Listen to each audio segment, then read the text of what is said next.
OK，804，804第2集啊，呢、個呢個雪山生存。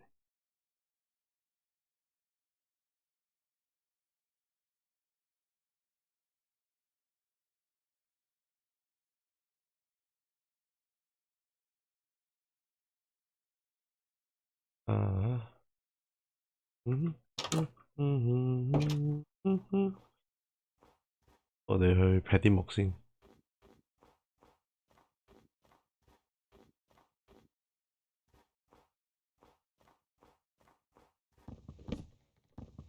跳唔跳到呢個？都可以喎。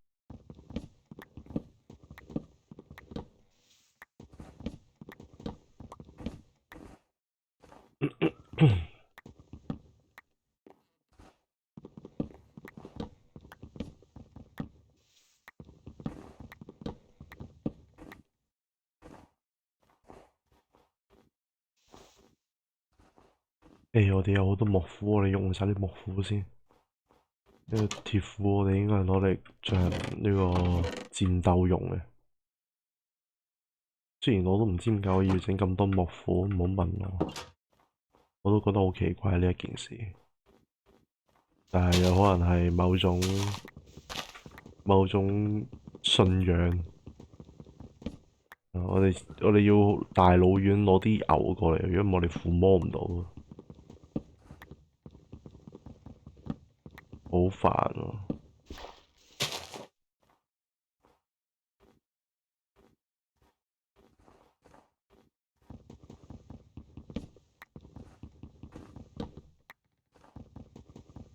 隔離嘅聲係咩聲嚟？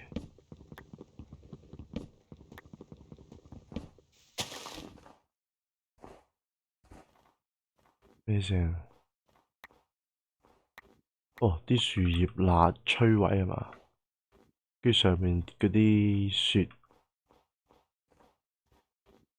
上面啲雪爛，跟住佢就會有呢個聲。OK，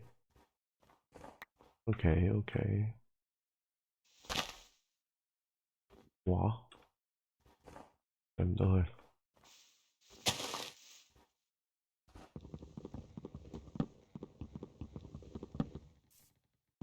哦，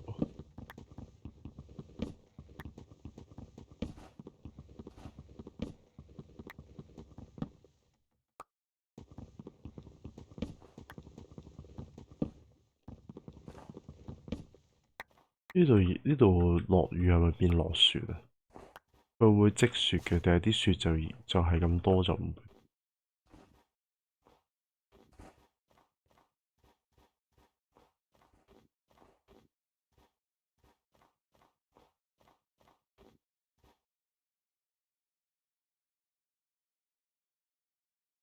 冇咩嘢啫喎，呢度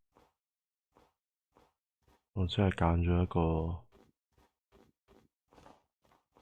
乜鳩都冇嘅地方，除咗好撚多樹之外，同埋呢隻樹好似唔出蘋果嘅，失望喎。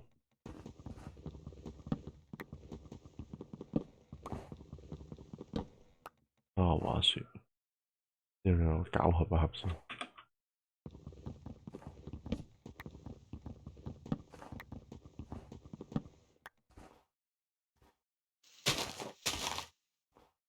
啊，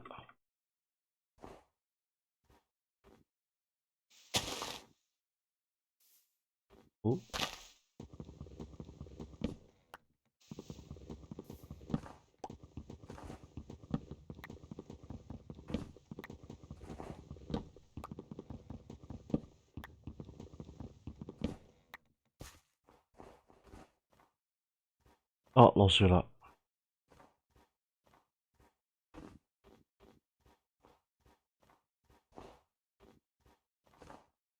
其實呢個山頭應該點一點燈，因為每個山頭我都稍微點一點，至少唔驚話走出嚟突然間被怪炸死。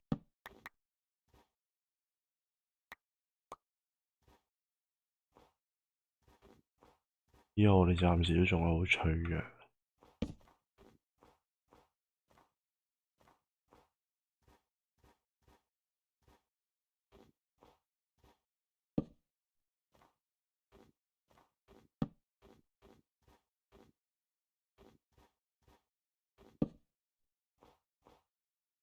高嘅地方，我哋認得路。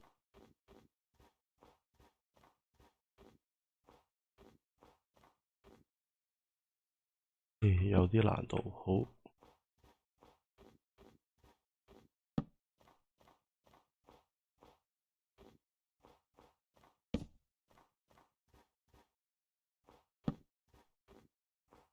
高高低低，彎彎曲曲。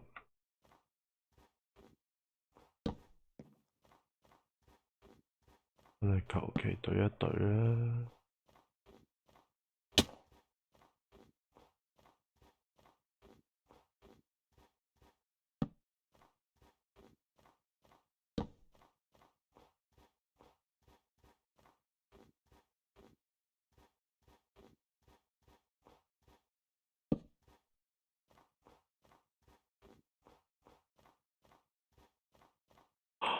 哦，nice。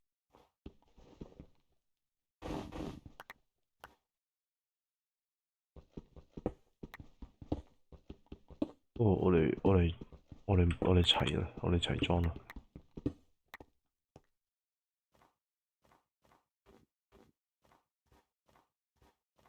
誒，估唔到啊！我哋嚟咗呢邊。哇！嗰邊仲有咁多田。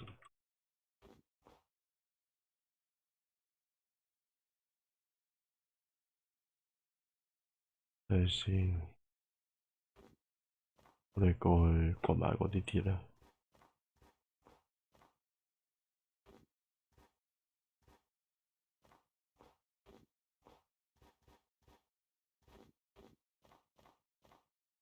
哦，唔係喎，我驚我啲水會結冰喎，好危險喎！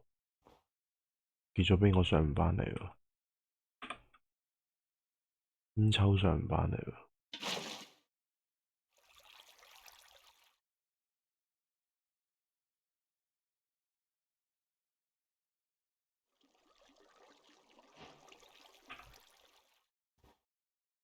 啊，夜晚啦，算啦，唔攞住啦，嗰啲鐵，要都可以，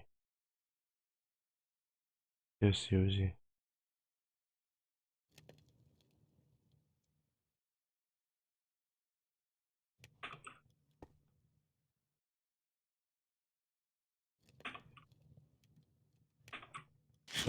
飲。咁啊，我哋落去掘礦啦。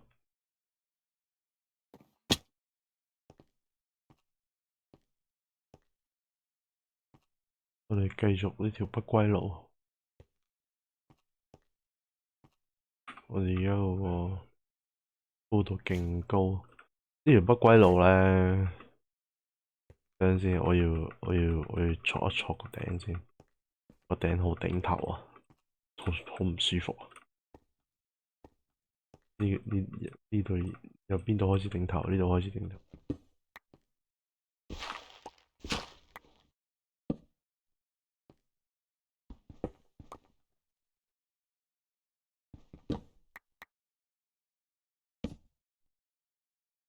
我有冇？我應該用石膠啊，應該搞整啲石膠出嚟用先。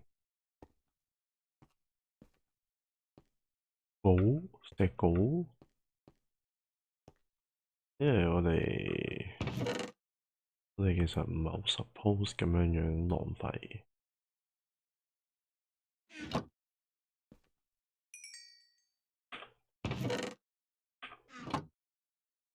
你揸個頭盔。啊，咁我哋而家就安全，相對安全。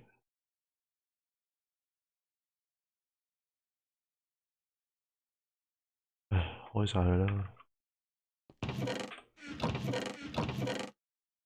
好多啲食問題。杉木OK 唔同啊。我哋仲有3嚿鐵，我哋可以整一個打火石，然之後整一把鉸剪，再整把劍。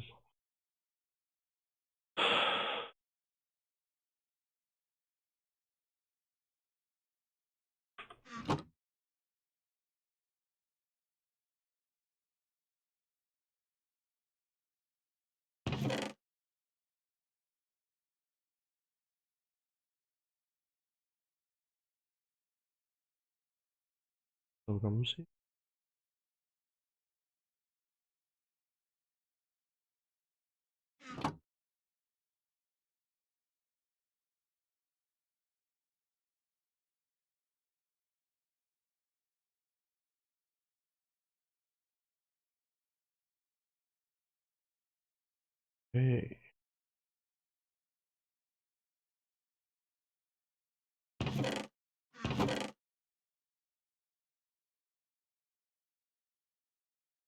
雪球用嚟抌開啲突然間埋身嘅怪啊，會唔會係一個方向？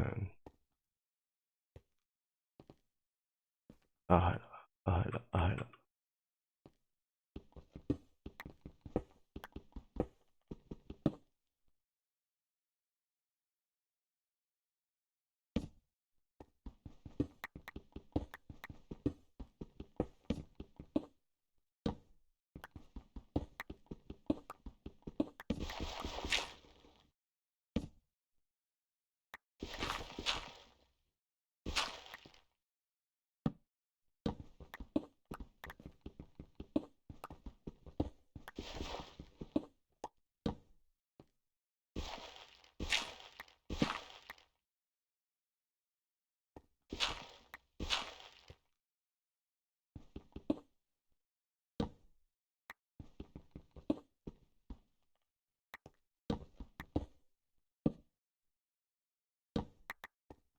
哇！我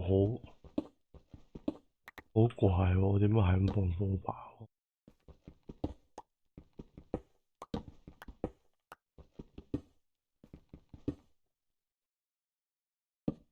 好似我話放到好近，我究竟有幾攰啊？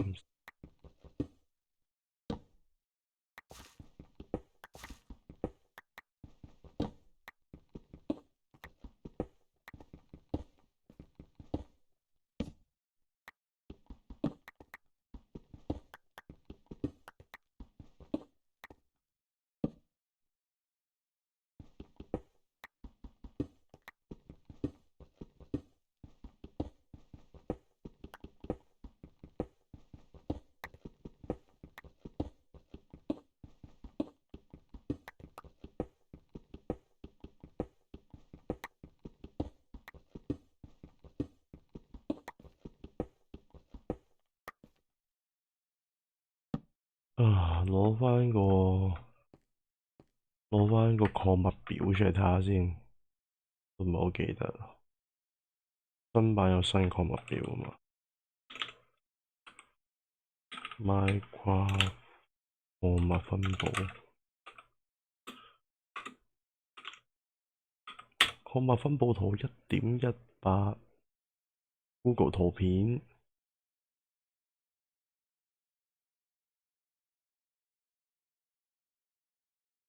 又冇咁細張啊！我要一張大張嘅，唔該。喂，你呢張好又變咗啲咩啊？先行版第4個先行版礦物分佈改變。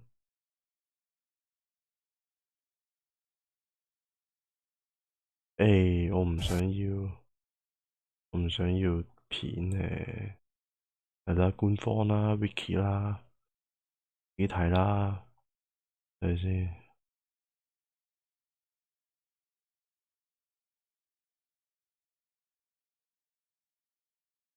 How much？ 白色係 iron。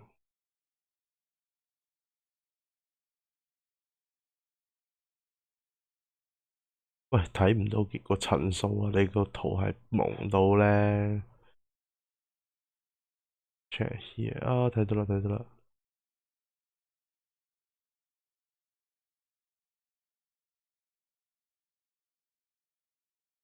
Not vital but almost。OK。最多鐵嘅層數係正16。OK。有排啊，我哋有排啊，我哋繼續努力，掘到正16，我哋就掘一堆鐵返嚟。跟住呢個係咩顏色？呢個係 copper。唔要銅啊，高，我要高。高嘅層數係-16。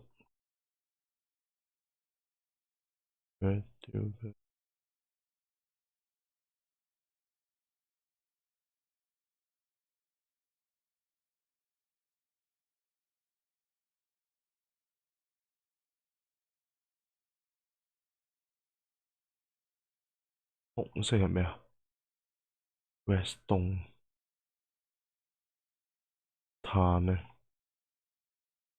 碳喺96。哦，碳係96啊！啊，咁幾好喎。我哋喺一個，我哋去96層嗰度先。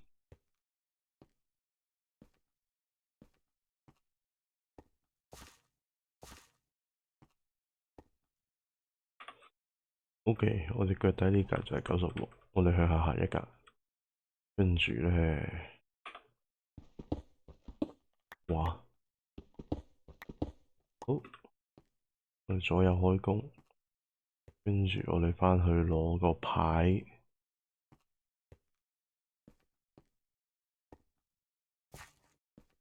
跟住我哋有冇木啊？我哋可以做呢樣嘢。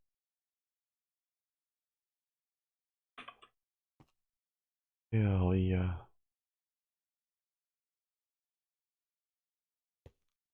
就裝飾下呢度啊。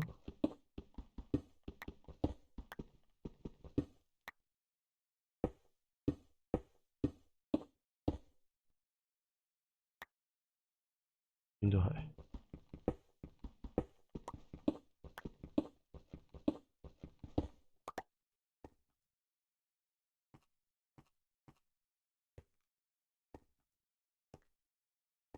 我哋應該要整一堂基本嘅梯，例如向下嗰一格橫。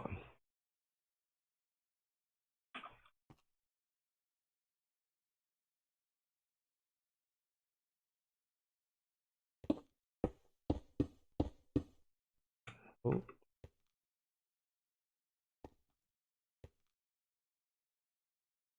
喺基建嘢你做就好慢嘅啦。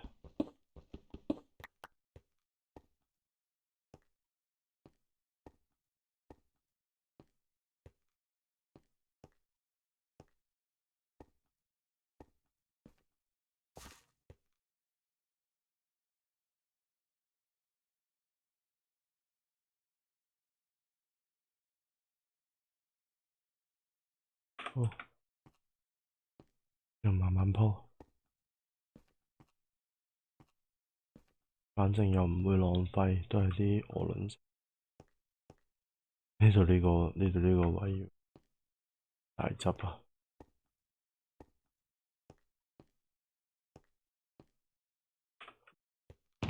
揾啲木。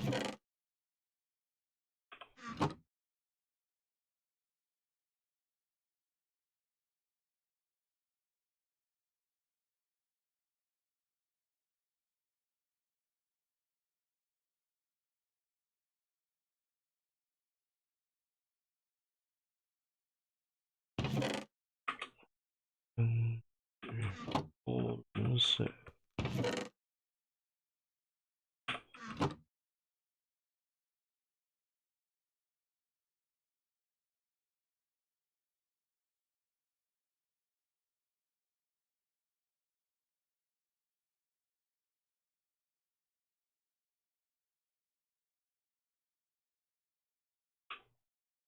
好，後梯，後梯就係要掘多一格，真係好煩，真係好煩，真係，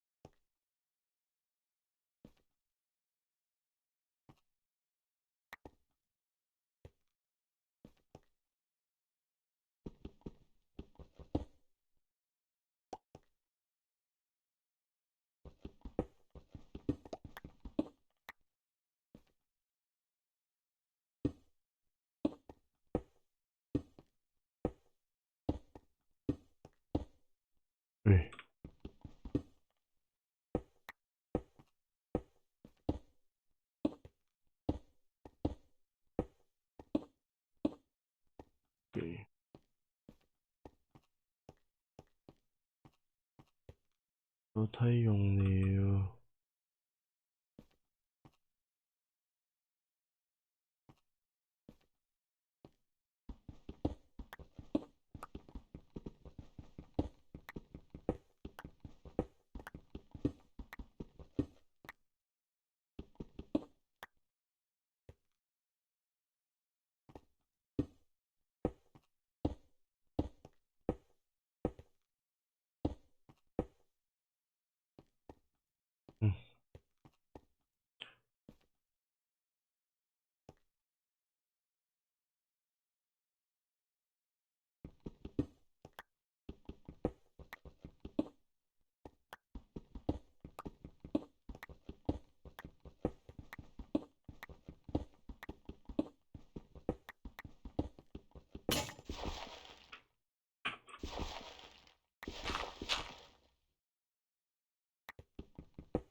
到呢度先，到呢度先。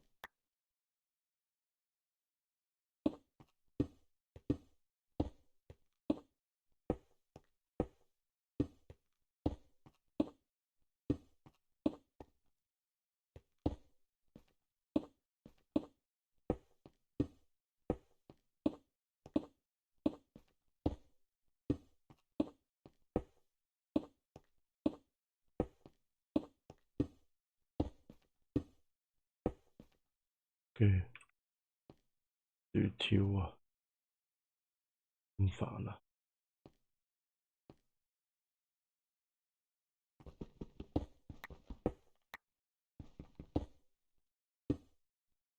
唉，放棄錯，放棄錯。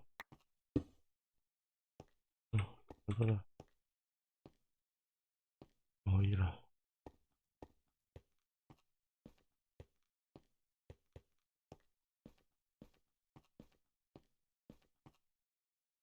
呢度係煤炭塵96。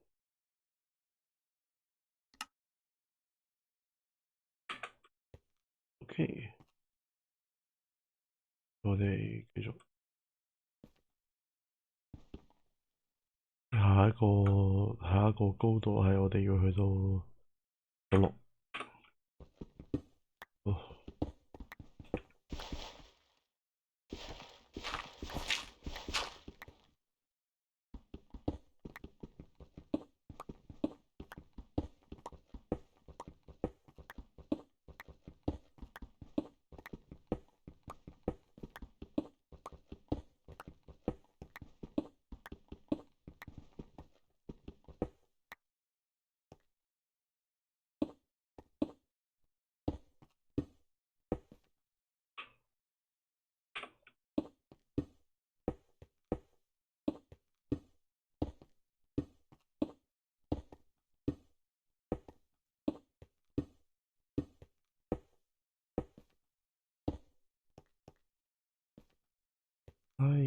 nice，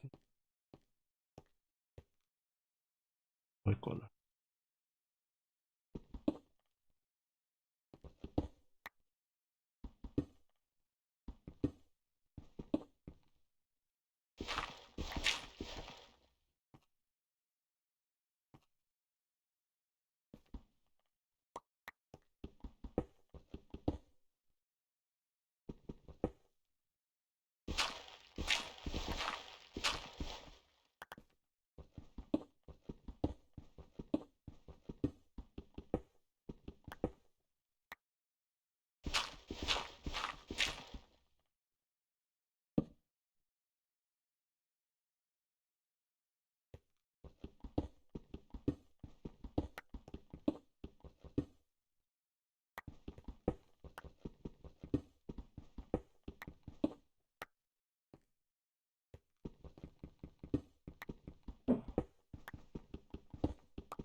呢個係叫咩啊？雪山礦場啊！可以幫佢講，不過好煩啊！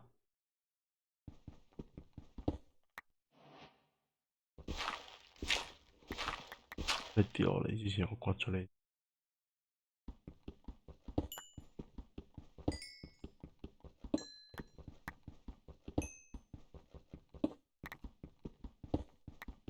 差唔多10級啦。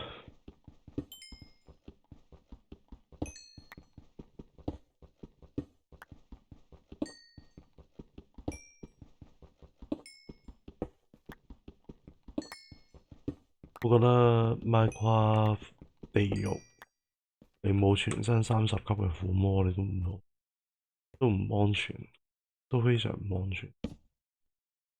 之後我下一次再落地獄，我會係全身30。我唔會諗一啲，即係譬如話要即刻 speed run 咗佢定點樣樣，即刻要攞到某個數量嘅連棒定乜嘢，係好唔實際咁樣樣嘅話，因為你好容易會死，太容易死啦。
慢啊，覺得天。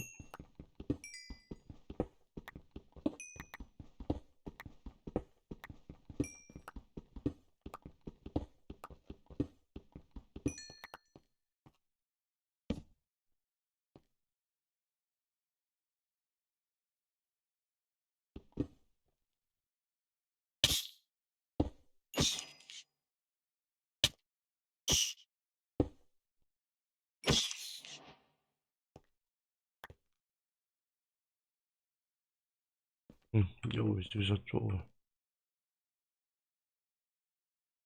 好乞人憎啊！蠢魚。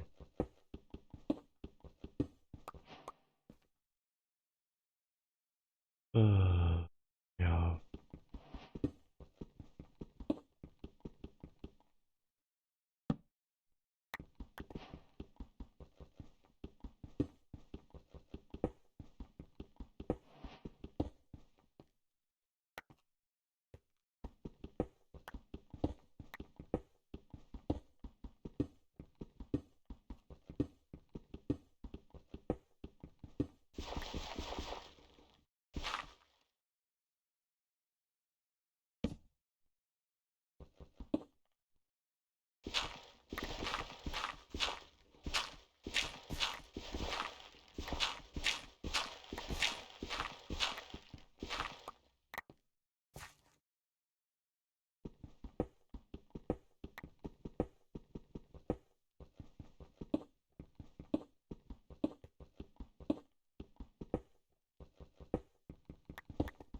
太高度有少少失控添。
啊，好，要仲可以繼續。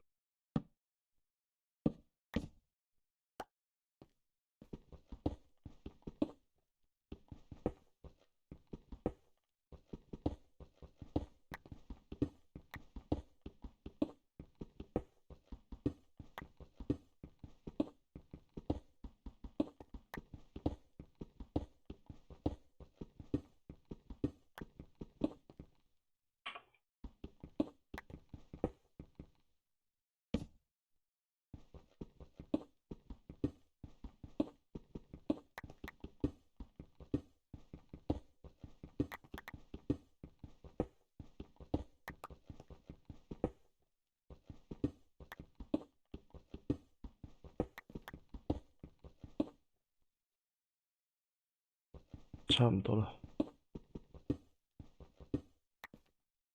哇，真係喎，對翻。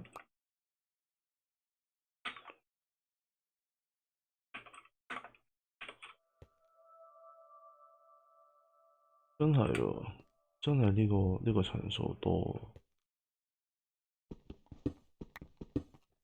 直接遇到啊！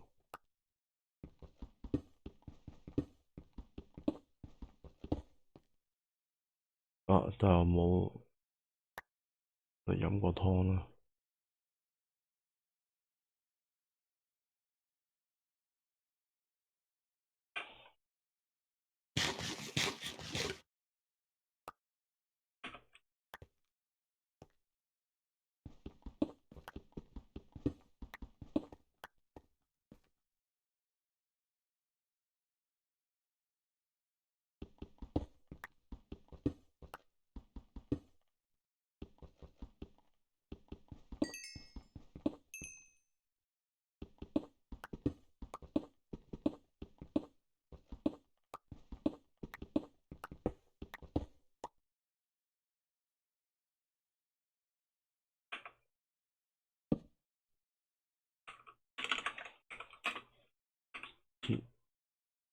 con 乘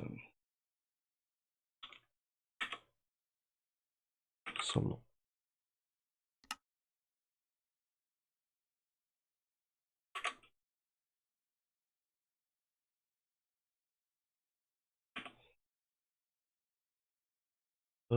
放出來都先。啊，頂，咁就算。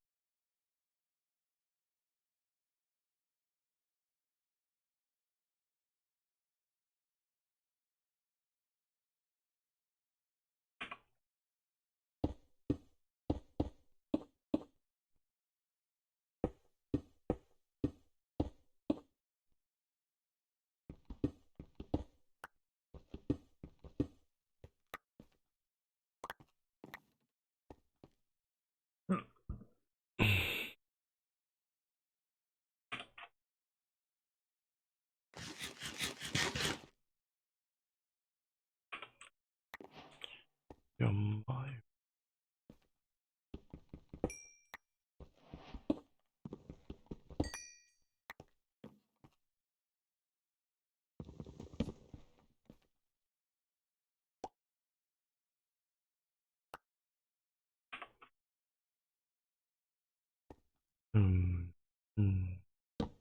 放出嚟度先啦。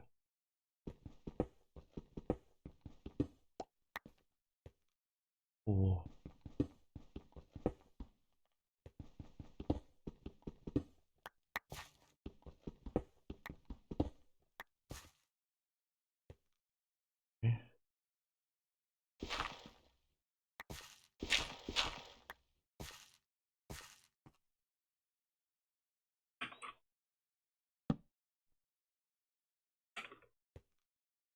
好啦，我哋要向上掘啦。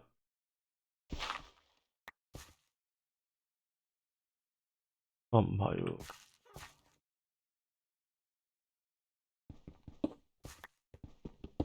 啊，咁樣嘅話要翻兜喎，咁樣。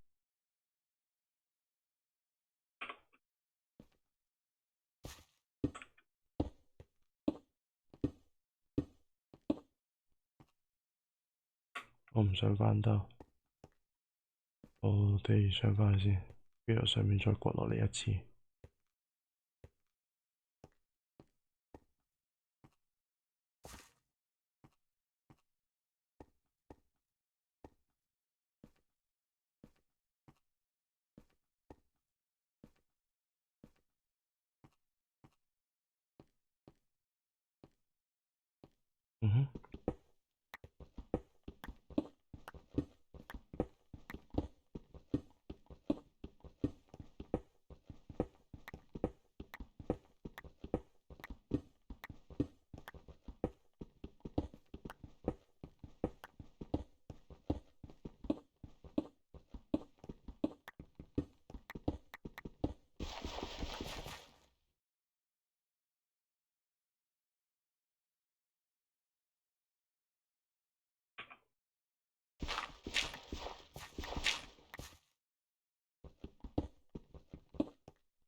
Oh, nice.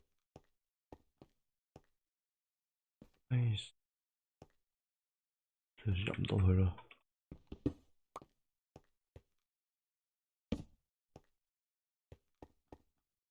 好，我哋放低啲卵石。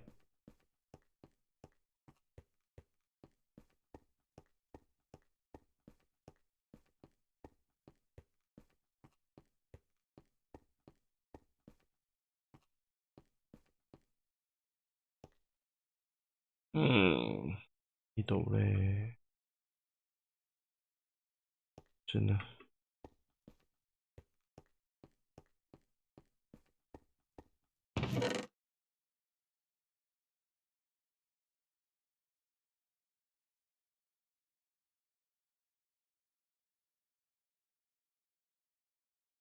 OK。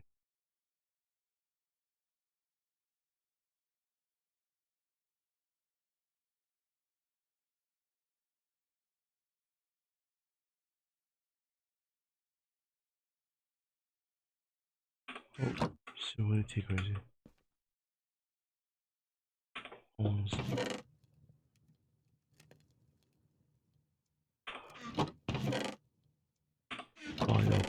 有價值嘅，我哋放喺呢邊。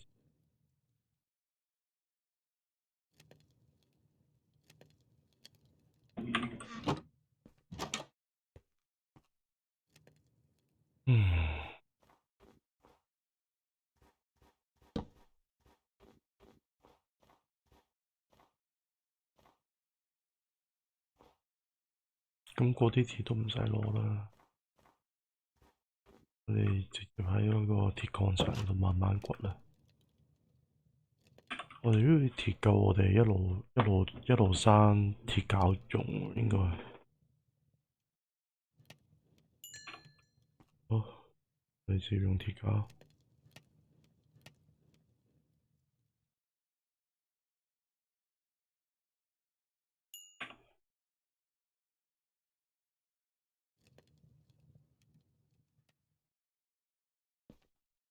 但係我哋仲有好多層要掘。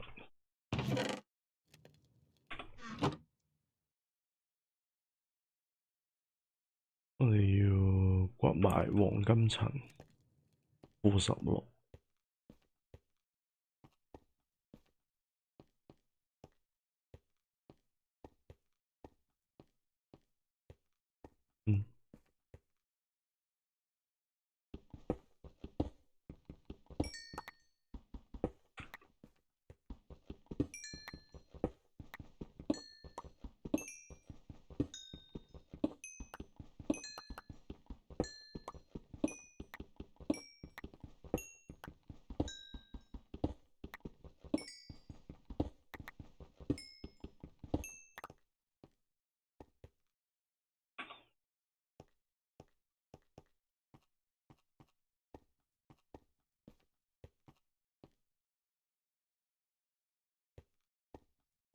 唔掘住，我哋掘晒啲需要嘅層數出嚟先。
零，終於到零啦。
12，跟住13，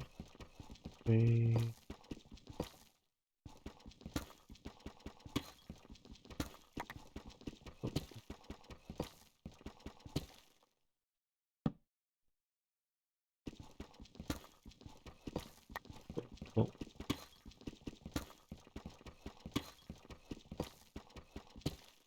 ，57。咩聲？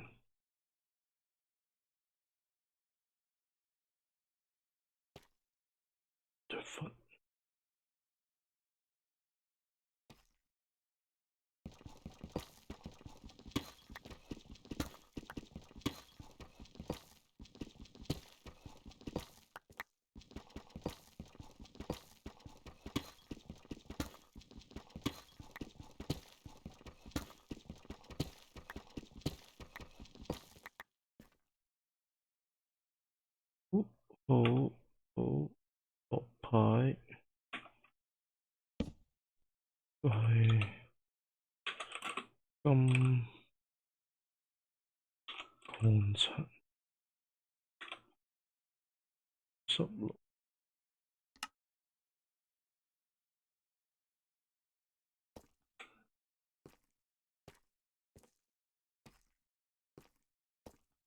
咩聲嚟㗎？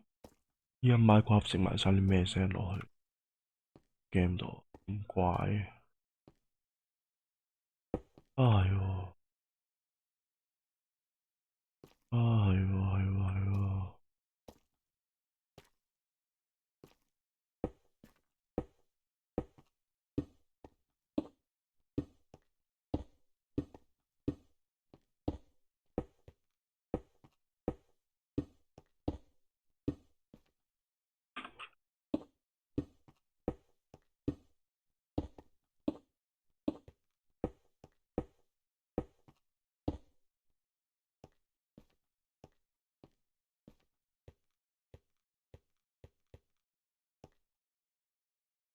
等等。我哋砌錯咗門口，前一格先啱啊。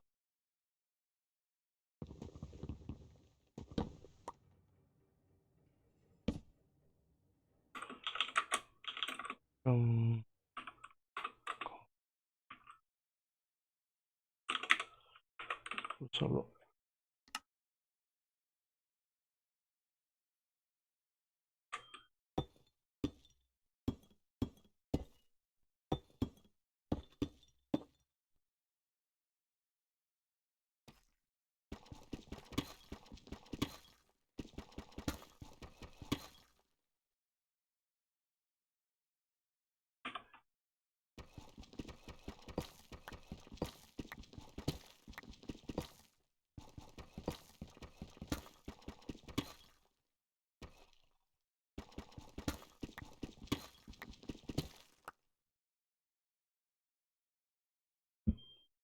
OK。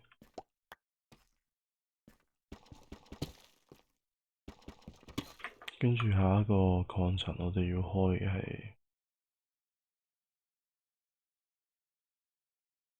係Diamond，直接攞去最底嗰層。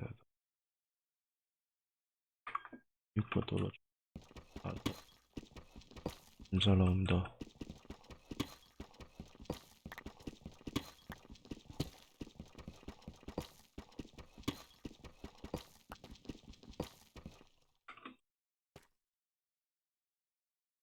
暗啊咩？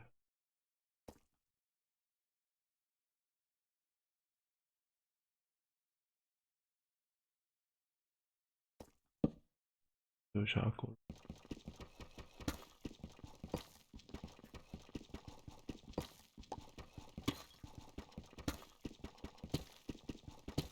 啲高骨真係好慢啊！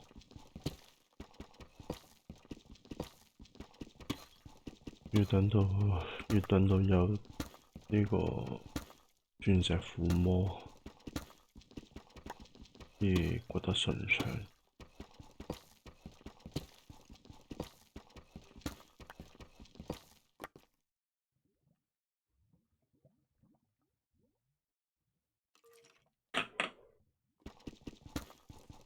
我哋會兜過所有天然礦洞，今次我哋直接喺適合嘅層數度開嗰度就算啦。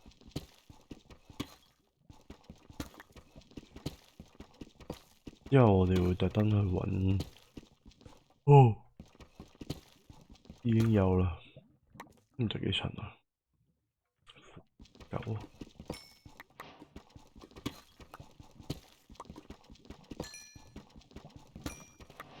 3粒，非常符合我哋依家嘅需求。我哋去整鑽石鎬，跟住返嚟。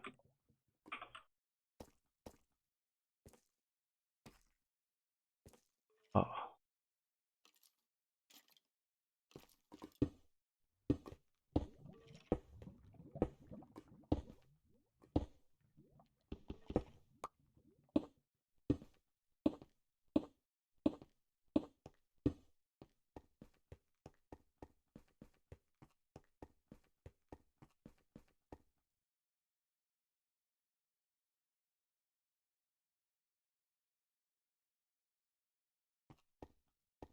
我哋整咗呢個先。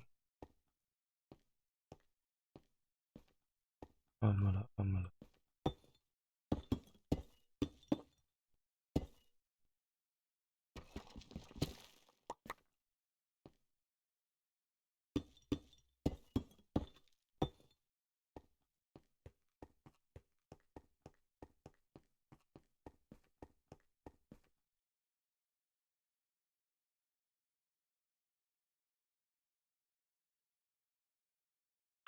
好，我就可以快速過啦。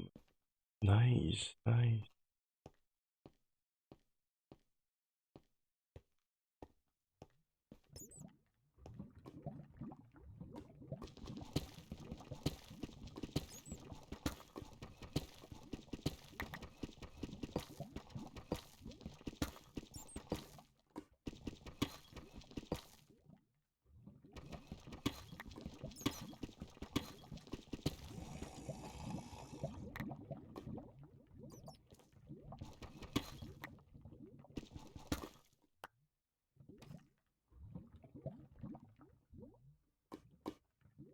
你望到有怪啦，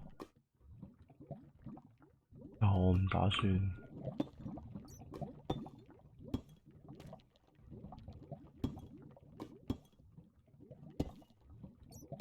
我唔打算同佢哋有任何拜。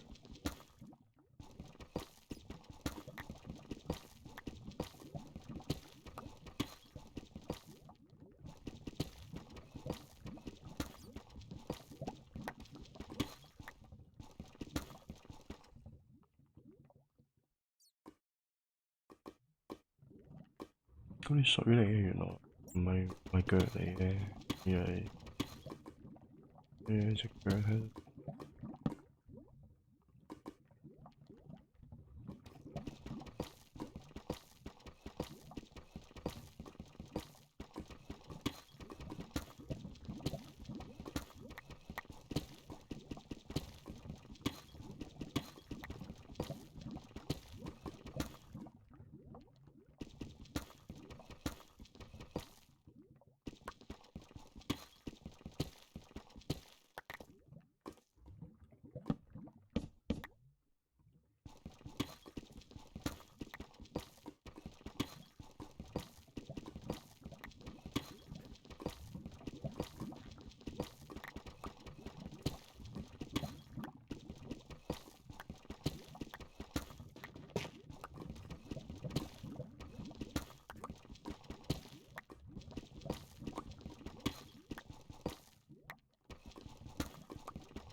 No, no.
差唔多啦，差唔多啦。啊，到啦，到啦，到啦！直情係到啊，唔係差唔多。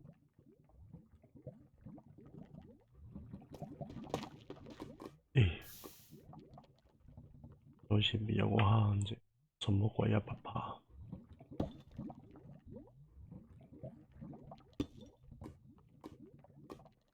OK，係咁震咗咩啊？哦。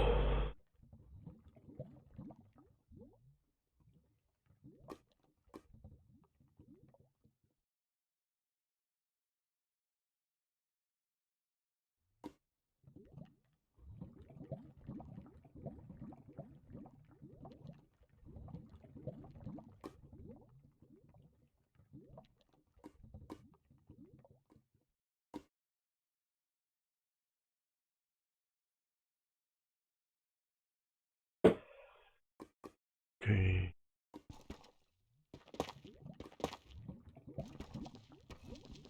係咪得一格啫嗰度？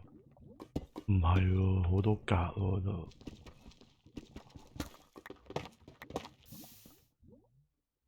啊，咁啊，到啦，危險啊！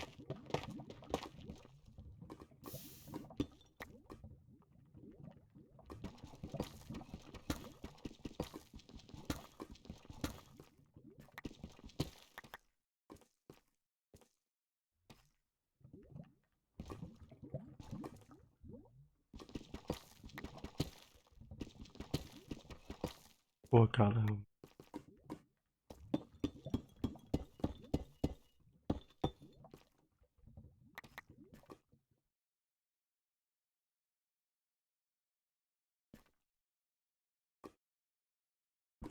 係啊，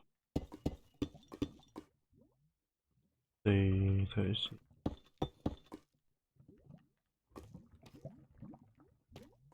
第二層，佢都高一格。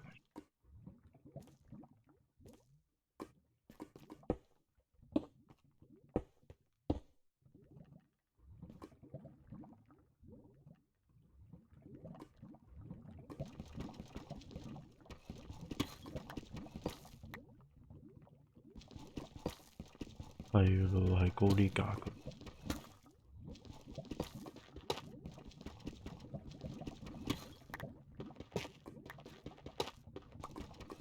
幾無奈。呢個位唔係。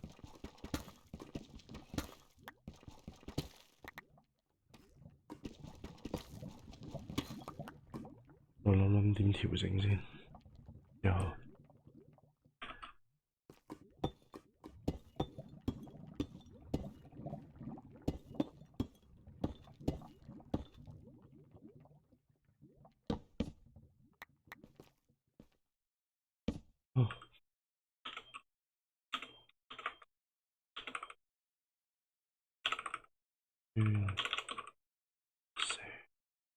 層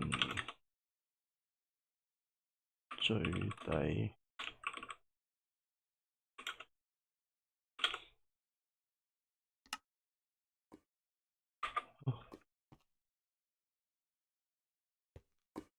開晒啦，我哋終於都開晒啦，我哋今日可以完啦。我哋將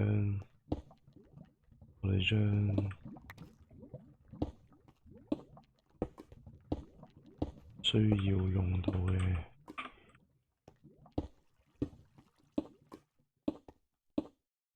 都攞到啦。應該話將需要掘嘅場所都掘好啦。之後就係漫長嘅開採之類，我哋將啲嘢抌一抌上面先。我哋做一個稱職礦工啊！可以啊，可以啊。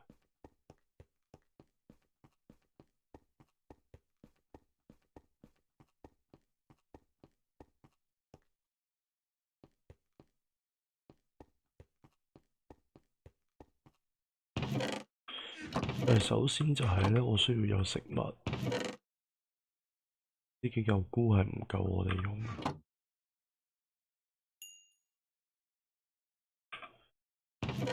跟住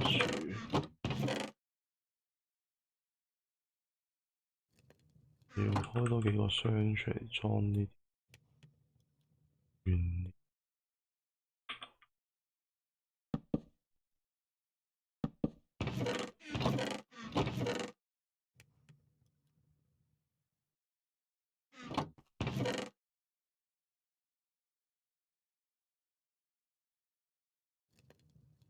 燃灰啊！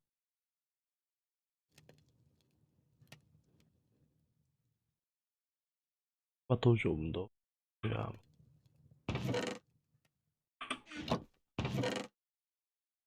抽返出。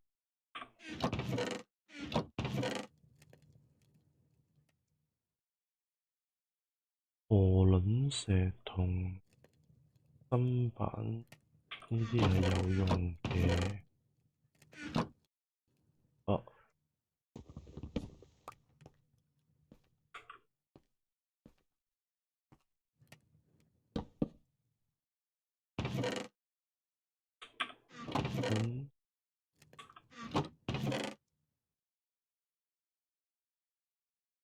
其他怪嘅物嗰啲，咁我就可以清返個工具箱出嚟。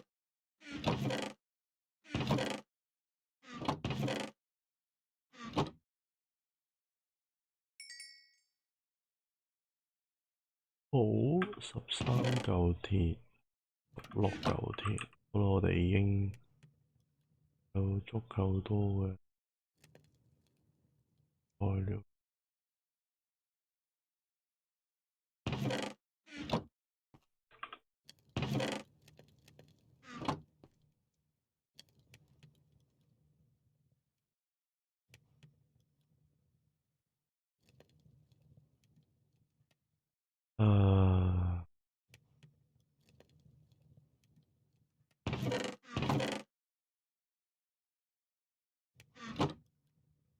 水桶、食物。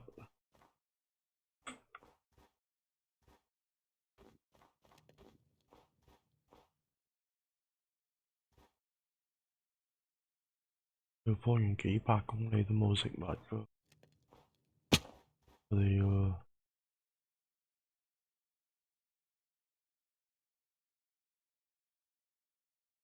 整住啲蘑菇湯先，跟住我哋落山揾食物，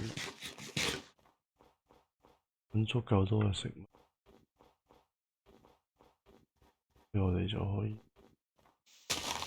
其實最好就可以種田。種田，我哋而家暫時未有牛啊、羊啊要養，你可以嚟到啦，好多兔仔，我有驢仔，都唔緊要。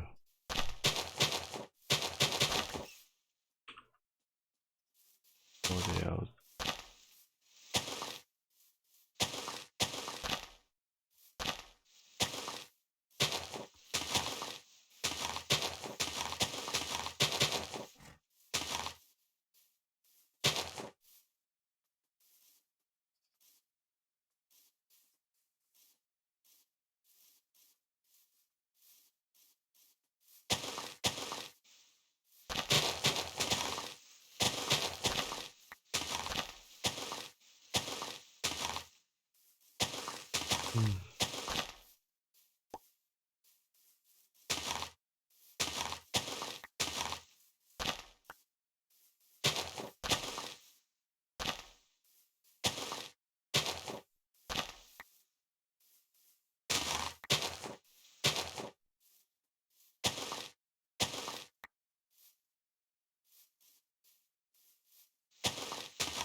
落嚟睇清楚先。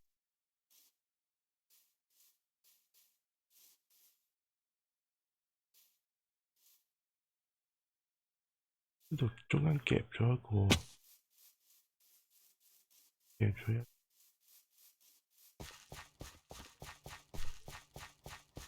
塊喎。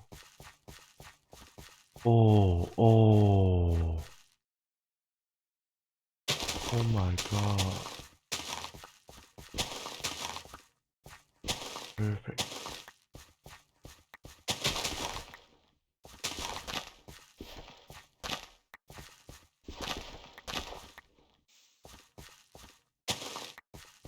我哋做人有一線，有相見。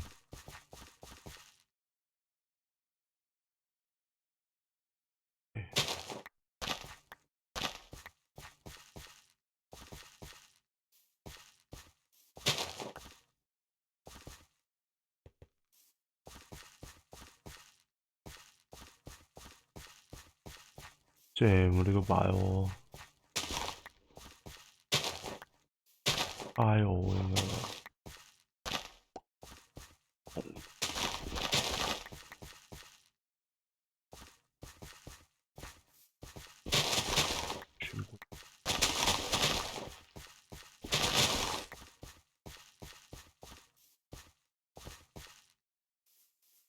豬。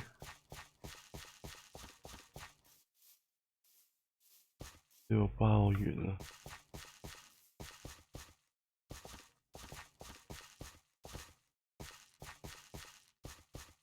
包完。一隻豬。雞牛係嚟到呢度先有牛。有啲遠啊，有啲遠啊。要諗下點樣拉過去啊，有排拉啊。你夠唔夠木？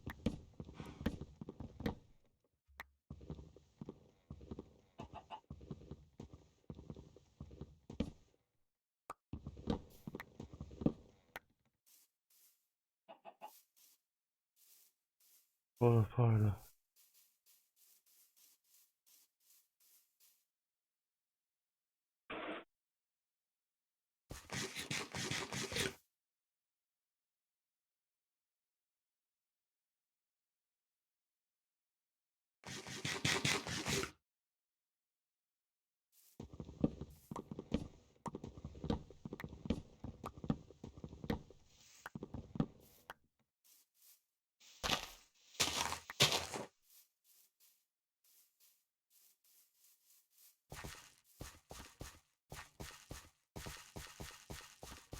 全部都係飛菇。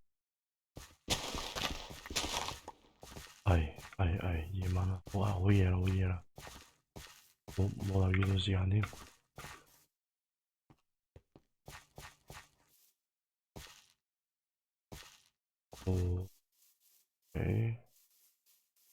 有個紅菇，但係紅菇附近係點有窿？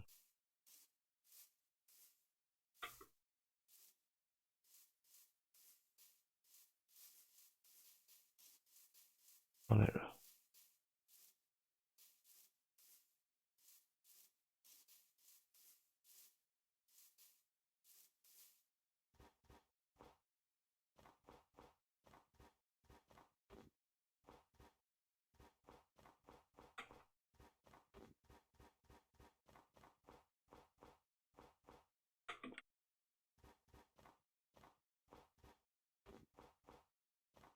！Okay.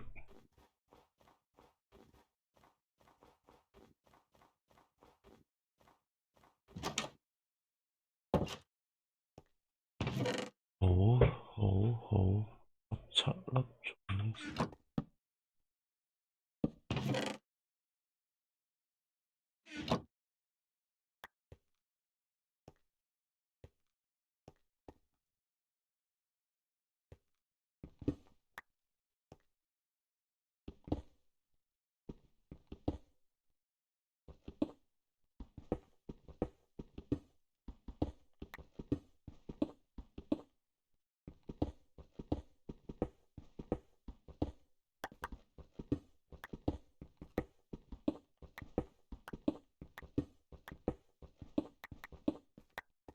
好，整室內種植場。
好無聊，點解會咁樣做？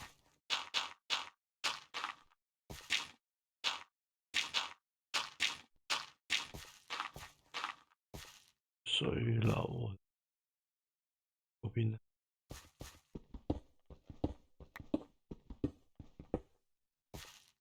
啱啦。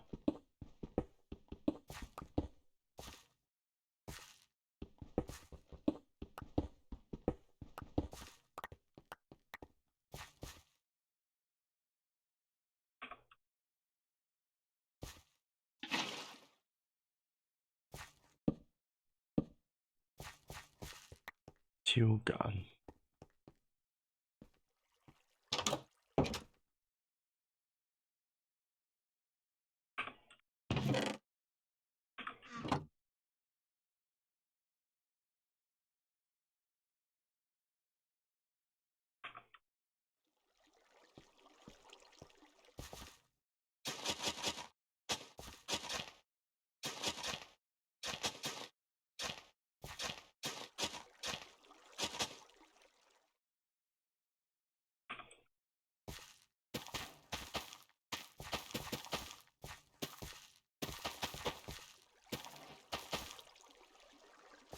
好，我哋有穩定嘅食物來源啦，應該係。我哋做咗金裝先。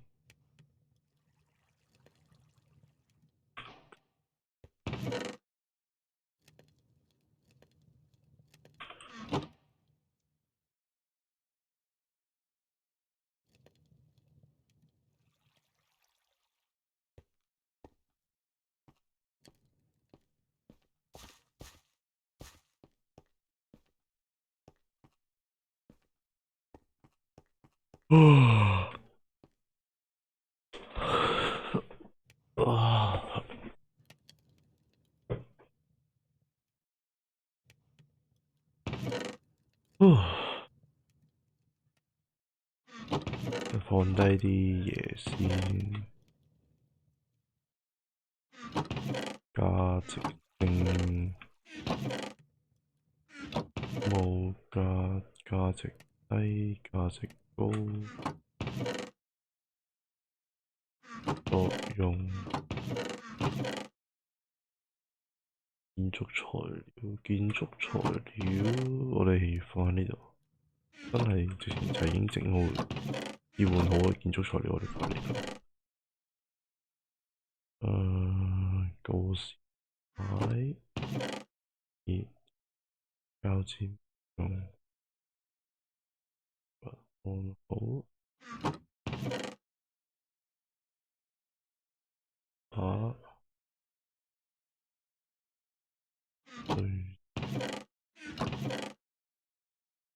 有用，碎石有用，整戰。感覺上呢，跟住我要整個雞場。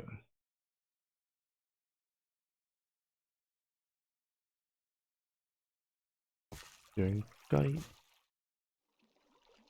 咁我就會大工有雞肉城、牛場，室內牛場、牛棚，室內牛棚。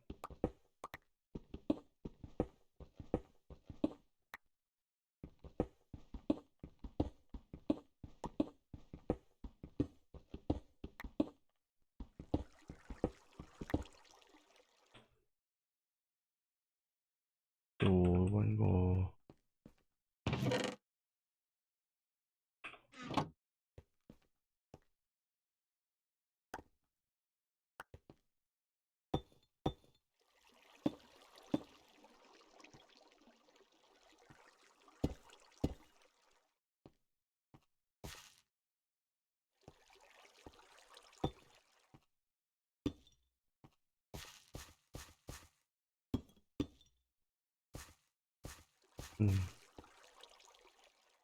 先pop先，跟住呢邊就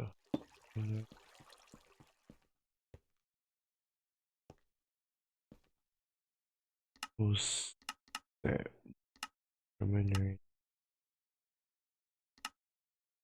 冇啊，喂，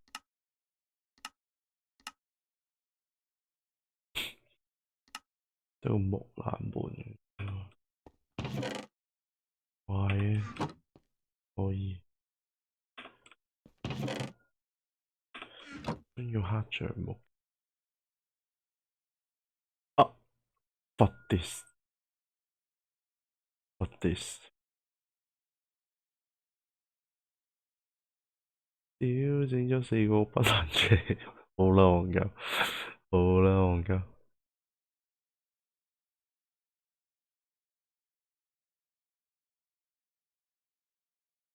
可以啦，唔緊要啦。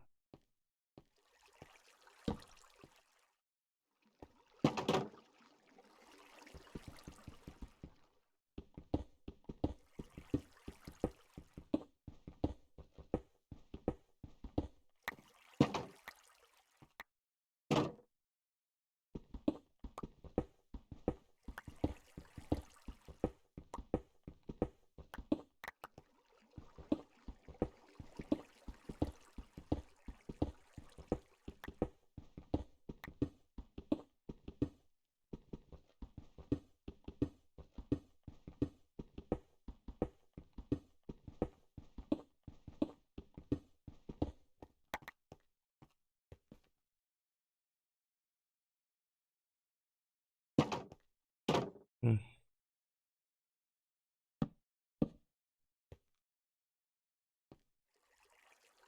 咁樣先，咁樣先啦，我唔識。哦。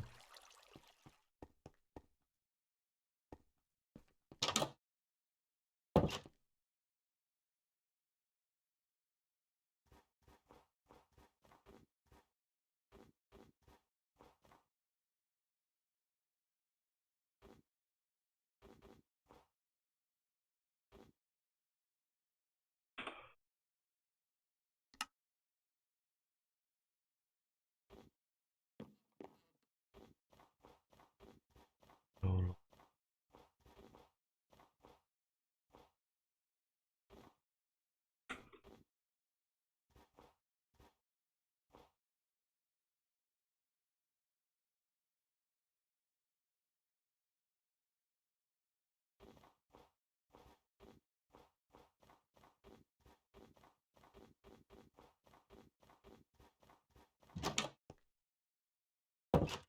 哦，又一堆我，我哋咪整一個。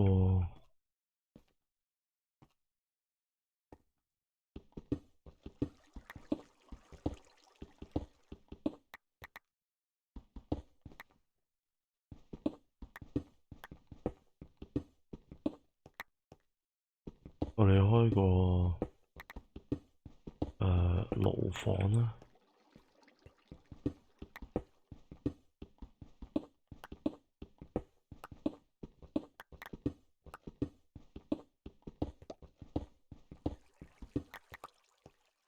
哦。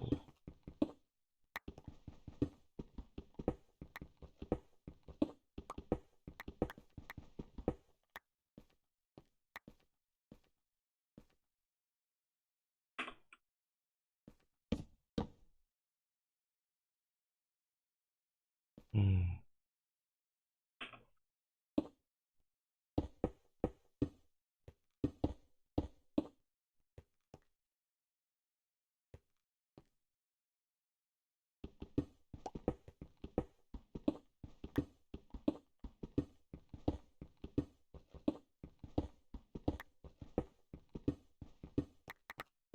高爐點整啊？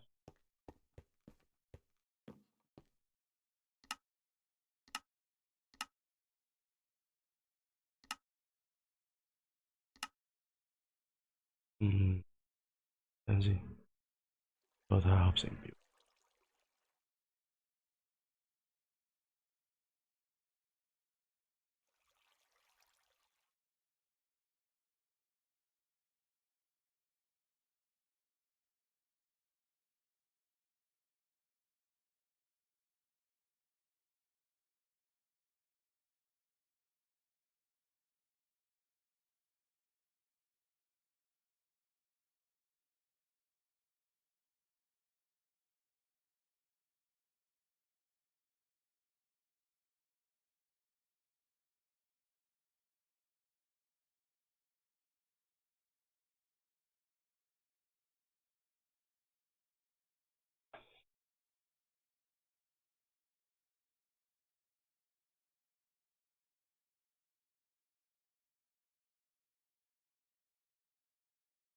哦。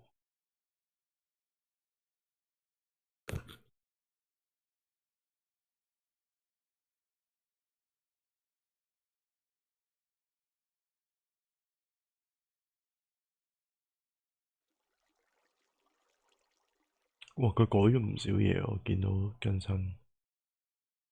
緊要，我而家要揾嘅係高爐嘅 Minecraft。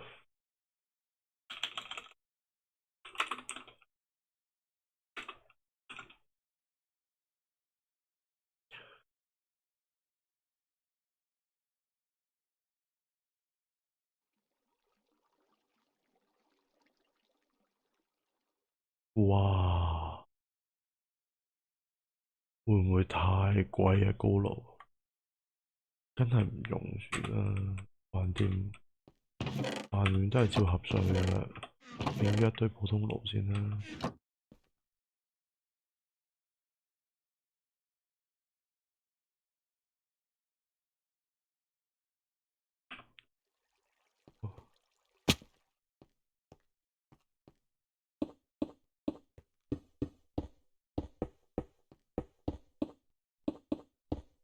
好，一排爐。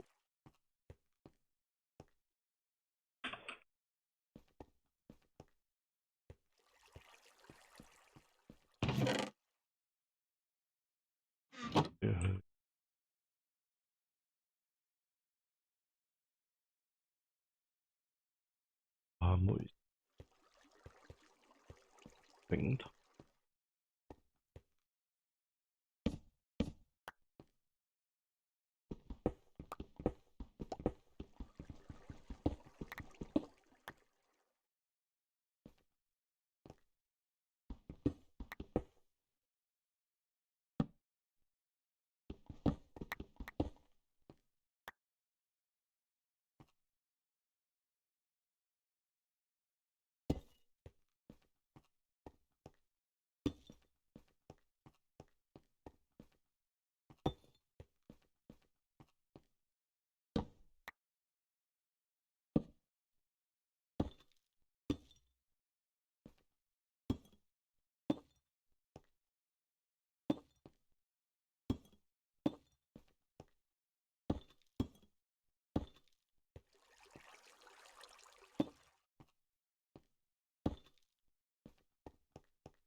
開鋼塵，我睇下手機響咩先。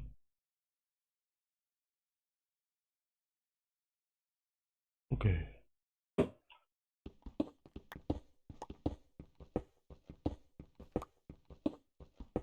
我哋用，我都係會用叉發掘法，個魚骨挖掘法。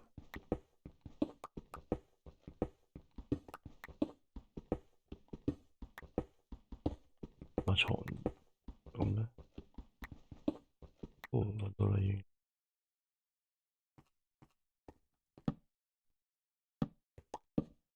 唔錯。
做過。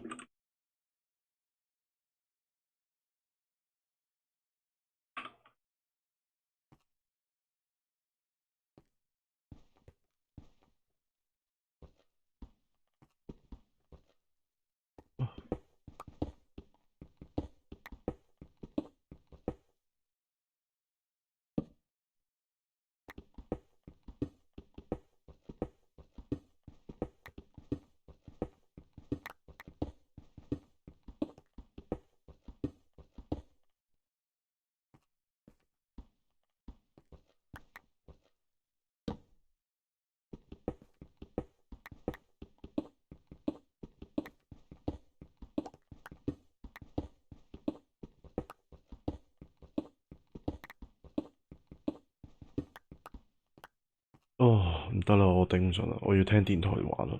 我唔聽電台玩，我覺得我冇辦法堅持落去。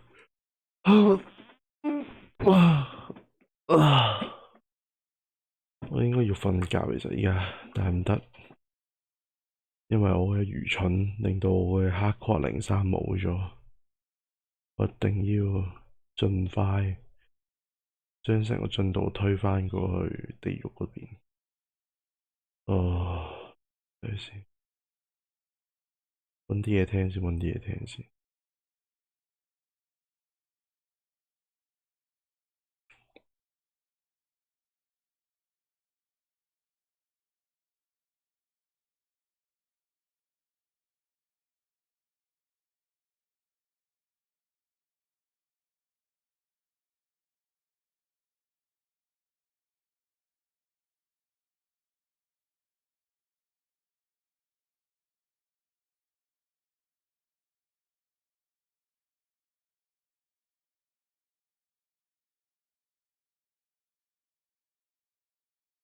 咒術神來，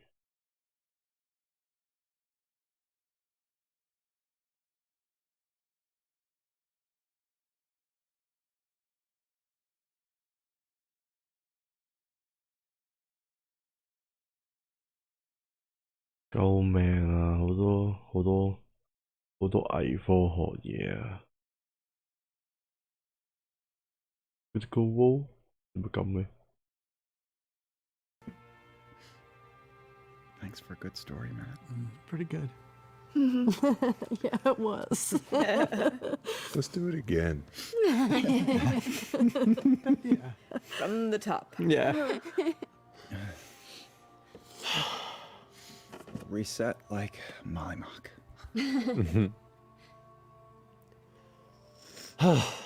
Well, thank you for hanging in with us for this second campaign. For the highs and lows and confusion and clusterfucks. Thank you so much for joining us. We love you very much. And it's a Thursday. Good night.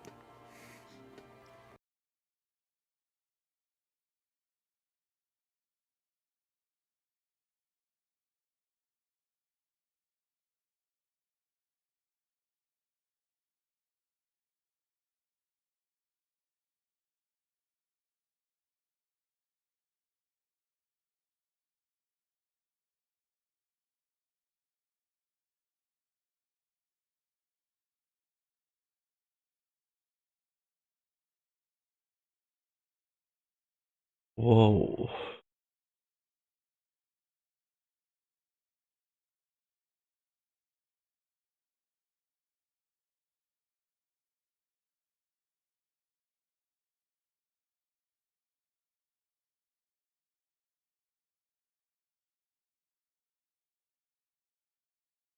Critical Role 又會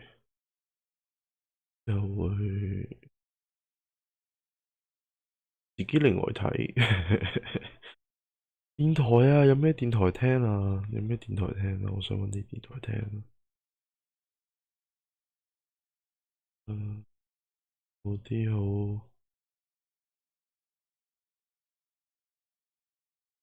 好日常圈嘅電影有冇？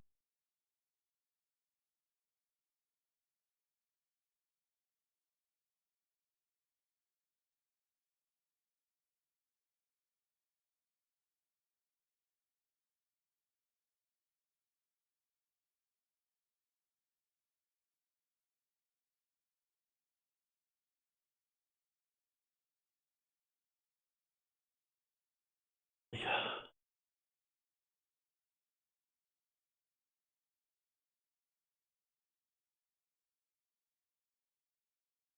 星星時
日本般。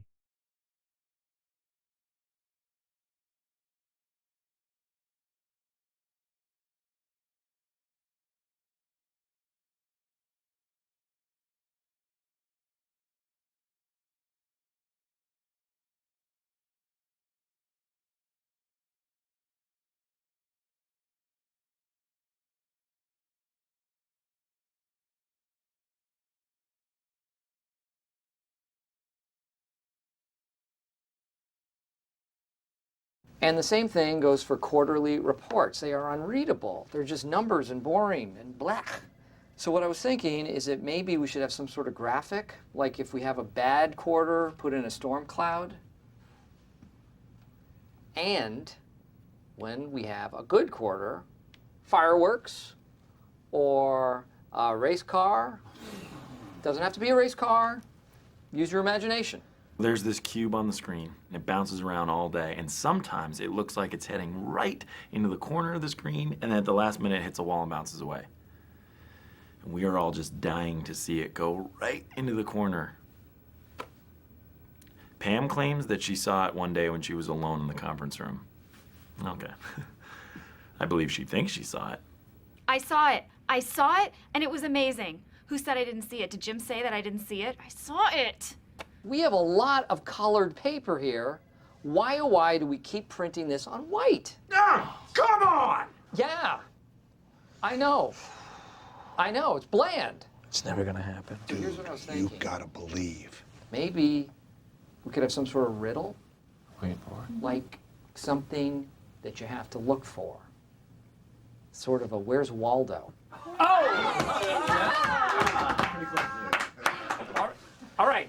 All right, let's quit while we're ahead. That was so awesome. That was awesome. Thank you. Some days I am just on fire. What can I say?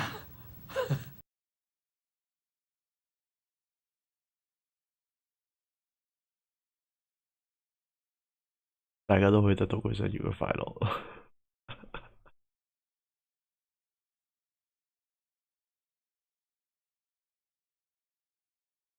啊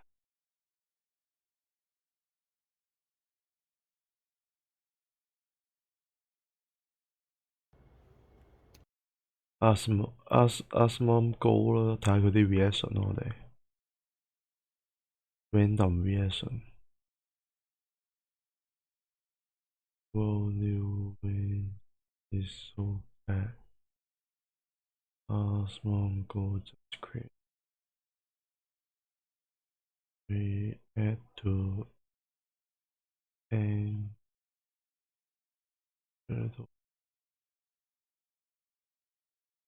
what? Are we really gonna have another YouTube thumbnail? Asmongold returns to WoW for the most disastrous raid of all time, with like a thumbnail of my face. Can I jump over to there? I bet I can. Oh, Blizzard! It's just really kind of weird to me because like I've been so like passionate about the game for so many years and everything, and it's just like I just don't want to. Impending victory, it doesn't matter. Impending victory is what's about to happen whenever we zone into this raid. How about this? If we kill Anduin today, I will do a transmog comp with everybody here inside the raid. If we kill Anduin. Are you guys fucking ready to do it? I was gonna show yo, chill, dude, chill. 10K subs to the community. Wait, yo, I didn't agree to that. What do you mean? What the hell are you talking about, dude? Yeah, right. Holy fuck, man. It feels so weird, like, after not streaming WoW for so long, to go back and do it again. I hope these bosses are kind of easy. I would feel so bad if we didn't clear again. Oh, we missed one. I'll get him. It's okay. We got him. I need a summon. Yeah, I need a summon back over. I can't get over there. This raid looks really nice. Look at the size of it. What do you guys think about this? Like, just like the visuals? Yeah, remember, this is 20 years of story and development have led up to this moment, right? Yeah, we can't forget about that. Translocation orb. Oh, this is for people that fell down like an idiot. Okay, I can't imagine who that would be. All right, I'm back up. It's okay, guys. Let me get over to the boss. So this is the first boss right here. First things first, I don't know anything about this boss. Second thing, let me explain to you how to do it. We'll pretty much just kill the boss. The music is just like, it's so... This is like music that you listen to whenever you're trying to rescue like a squirrel. Okay. Raises its ancient defenses. You guys know what that means, right? No? Okay, that makes two of us. All right, let's go. Probably want to get out of those swirly boys. So next time that we have swirly boys, let's try to get out of them. Okay, here's the these guys here. Probably want to, and if they do casts, we want to interrupt the casts, okay? So like imagine that he does a spell and we just don't stand in the spell. So get out of those. Good job. Really good job here, guys. Now he's gonna do this arrow. Now what's this arrow gonna do? I'll stand in this. Oh wow, that's cool. So it does like it points down and then a random player directs the direction of the arrow. It's a prefabricated sentry. Kill him. Get this guy. Nothing but StarCraft maps with Protoss? There's nothing to do with StarCraft. There's nothing to do with StarCraft. This is obviously some sort of thing that we need to kill really fast. And maybe stun it whenever it's about to die. Yeah, if they work the same way as like the trash mobs in Karazhan. Yeah, probably want to stun those whenever they're about to die. Okay, we'll also want to interrupt the casts here because whenever he casts an ability, that's bad. Okay. Okay. Guys, I think it's a wipe. Guys, I'm pretty sure it's a wipe. I'm not sure, but I think it's a wipe. Okay, so this is obviously a wipe mechanic. So let's look and see what that does. Guys, y'all really should have read this ahead of time. Yeah, somebody really should have read this and figured this out ahead of time. This is kind of, it's kind of ridiculous that we're wiping on a normal mode raid. This is just crazy. Go into it now. Let's go. Go into the shield now. And now he's gonna do the big dick attack. Now he does the big dick attack. Look how easy this is, guys. Look how easy this is. This is how we win, right here. This is a group of champions. All right, so let's get ready to go to the other side. And that's his, oh, that's his energy. Okay, I didn't even know you could track it that way too. But I guess both of them work. Okay, see, that's how it's done. Chat already? WoW sucks. Final Fantasy sucks. WoW sucks. Oh my god, dude. When are you playing Elden Ring? Oh my god, dude. This is so much better than Final Fantasy. Bro, Lost Ark is so pay to win. I'm glad WoW isn't pay to win. By the way, I've got to go back to work because I need to go back to work so I can afford my next WoW token so I can buy the gear for the raid. But it's not pay to win, no. Of course not. No, it's not. No, it's not pay to win. But like, I mean, Lost Ark, that's really the pay-to-win game. I'm so glad he's not playing that Weeb game. I'm so glad because he was paid to play the game. That's the only reason he was playing it. You know, like, I mean, of course. Guys, calm down, okay? Please calm down. Okay, we've got to go to the back. Get ready to go to the back. Just kill that one over there. Yep, good grips, good grips, good grips. Great grips. Okay, so we get into this and watch what we do. Watch what we do. 90% less damage here. Jibu is dead. Battle res Jibu right fucking now. Battle res Jibu right fucking now. Get him up. Let's go. Okay, kill these guys. Get them gripped in. He's going to do the exposed core. Don't get out of this. Alrighty. Good job. He's still doing it. Keep that in mind. Be in the anti-magic shell. Great heals, guys. I'm super proud of you. We have to break through this. Remember, this was a, what was this? It's like a, fucking, like a first one or a Titans thing. So we have to make sure that we take it seriously. Because the first ones are very powerful. We don't even know what they do. Okay, so now what? Okay, we just kill this thing. So I'm assuming what happens is that maybe like after we do 3 of these, because there's only 3 of the shield guys, and like, yeah, that's what it's got to be. Then he dies. So we just get the rest of this and it's over, and then we win. This is easy. We just fucked up one mechanic. That was it. Oh, okay. You have to get the rest of these guys down. Make sure they're CC'd at the end. Anime Guardian. No, it's totally fine, man. It's totally fine. We're doing great. I'm very proud of you guys. Very, very proud of you guys. Jibu's dead again. Battle res Jibu. Let's get a battle res on Jibu. We need another battle res on Jibu right now. Okay, let's get him back in. All right, good. Good job, guys. Great job. All right, Jibu's back alive. Okay, and you can move out for that plenty. Like, he doesn't do the cast for a while, and even whenever he hits 100 energy, he has to actually do the cast. It's like a 5-second cast. See, watch. I'm out of it. I'm out of it. See, I'm fine. I'm fine. I'm fine. And then I move back into it. See that? It's totally okay, guys. Okay, and now the fight ends, right? We beat the fight. Big ball, big ball, big ball, big ball. Pop hero, pop hero, pop hero, pop hero. Pop hero, pop hero, pop hero. Pop hero. Big ball. Hello? Yo. How's the raid? I'll let you know in probably like 1 or 2 minutes here. Because like, I don't know if we're gonna wipe or not. He's doing core overload.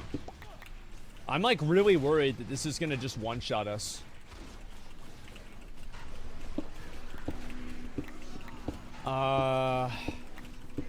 Here, well again, I'll invite you. Yeah, I'm already, Okay. I'm in the game. Okay.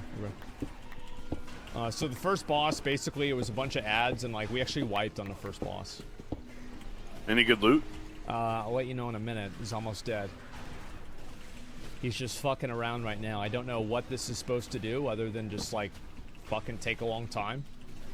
Is our damage bad, or is the boss just like hard to kill? I don't know. Damage is awful? Really? Okay, let me see what we got. I got animal webbing, cosmic opens. Step carefully. Mortals were never meant to enter this sacred ground. Oh, we got legs. Wow. That's a lot of them. Okay. Some may even unravel your sense of reality, sending you spiraling into insanity. Who the fuck is he talking to? Your efforts are meaningless. Oh shit. Okay. Is flawed. Reality must be remade. I will see it done. I mean, a remaking of reality. I mean, for the soul of your world. I feel like that doesn't sound that bad. Yeah, I mean, how do we know the jailer's wrong? I feel like this is, you know, we never heard his side of the story, did we? It's like, think about it like this. The jailer is called the jailer, but he's the one that's in jail. So it's very clearly written from a perspective that the jailer is wrong. You know, because there is no story. No, there is a. Listen, this story has been going on ever since ever since Warcraft 3. McCall, did you know this? Yeah, like reaches all the way back. Yep, it goes all the way back, and they've been planning this for 20 years. So this is a big thing, guys. This is a really big deal in this raid. First ones are bad. See, I don't think the first ones. Yeah, it's like we don't even know who the first ones are. Where are they? Like, it would be a lot easier to understand what's going on if we knew what they were doing. Wait, what if we are the first ones? Oh my god. And the players are the... Wait, so we would be the first ones, and like, it would be like a time loop. So us defeating the jailer and jailing him again would, and then we wouldn't be in the Shadowlands, we would go back to Azeroth. It would be a massive time continuum paradox. Holy fuck. We are the first ones. If they did that, that would be really cool. So they're not gonna do that. So yeah, don't worry about it. Can I jump over there? I bet I can. Oh, Blizzard! Blizzard, why not? Why not? Why can't I do that? Okay, let's see here. All right, can I leap through the raid? Can I get a summon back? Are all the bosses available? Up to Anduin. Why do they gatekeep the other bosses? Listen, this is a story that's been going on for 20 years. Okay, you can wait an extra week to find out what happens at the end of it. Sylvanas? Wait, what? What? Sylvanas? Wait, oh, Guys? What? What? Oh my god. Nothing, man. Nothing. There's nothing. Nothing about it. Alright, where's Sylvanas? There's so... Oh my god. Dude, she looked way hotter without all the armor on. Oh god, dude. We live in prisons of our own making. The true battle lies ahead. I will never serve. Can you guys summon me again? I need to do something. Okay, guys, let's go ahead and ready check and pull the boss. I am past my breaking point. All right, get on him. Don't pop hero yet. We'll save it to get through any, like, maybe the end of the fight. Okay. Oh, spread out with these. It's probably like Sylvanas. Yeah, it's like Sylvanas, so spread out with those next time. I never did Sylvanas. Okay, good. Your destruction is unavoidable. I'm gonna rally here. Emanating Genesis rings. You lack power. What the fuck is that? Okay. What the fuck? You cannot even control where you stand. Huh? We have to use the portals to go into it. Bro, this raid is no joke. The stasis field should keep you busy. So we have one stasis field in the middle and the other one on the outside. You lack power. Holy shit. Why does it have a Russian accent? I have no idea. So it's simple. Just stand next to the portals and take one portal that will bring you over to the other side. You guys see what I'm saying? So like you want to use a portal and port through it. McCollum, do you understand it?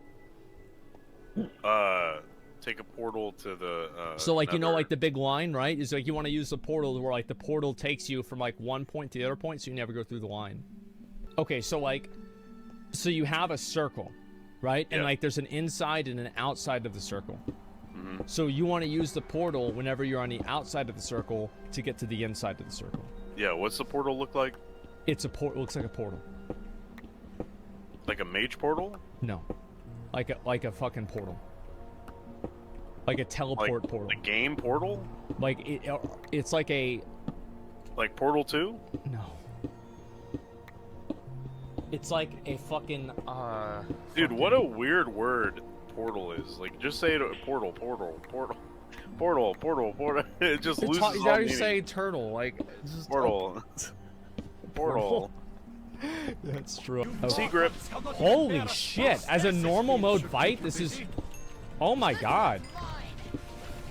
Oh my fucking god. This is rough. We're losing so many people too. I feel like this is a. I feel like this is a wipe. I feel like this one is unironically a wipe. No. Holy shit. We're actually wiping twice on the second boss. Jesus Christ. Is there an easier mode we can do? It's not out for a while, man. LFR won't be out for weeks. Fuck. I don't know if we're ever going to be able to do this. It's too hard. How are people dying? What is this? This is the second boss. How are we dying on the second boss? This is the best Alliance raid? Is this the best the Alliance has to offer, guys? Is this really it? Are you kidding me? I forgot to tell you, all the, remember when you used to make raids and, like, it would be okay? Yeah. For stream? Everybody that you used to raid with, like, on the stream, they went Horde because the Alliance is dead. Like, it's done. It's finished. Alliance is done. If you want to actually complete shit now, you have to go Horde. Until they do, like, cross-faction shit. Just letting you know. Everybody went Horde. Every good player. Oh my god. And so we just have to wait for 9.2.5 until we can play with people that know what they're doing? Well, there's always Lost Ark.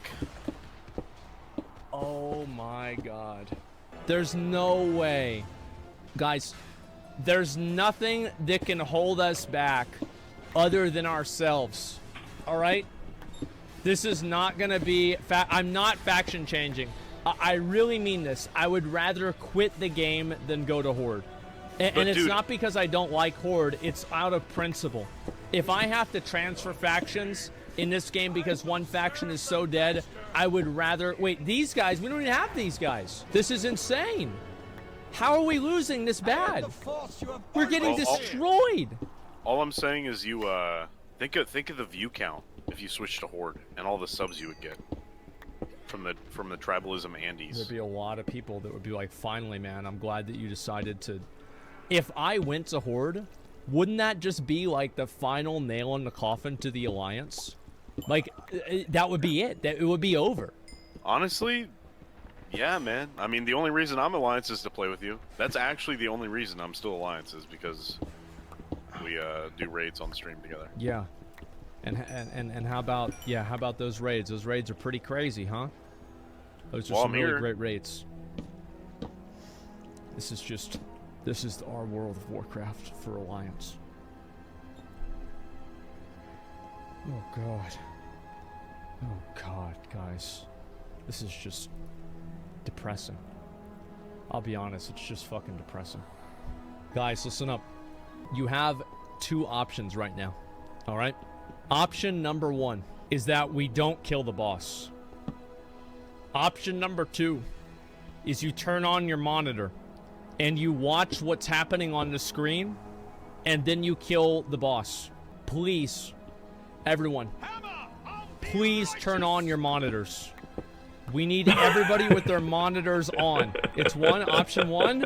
We don't kill... No, that's not... No, it's a rhetorical question. I didn't really mean to ask for that. Yeah, I wasn't really asking. What do you mean? Anybody can beat this boss, okay? This is the easiest boss in the entire game. And people are wiping on it. Why is anybody wiping on a boss if it's that easy? It doesn't make any sense. Okay, go that way. Spread out. You lack power.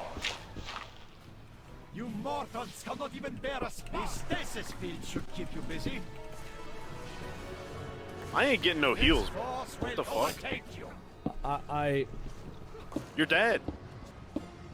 Dude, you're dead. I know that. I'm fully aware of that. They say you can't be healed because you have war mode on. Huh? Yeah, they say you can't be healed because you have war mode on. Let me see. Healing taken. McConnell. Reveal your secrets to me. Wait, yeah, nobody can heal McConnell because he has war mode on. Wait, what? What the fuck? War mode. What? 戰爭模式。 Oh my god. This is a wipe. Oh my fucking god. Is this real life? Is this actually happening to us right now? Your destruction is unavoidable. Okay. Move over Mondo Burger. Alright. Okay, guys. Okay. I wonder how much different it would be on Horde. I really do. I wonder how much different your team saw. I don't know. This seems really, really hard for a normal mode raid. McConnell, what do you think? I agree. This is hard. It's no joke. The boss ain't no joke. Let's go. Let's do it again. Do it again. They can't res me either. They can't res you because you have war mode on. Bruh. I'm out. Oh my god. It's patch day, and we can't even get a healer for the new raid. Let me look at the listings, okay?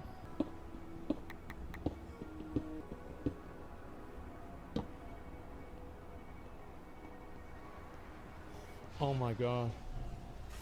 Now I have time to unlock. Is this what happens to Alliance? Is this what the Alliance has become? Yes. This is it. Right here. Guys, we are the last hope. I want you to understand this. Every single person on the Alliance is probably watching the stream. There's 300 people from the Alliance here watching the stream. They are all waiting. This next attempt here will be what determines the fate and the direction of the Alliance. Are you really going to let this happen? Are you really going to allow ourselves to fail? There are dozens of people here from the Alliance ready to watch us succeed. They've got their Alliance shirts on, you know. Come on. Only losers play as Horde. True. So true. Is this on normal? No, it's on Mythic. That's why we're wiping so much. We would not wipe this much on normal. That would be ridiculous. I mean, you can say the Horde is full of losers, but they're clearing the raid. Yeah, they're not losing right now. Nobody dies here, okay? Nobody dies. I'm dead. No, we've still got this. We've only got 3 people dead. Let's go. This is probably one of the better attempts that we've had, to be fair. Come on, guys. Let's keep it up. Okay, 4 people dead. Val Ruth.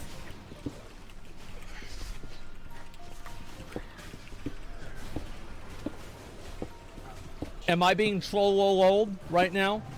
Is that what's happening to me? Like, there's no way that it could be this bad. There's no way. No one else can die.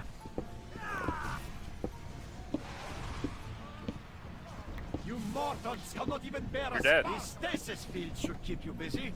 You are an idiot. Ha ha ha ha ha ha ha. I'm gonna be honest with you, okay? This is the second boss. If we do not kill the boss, or we do not see massive improvements after this poll, we are going to call it. Because I can only assume that the other bosses are going to be even more punishing and even harder. Pull these ads in. Don't get hit by the strike. Get out of that. Oh, we got fucked right there. Was I in that? Oh yeah, we both were. How? I didn't even see it. We both were. No fucking way. Show me the clip for that. We were in it. We died. I didn't see it. I didn't see it at all. I know. I want to see what I didn't see. Come on, guys. We can beat this boss. We are literally over halfway done now. We are over halfway done with this boss right now. Come on. Let's stay focused. We can beat him. Let's go. This is huge improvement. This is what we were looking for. Let's go, guys. Big damage. Spread out. Great. Great job. Okay, after this next set of, get ready to move in or out. If the rings are going down, it's going to be in the middle. Yep, it's going down. That means it's going to be on, we got to go to the outside. Okay. Good job. Really good job. Move out with that one. Good job also. Good. Now spread out. Close, so you can die. Okay, it's fine. It's fine. It's fine. It's fine. It's fine. We can still do it. We can still do it. It's not over. It's actually not over. We can still do it. We want it. We need to pop heroism on this set of ads, okay? We have to pop heroism on the ads. Man. Hey, don't worry, guys. We got it. We can do it. Go Alliance. Can I please see the clip for where that thing hit me? Because I legitimately do not see it. I want to watch it. What? What the fuck? Look at this. I was right here. I was out of it. This raid is bugged. My character model is clearly out of it. The raid's bugged. What do you want? What do you... Listen, there's like a huge problem at Blizzard right now. Like, they're not even paying attention to this game. Okay? It's bugged. It's bugged. They don't even have people that test the game anymore. Okay? You give them a call, you get connected to like AI if you want to talk to somebody. It's over. It's over. The game's done. And then Spirit Link made it to where you can't even see the... It's like there's no way that was server. There's no way that was server like. That was a good like 20... No fucking way, bro. Like, look at that. Look at that, bro. Yeah, right, dude. Yeah, fucking right. Like, my character model was nowhere near that line. Oh my god. Dude, you want me to be honest? What? We're kind of acting like those people acted when they knew WildStar was going down, and they were trying to like save it from being like turned off. Yeah. That's what we're at. It reminds me of the situation we're in right now, where they knew the end was coming, but they didn't accept it. Remember WildStar? Yeah, I remember. This is such a cock-ass boss, man. This is such a cock-ass of a boss. Guys, listen up. I understand that it might seem hopeless. And it does for me too. We have a lot of people leave the raid. We've had more people leave the raid than join the raid. Are we really gonna have another YouTube thumbnail? Asmongold returns to WoW for the most disastrous raid of all time, with like a thumbnail of my face. You know, like, I mean, is this really what's gonna happen for the YouTube viewers? No, it wouldn't be that one. It would be where you're very somber looking like, down to your right, and you're like kind of being pensive about it. No, not with your hand on your forehead, okay. But like you're looking very like very concerned, like about the game. You know what I mean? Yeah. Yeah, kind of like that. A little bit more good. to the. Yeah. Yeah. That's good. Yeah. Treehouse video incoming. Yeah, longer incoming pretty soon. You spent 9 hours in BOD. This is nothing. No, it's completely different because BOD we were wiping on the second to last boss. On this one, we're wiping on the second boss. I'm gonna get on Argent Dawn. This is where my Horde character is, okay? And we're gonna see how the Horde is doing. I almost don't want to see this, but it's okay. Yeah, it shouldn't be that bad, right? All right, here we go.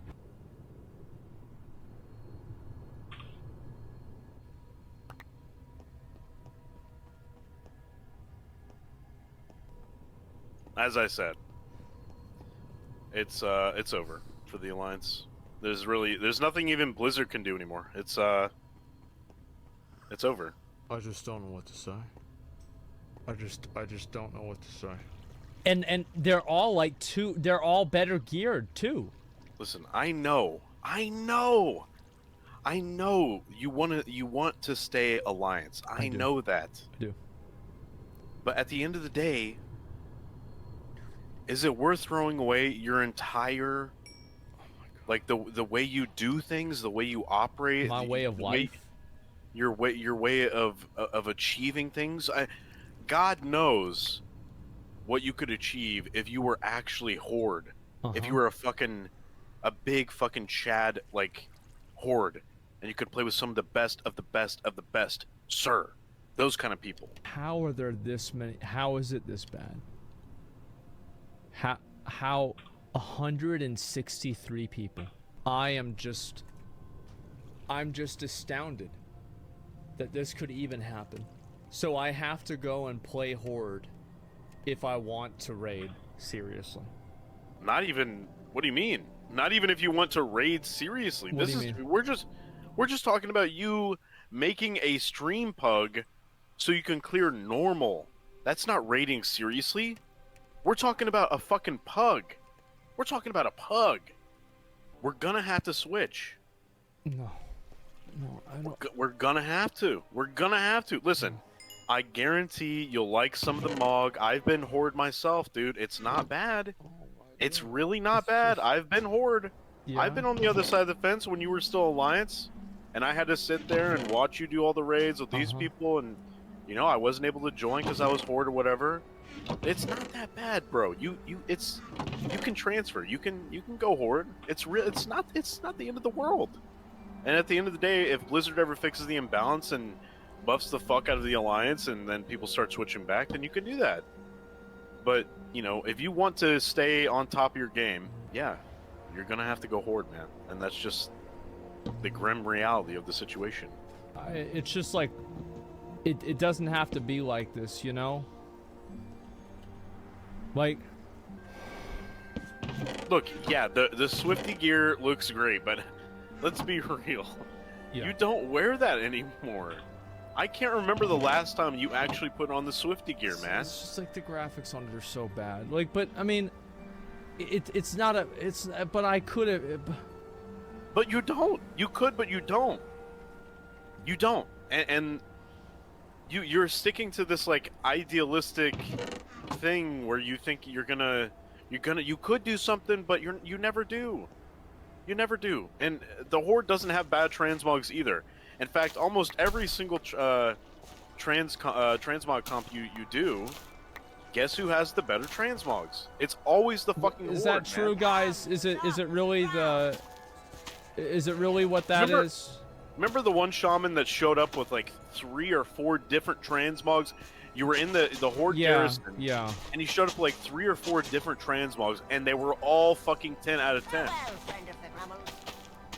It's just like I've been Alliance for so long, and it's like also if I do this, what I'm saying to Blizzard is that you've won. Like I tell Blizzard, you've won. This is It's gonna be okay, man. We're gonna be fucking awesome on Horde. I'm telling you. It's gonna be fucking great. It's gonna be cool, dude. We're gonna be walking around. The armor's gonna be fucking huge.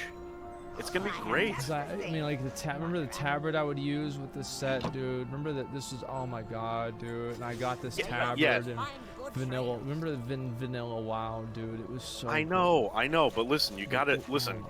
So the Horde Arathi Basin. Yeah. Tabard goes with everything, and it's green. The skull?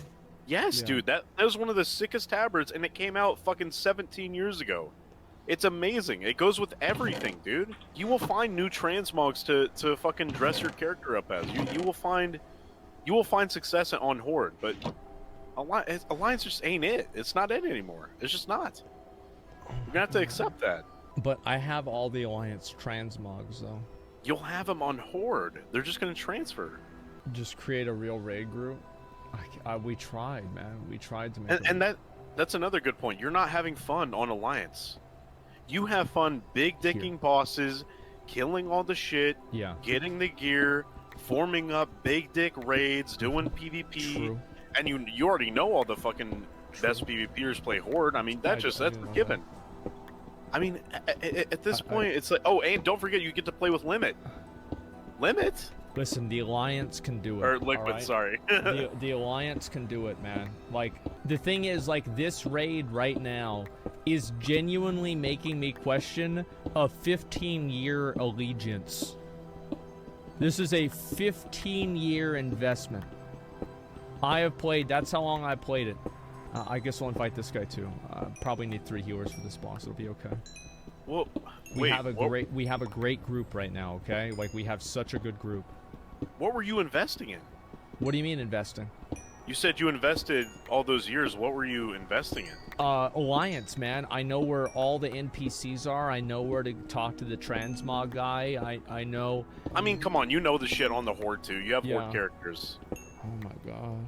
It's gonna be a whole new world for you, dude. A whole new fucking World of Warcraft is gonna open up if you transfer. But I would be betraying the Alliance, man. You remember Bolvar? Bolvar doesn't give a fuck, dude. The guy's a fucking roasty toasty. He's like, who gives a? He doesn't give a fuck about the Alliance anymore. Tyrion Fordring. Dead. Tyrallion. Literally lost to Illidan. That was pretty sad, honestly. It was really fucking. That was pathetic. Like, I thought Tyrallion was like really powerful, and then like that cinematic. I just like. I mean, who is this guy? I just. Listen. Oh, I know why you don't want to do it. Why? You'll lose your name. No, because I just play on Kel'Thuzad. You wouldn't go to a new server? No, no. I mean, why would I care? I mean, it doesn't really matter, right? I mean, like, who gives a shit? Like, yeah, I guess not. If you don't want to raid Mythic, yeah. I mean, like, well, yeah. I mean, I'm not gonna raid Mythic. Well, then who cares? You don't lose anything. What do you lose? What do you actually lose by switching? I mean, really ask yourself that. Don't give me some bullshit like an answer like you invested years or whatever. What do you actually lose versus what do you gain? Look at what you gain by switching. You gain so much. It feels wrong. It's like, it feels like wearing it's like wearing a hat backwards. Dude, sometimes, like, listen. It's like this. That's what Horde is like to me.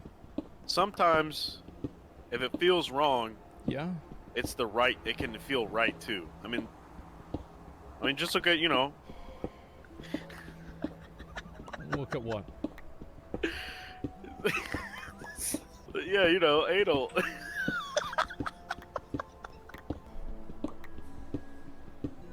This is the crown of wills. This is the new Lich King's helmet right here. Yep. We can't let ourselves get beat down. Are we really going to wipe and end the raid after one boss, guys? Yes. We did so well after that on that first boss. We killed that first boss so easily. Are we really going to give up? Are we really going to surrender? Guys, I believe in you. I believe that you can do this. Please, just click yes on this ready check and prove to me that the Alliance isn't just fucking dead, man. Like, it isn't fucking... McConnell, why'd you click no? Because I've accepted the truth, brother. Look at you looking at my gear right now, acting like I'm supposed to have the best gear. I don't play this dog shit anymore, dude. I play fucking a Chad game. Okay, it's called GTA RP, and I'm a fucking FIB agent. All right, I don't give a fuck about this shit. Look, let's go. Let's do this, guys. We're gonna beat the boss. Come on, everybody. Let's just don't get hit by anything. That's all you have to do. Just fucking do it right. We have a great group here. Let's go. Move away. Move out with those. Move out with those. Come on. Please don't make me go Horde. Please don't fucking make me go Horde. Okay. It does. It sounds like you're talking to children, bro. It does. It just does. The Horde. It does. It does. The raids you used to lead on. Listen, the raids you used to lead on stream. You used to yell at people, berate them. Yeah, you wouldn't. I would. If they died, because they deserved it. Yeah. Okay, but you're not acting like that anymore. You're babying people because you have to, because there's nobody else. There's nobody else to replace these people with. I know. Wait, how's Tiger Panda doing double everybody else's damage? It's Tiger Panda, bro. Come on. Tiger Panda was like all the other people that would play with him whenever we did the old raids. Like, they're all gone. Yeah, they are. Stay focused, guys. We can still beat him. Yeah, I think we can do it, guys. I think we can do it. Yeah, we can beat this boss here. Wait, what? Wait, where? What? Wait, where? What the? Oh my god. You lack power. Oh my fucking god. Is this really where we are at? I'm imagining a scene where there's just like this old TV on some sort of stand out in the middle of a field, and it's just playing this raid on repeat, and there's a flag in the background with the alliance symbol, and taps are being played. Just the most tragic scene I can imagine. Jesus Christ. And then the TV is like it's like the screen is like dying out. You know, it's like an old television from like the 60s. It's like the line going down the middle. Look at that chat, dude. Look at your chat. I don't know. Put Fury Legendary on. Can I get a res, please? This is crazy. You aren't queued up. No one can apply because you aren't queued up. Well, I know that. Like, I know that we're not. Like, the problem is that if we invite new people, those new people are gonna make the same mistakes that we made an hour ago. Longshanks, can you not die again? Please. Please don't die. We probably can't replace you. Please, we need you to get better, Longshanks. I can't replace you anymore. Like, that's how bad it is. Like, if this was back in the day, I would have kicked you out the second you hit the ground. But I can't. I literally can't replace you. You need to get better, and I am so sorry to say that. He says, "All right, Daddy." Did they say stuff like that on Horde too? I don't even know, dude. I don't know. No, they don't talk like that on Horde. That's low. That's fucking low. That is low. Please just. This is 100 times worse than Ashara, by far. Ashara was really bad. This is worse. That's even. Oh my god. I guarantee you, at least 500 people watching the stream right now are going to switch to Horde after hearing this and seeing this. This is just. I know. Like, and this is the worst part. Like, this stream is the biggest advertisement for Horde than we've ever had. Like, this is a huge advertisement for playing the Horde. That's the worst thing about it. Like, everybody is seeing it. It's like, who sees this and thinks to themselves, wow, I can't wait to play Alliance now. No way. Now we're going to have the next set of ads, guys. Come on, we can do this. We can do this. There we go. There we go. It's that easy, guys. It's literally this easy. See, for the Alliance. Great job. Wow, look at that. All we have to do is do that one more time. Please don't leave the raid, because I can't replace you. Please don't leave the raid. Just res Loy. You lack power. You guys have got it. You guys have got it. Come on. You can do this. There you go. There you go. Don't get... Okay, one of the tanks is dead. Your agony amuses me. Oh my goodness. Oh my goodness. We've got him. We got him. They're gonna beat him. They're gonna beat him 100%. I know it. They're gonna beat him. We've got two. He's only got 2 million health. You guys can do this. You can do it. Come on. Come on, guys. 900k. It's a kill. It's a kill. They got it. Maybe, maybe not. Get that No, they got it. stasis trap. Watch out. Don't worry about the trap. It's fine. It's a kill. It's a kill. It might not be. No, it's a kill. We'll see what happens. I'll believe it's a kill whenever the boss is dead. It's a kill. Come on. Come on. You guys have got this. This is for the world first kill, guys. Come on. Please. Please.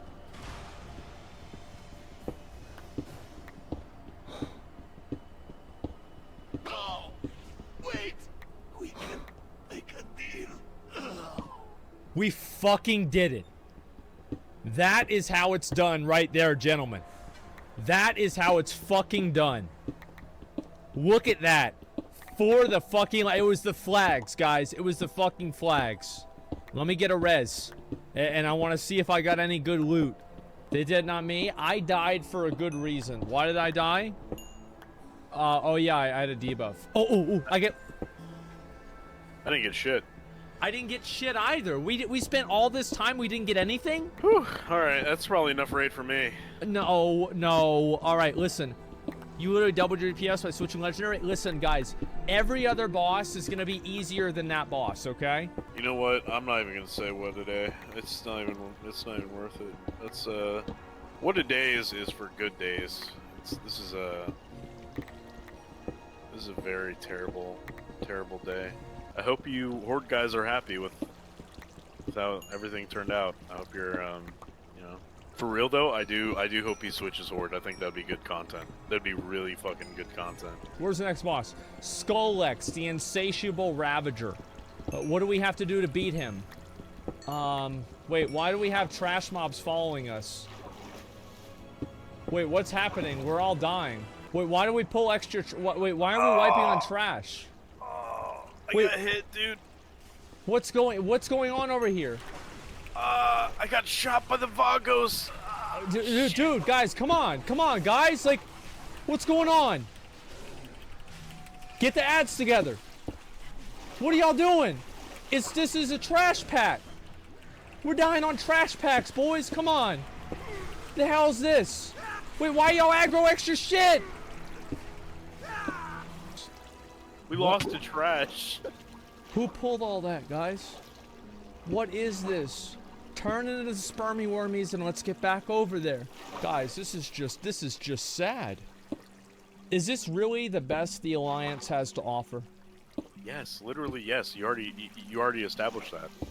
I just don't want to admit it.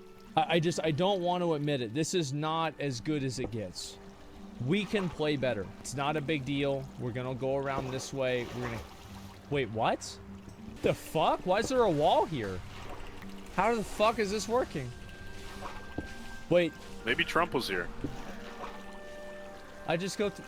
Whoa! Should Asmon fashion his horror phrase? I mean, like, really, like, I actually don't know. Like, okay, you guys want, like, my actual meme, like, non-meme answer about this? Is, like, there's a big part of me that, like, genuinely considers it. Because, like, if I can't even play with people, like, what the fuck, right? I mean, but, like, I don't know when the new patch is gonna come out either. Because, like, if the new patch is coming out in a month, like, I mean, who cares, right? So let's go fight this boss. People are messaging me, begging me not to leave. Like, I'm actually getting, I'm getting DMs from people and fucking whispers from people spamming me. Please don't leave the Alliance. If you do, everybody's going to quit. Like, they're so worried. And I know why. Like, I am literally the last person that streams Alliance content. You are. Like, this is it. Maybe take the hint. What do you mean, what hint? What hint do you mean? Like, the hint. Take the hint. Look, we've got the new boss. This boss is gonna be easy, okay? It's a devouring rift. I mean, the new boss is the same as the old boss. You know what? You're probably not wrong. It's just sad because, like, the Alliance used to be lit, man. Like, playing on Alliance, here's the thing, is like everybody that played on Horde was a loser in real life. But everybody that played on Alliance actually owned, like, a yacht, or, like, they had a really high-paying job. Like, they were, like, a Wall Street, like, broker, right? Like, that's what it used to be. And, like, maybe it's still like that, and that's why nobody plays Alliance anymore that plays WoW. But, like, I mean, fuck. It's like, yeah, Alliance players were really cool, and they were, like, you know, just, like, cool, nice guys, and they just understood the game. And then, like, the Horde were just a bunch of, like, losers that, like, smelled bad. Like, that was it. And, like, now there's no more Alliance. What the fuck? No, I don't smell bad, guys. It's other people that smell bad. I don't smell bad at all. Here, pull these last bags. And, like, the music just makes it so much worse because I'm talking about it, and it's got, like, this fucking melancholy song playing in the background. It's just depressing, man. It's just straight fucking depressing. A little bit of projection? No, it's not projection at all. Like, everybody, like, isn't that true, Mike McConnell? Like, the Alliance players were more attractive in real life on average than Horde players? I don't fucking know. I would say, I think that's pretty much a fact. That was a fact. And now it's, I don't even know. Yeah, true. So true, guys. Oh, wait, I got a BOE. Where's my BOE? Okay, Let's get together and let's beat them. You guys know what to do. Everybody is prepared. Let's go ahead and make this happen. I'm gonna ready check and then we're gonna pull. Yo. Okay, let me see here. Aslan. Yeah. They're saying you're gonna switch to Horde? He is, man. No, I'm not. He is. He actually is. He's been talking about it for the past, like, hour. Well, I was gonna say, if you do, let me know, because I already switched to Horde about 6 months ago, so... You too? He actually did, yeah. Yeah, hey, everybody's coming in. Oh, tell Asman to stop. Oh, hero of the Alliance, S-Man, tell Asman to stop. I'm like, bro, I switched to Horde on retail 6 months ago. Oh, I'm telling you. no. I'm telling you that. See? See? Are you kidding me? If S-Fan did it, you should do it, man. Let's fucking go Horde. Let's do it. Let's fucking rage. It's just so sad. Times change? Yeah, they sure do. Times definitely fucking change. Alright, let's get this boss down, guys. Come on. Okay, let's stack after these, not this one, stack after the next set of blue circles, okay? So as soon as the blue circles go out, we stack somewhere where they're not at. Now.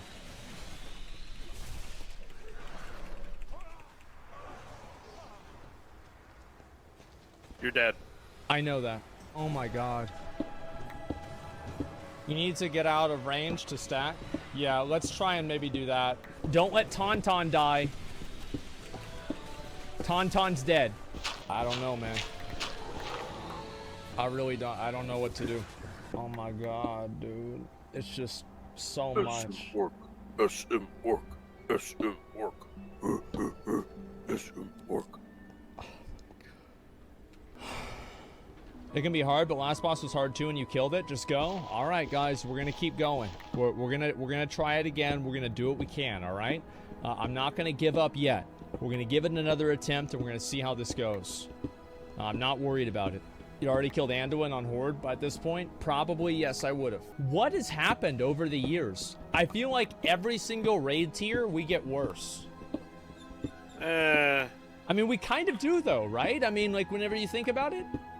Nah, because I feel like even in BFA, you were able to brag about being able to clear content that actual guilds couldn't.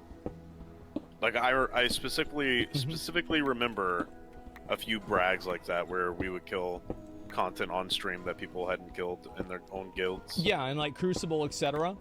But then like in Shadowlands, like Castle Nathria, I am still traumatized by Castle Nathria. That's how bad it was. Castle Nathria was a legitimate, it was a disaster. Okay, guys, like I really, if you were there, you can fucking, you can say like 100%, yeah. Like Castle Nathria was bad, man. Like Sludge Fist was fucking bad. And then like we went and we did Sanctum of Domination, and I think we didn't wipe on Terror Group. So Sanctum of Domination we probably did a little bit better on, but we didn't finish Sanctum of Domination either because of Fate Scribe. Fate Scribe fucked the shit out of us. And now we can't even get past the third boss. This is bad, man. It really is. Holy shit, good job. See, this is how it's done. This is how it's fucking done. Good job, guys. We figured out the mechanic, we beat the boss. Imagine that. Holy shit. Holy fucking shit, nice. Oh, wow. Congrats, McConnell. You got a conduit. It's garbage. What? It's bad. It's like garbage. No, it's got to be a good conduit somehow. No. Is it really? It's really just bad? Yeah, it's bad. Okay. Stay focused. Yeah, just point that away from the raid. I feel like it's not really... Oh, 好撚折磨啦，屌！ Doing... Is it really... It's really just bad? Yeah, it's bad. Okay. Stay focused. Yeah, just point that away from the raid. I feel like he's not really doing anything. This seems pretty easy. Yeah, I feel like he's gonna do nothing until he one-shots us. That's what I'm really worried about.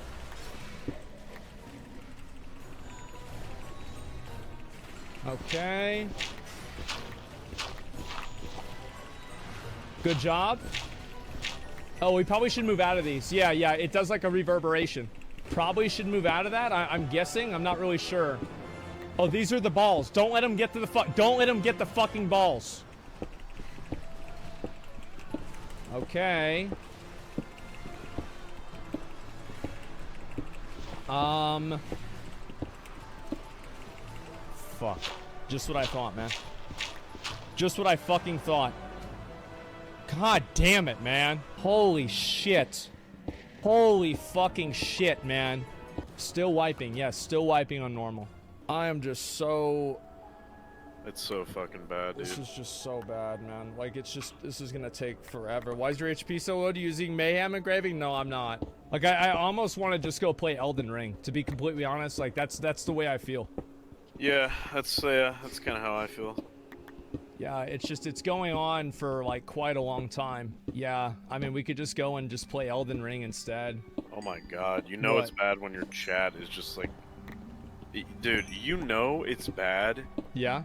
When the raid is released, and after a few hours, your chat is pog champing a different game. Yeah. Let's give it one more try, guys. Let's give it one more try and we'll see what we can do. Alrighty. We're dead. Just give up? Yeah, I'd rather just play Elden Ring, to be honest. Oh, I'd just rather play Elden Ring. It sounds so bad. Like, it's just crazy. Like, I would just... That actually sounds bad. I just would rather play Elden Ring. I think this is just, like, super boring, and, like, I'm getting bored. I don't know. Like, I just... Is it weird to just, like, not give a fuck? Like, I just don't care. Like... It's weird. Like, I'm thinking, like, back, like, what was the difference between... like this and Tomb of Sargeras? You know what I mean? Legion was good. Legion was really good. I like Legion. Raiding might need more preparation. Yeah, it's just like, I don't know. I mean, I just force yourself to get burnt out from playing. Yeah, I feel like I'm like forcing myself to play. It's just, you're just bored with the game. Your time enjoying WoW is over. I mean, I don't know about that. I don't. If you want the honest truth, I hate raiding. I legitimately hate raiding. I hate relying on other people. I hate those other people having to rely on me. I like playing by myself in a small group or by myself. I hate it whenever fucking Longshot dies again and it's like, okay, well now what? Now it's over. Like, okay, great. Well, I didn't do anything wrong, but we're still have to do it again. Like, it's just, and then you have to run all the way back to the boss. You have to rebuff and everything. And it's like, I don't know. It's weird because like, I'm honestly like I'm at a loss because I feel like back in the day, it's always been like this, right? I mean, so it's not like this is different, but like, I feel like it didn't bother me as much then as it does now. Like, I just immediately lose patience with it. Is that weird? I don't know. Like, I just don't give a fuck. I don't want to deal with it. Like, if we're wiping and it's a problem, I just don't want to do it. And I'm just lazy. I don't know. Played games, so other content outside of Raid that you can go and do those games, or 8-man? Yeah, I don't, it's just, you're getting older and I'm the same way. Can't be bothered with people. You have more value for your time now. You have options. You didn't try other games back then, get in a guild. I think being in a guild would help a lot. Yeah, for sure. I definitely think so. I don't know, man. Oh, shit. I didn't mean to do that. Asmon gone soft, can't handle the wipes. True, but unironically, like, I just don't want to do it. I just don't want to. And, like, I love the game, but I hate raiding. It's boring and slow and unfun, and I'm always waiting for somebody else to ruin my time. It's just, I don't know, man. You're lazy as fuck, man. That's it. I think you're right. I think that's really what it is. I'm just lazy and I just don't want... I just don't care. Like, it just seems so boring and pointless to me. I just don't want to do it. That's all there is. I just don't want to do it. I don't know what else to say. Yeah, let's just do something else. Yeah, I mean, I'll look at the cinematic and everything. I will do that. Yeah, it's just like literally zero fun. Like I'm not having any fun playing this game. Tuning fixes, hot fixes. Yeah, where's the cinematic? Things apathetic. Yeah, I am apathetic. I just don't really want to waste my time. It's not out yet. What the hell are you guys telling me to look at it for? Well, they lied to you, obviously. They obviously lied to me. Yeah, they obviously fucking did. If the last boss isn't out, I don't think the cinematic will be. As money changed? I did. Well, no, like, unironically, I feel like I've changed. Not really. The game has changed. I don't know, man. The game got worse. No, the game got worse. I promise. If the game was still good and people were still playing Alliance and you had a competent raid full of people that were actually capable of carrying me and you, you'd be having fun, killing bosses, getting loot. Yeah? Getting achievements. Yeah, maybe a bit. I don't know, like, I watched the game, like, the gameplay just seems, like, super slow and boring to me. I don't even really have to move, and, like, my damage sucks, like, I'm bad at the game. Like, it's just... I don't know, like, it seems... Final Fantasy XIV changed me? It did, yeah, it did. I can't go back to raiding in WoW, like, I just... What? I just don't care, man. Like, I just don't care. That's all there is to it. I just simply don't care. I don't know what to say. I mean, it sounds like you're trying to apologize, but who are you talking to right now? Like, myself, I guess? I don't know. I know, but I mean, your chat clearly wants you to, you know, do what you want to do. Yeah. They want to watch you do something you enjoy.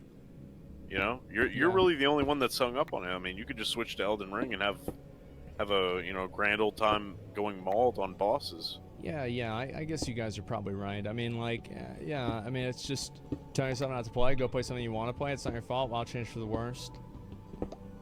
Yeah, it's just, I don't know, like, it's weird. It really is weird, man, it really is weird. Like, I don't know, man. Like, I'm disappointed WoW Fish in. Is a game that changed? Yeah, I don't know. Like, I feel like I could just go back around and say that, come back 2023, betrayed WoW. Maybe I did. I mean, like, the thing is, like, I just, like, I don't even have, like, a strong emotion towards it. You know what I mean? Like, it's not like, I don't feel like I don't feel like WoW betrayed me. I don't feel like anything. I just don't want to do another raid tier again. And deal with the same stupid mistakes every tier. Like, it's not fun for me to do, and I just don't want to do it. Like, maybe in the future I'll enjoy it more, but like now I don't know. Like, I could do this. I just close the game. Like, I don't want to play the game. I'm deciding if I want to play Elden Ring or do something else or just like call it. Like, I don't know. I said I'd play Elden Ring today. I kind of just like, I don't know. It's like, it was just a weird vibe. It's just really kind of weird to me because, like, I've been so, like, passionate about the game for so many years and everything, and it's just, like, I just have, like, whenever we're wiping and, like, things are taking a long time, I just don't want to do it. Like, that's literally it. I just simply don't want to do it. I just don't want to. And that's it. Loser mentality? But, like, how is it a loser mentality to not want to waste your time? I don't think it's a loser mentality. I think it's just that I don't want to do it. That's what the loser mentality is? Well, then I guess I'm a loser. I mean, what do you want me to say? Like, I mean, okay, fine. I guess I'm a loser in video games. Wow, okay. I just don't... I don't care. I just don't give a fuck, man. I just simply do not care. This conversation is getting way out of fucking hand, too much, dude. You think so? Yes, why are you sitting here moping about fucking WoW? Well, I don't know. It's depressing to me, man. It's fucking depressing. It's fucking depressing. 10.0 will fix it, okay? 10.0 will fix it, you sure? Honestly, guys, there's a big part of me that wants to just, like, turn off the stream right now. But that's the part of me that would have turned off the stream a year ago. The part of me today is saying, like, let's fucking play Elden Ring. Let's have some fun. Yeah! Let's have some fucking... Yeah, dude. Let's have some fucking fun. Like, I'm so sick of worrying about this bullshit or stressing myself out. Like, I just want to have fun and stream the game that I want to stream and do what I want to do, man.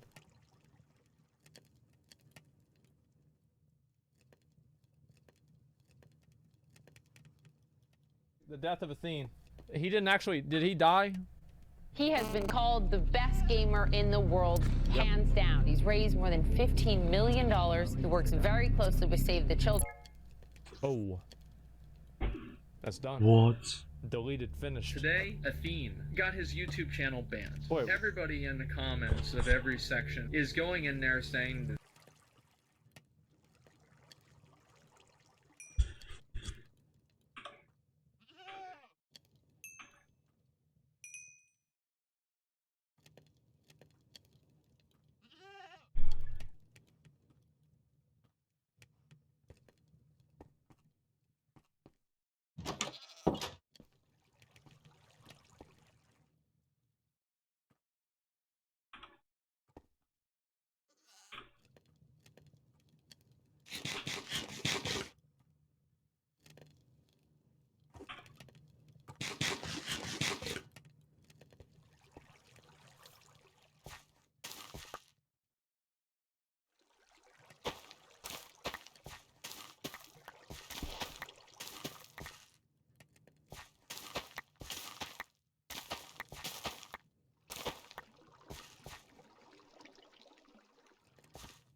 我哋可以去個田。Athene scammed charity money, Athene is running a cult, etc. Athene will do anything to get popularity or to fake having popularity. It's me. He's scammed people with fucking crypto. He's made some weird fucking cult shit. He's released some crazy ass. I forgot about the bullshit crypto. Do you think it's like been worse recently? I don't know why Athene's so hated. He literally brainwashes people. Athene was also banned from Twitch. What he did was the most scumbaggish piece of shit thing you could ever do. Maybe it's because he used to be a huge troll and he actually pissed off a lot of people. Due to the fact that he said insane shit and is also trying. I think Athene, like, people were mad about Athene because of the like ever since he made like that one science video, and then there was a bunch of like other like metaphysics stuff that he started doing. Like, I think that's whenever people started getting mad about him. Like, there's only a small handful of people that were mad about like his WoW videos. To basically scam people, there has been some backlash from the community. I don't believe in any of the numbers that he's giving. It's not possible that he could raise that much money. And then I don't know if like when he does shit for charity, if how much of it is actually for charity and how much of it goes into the pocket, you know? This is the face of a successful cult leader running a very successful scam. Like, it's a fucking cult, worse than the Forsen Boys. Nothing's good ever come from strange fringe cult movements led by charismatic and ambitious cult leaders in Germany.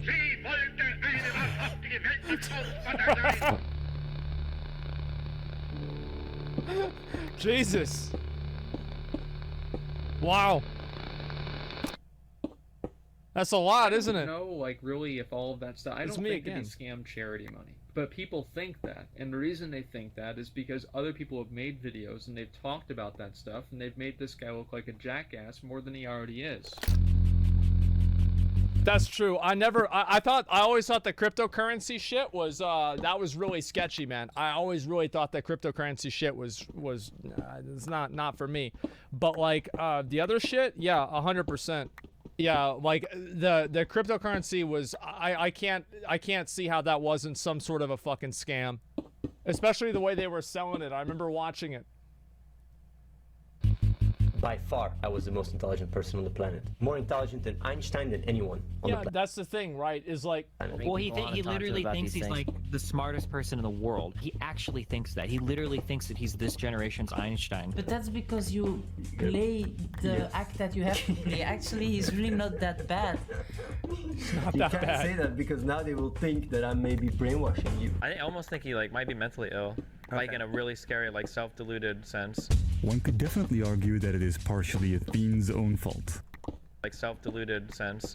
One could. Dude, these days right here. These days right here. You have no idea. WoW at this time was like Fortnite was 2 years ago. WoW was at the fucking pinnacle. It was what everybody was talking about. It was what, dude, those were the good old days. 100%. It was amazing, man. Definitely argue that it is partially Athene's own fault, that it has, for many, often been unclear when he is in character. I am the one. I'm not a nutcase, I'm one. You got that? And when he's being serious. Sometimes he deliberately aims for this, to create controversy and draw more attention to his activism and charity endeavors. What was, however, not deliberate or intended was the escalation of extreme accusations against him, leading to the ban of his YouTube and Twitch channels. While all these claims are actually easy to verify as being false, or at the very least be shown to lack evidence, many companies that operate in the current social media climate adapt to negativity by removing the content, or firing or deplatforming who or what may make them lose potential advertisers. We were live streaming, and right as we were getting into it, YouTube, in their infinite wisdom, not good, removed our live stream and gave us a strike. When you get a strike, you can't live stream anymore. It also means that anyone who knows how to create a well-directed shitstorm on the internet has a lot of power. Just convince a certain platform that a certain individual is trouble for them, and you might be able to get them banned or fired. James Gunn was just fired after offensive tweets dating from 2008. Athene is no more a fraud or cult leader than PewDiePie is a Nazi, or this man was responsible for the Boston. I don't know. I mean, like, didn't Athene have, like, didn't he have, like, a compound? It wasn't in, like, Germany or something like that, where people would come and live in the compound? Because if that's what happened, See, like, to me, I'm a very open-minded person. But I also have to have, like, an opinion on shit, too. So here's the thing with me. Whenever he's talking about, like, him doing his charity work and him saying that he's smarter than Einstein or, you know, Bill Gates or whatever, he's clearly not speaking in the tone of voice and in the context that he was using whenever he was doing the best paladin in the world thing. And, like, yeah, you could say that was on purpose or not, but whenever you have, like, all of these other corroborating things with, like, the cryptocurrency stuff, some random guy making his own cryptocurrency and telling people they're going to make their money back off of it, I don't know, man. Like, that seems really bad.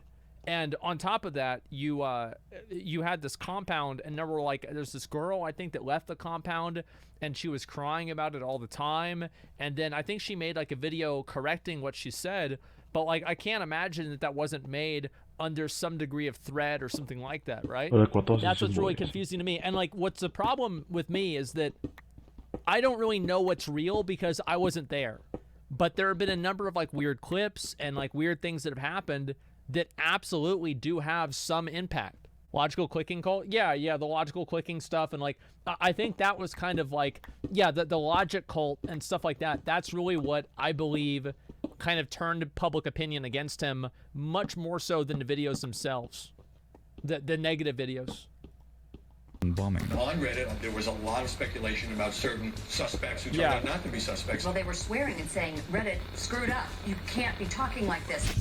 But Athene's deliberate blurring of the line between reality and fiction has made him a very suitable target in a climate where exposing popular personalities gets the most clicks, likes, and upvotes. Yeah, you get a lot of views for that. in gaming communities with a strong tendency towards tabloid-like sensationalism, such as Reddit's livestream fail. My whole opinion on livestream fails, I'm literally scared to even give that because I'm scared I'll get hate for it.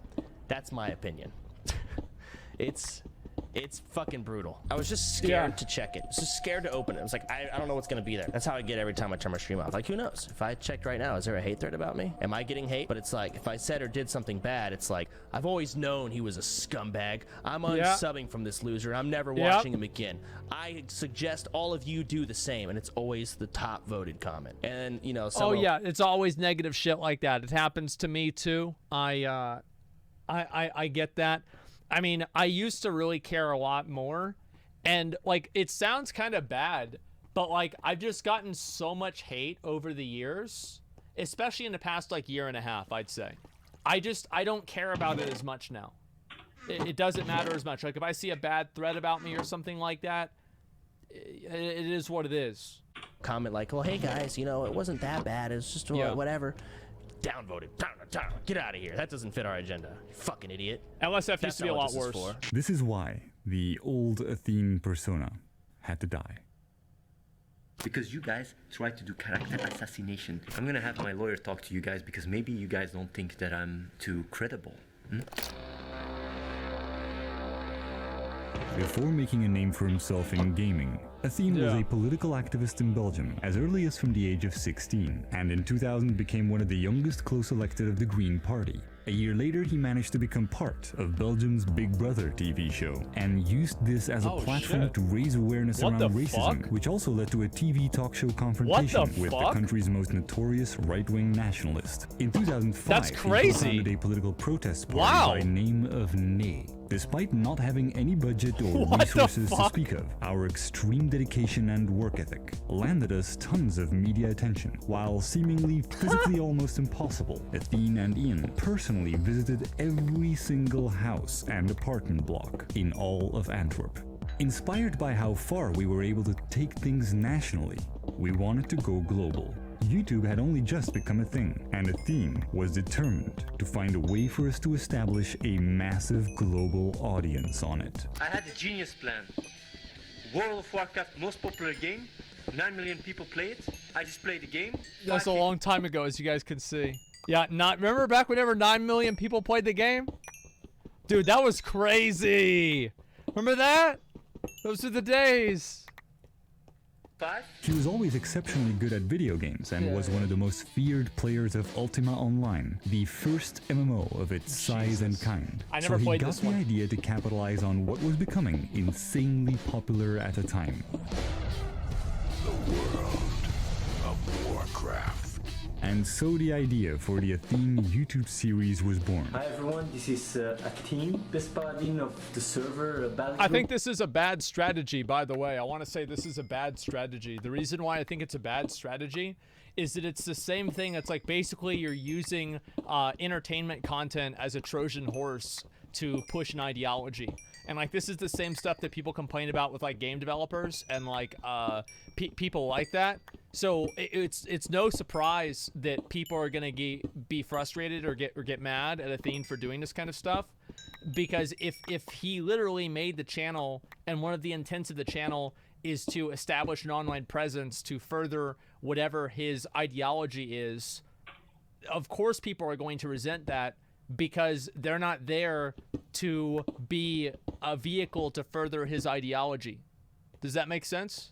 Of course people are going to feel like they're tricked in a way.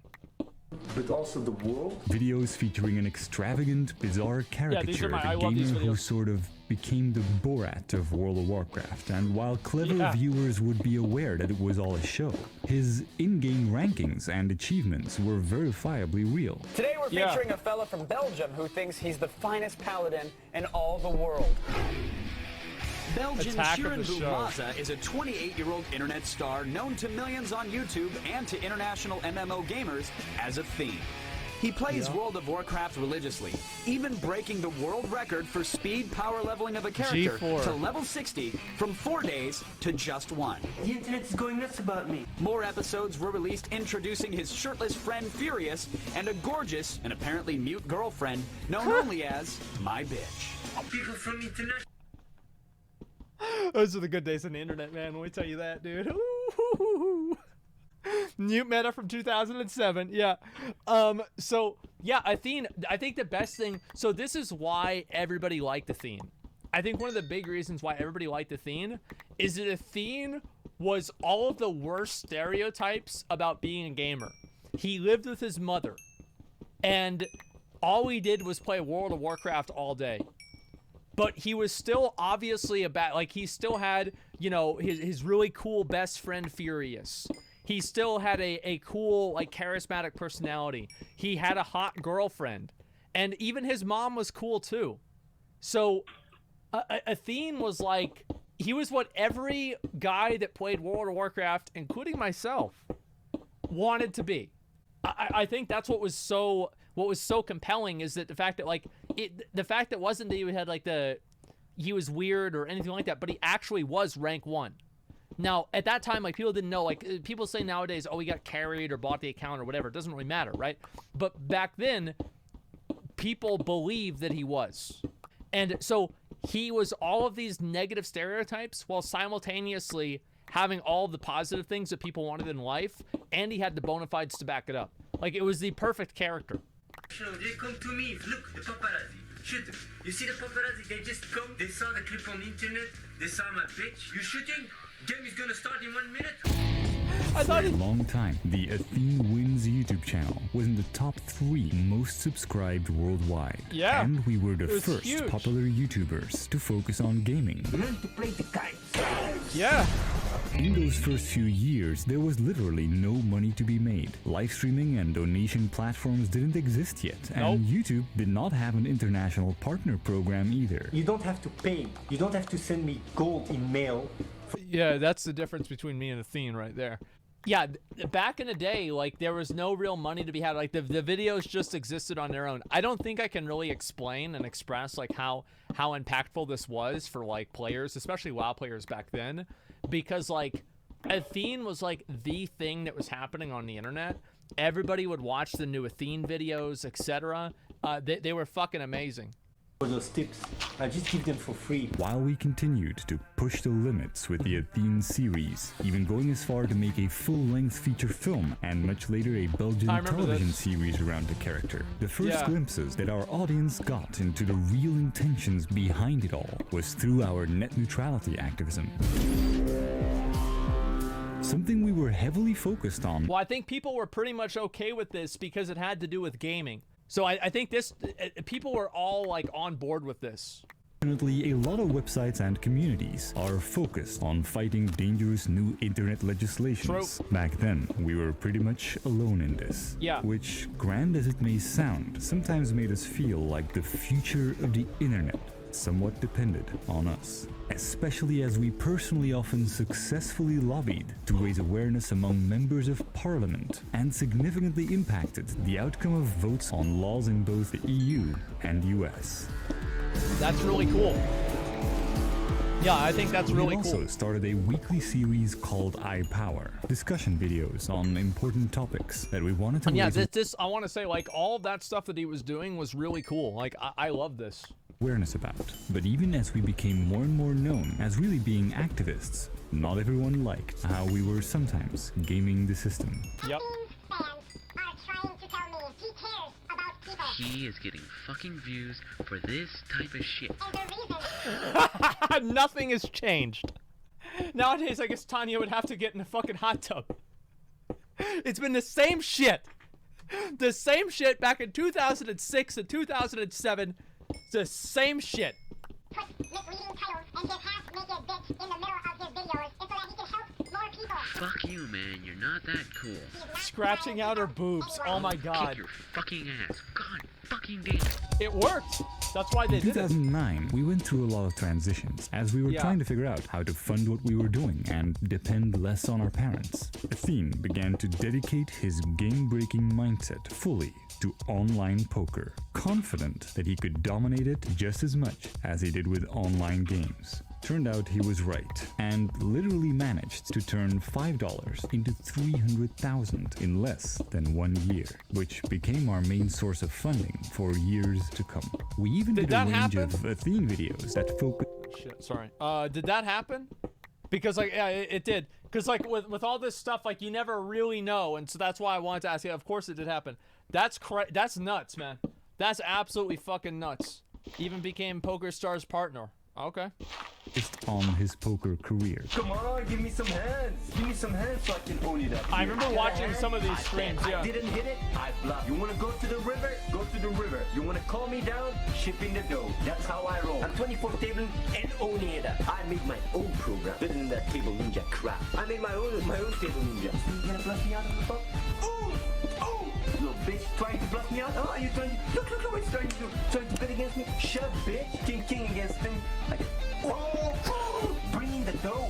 The team evolved the to fucking mostly hair, be dude. just Athene and myself, as Ian and my brother Dean, aka Furious, parted ways. And we spent a very long time working on a documentary that we I thought always forgot that Reese and Furious were brothers. could inspire many others into a more activism-oriented lifestyle. This one right here, like this video, I think Link said this too whenever he did his video about Athene. This video, I think, was a turning point where everybody was like, okay, you know, like what's going on with Athene? And this is where things, I think, started to go like kind of more downhill for Athene. And he took like this more, you know, I guess like scientific or like world-minded like approach. Of this somewhat scattered and confused our fan base, which was still deeply rooted in gaming and more particularly World of Warcraft. So as we had disappeared from the top YouTubers landscape, we decided it was time for a comeback.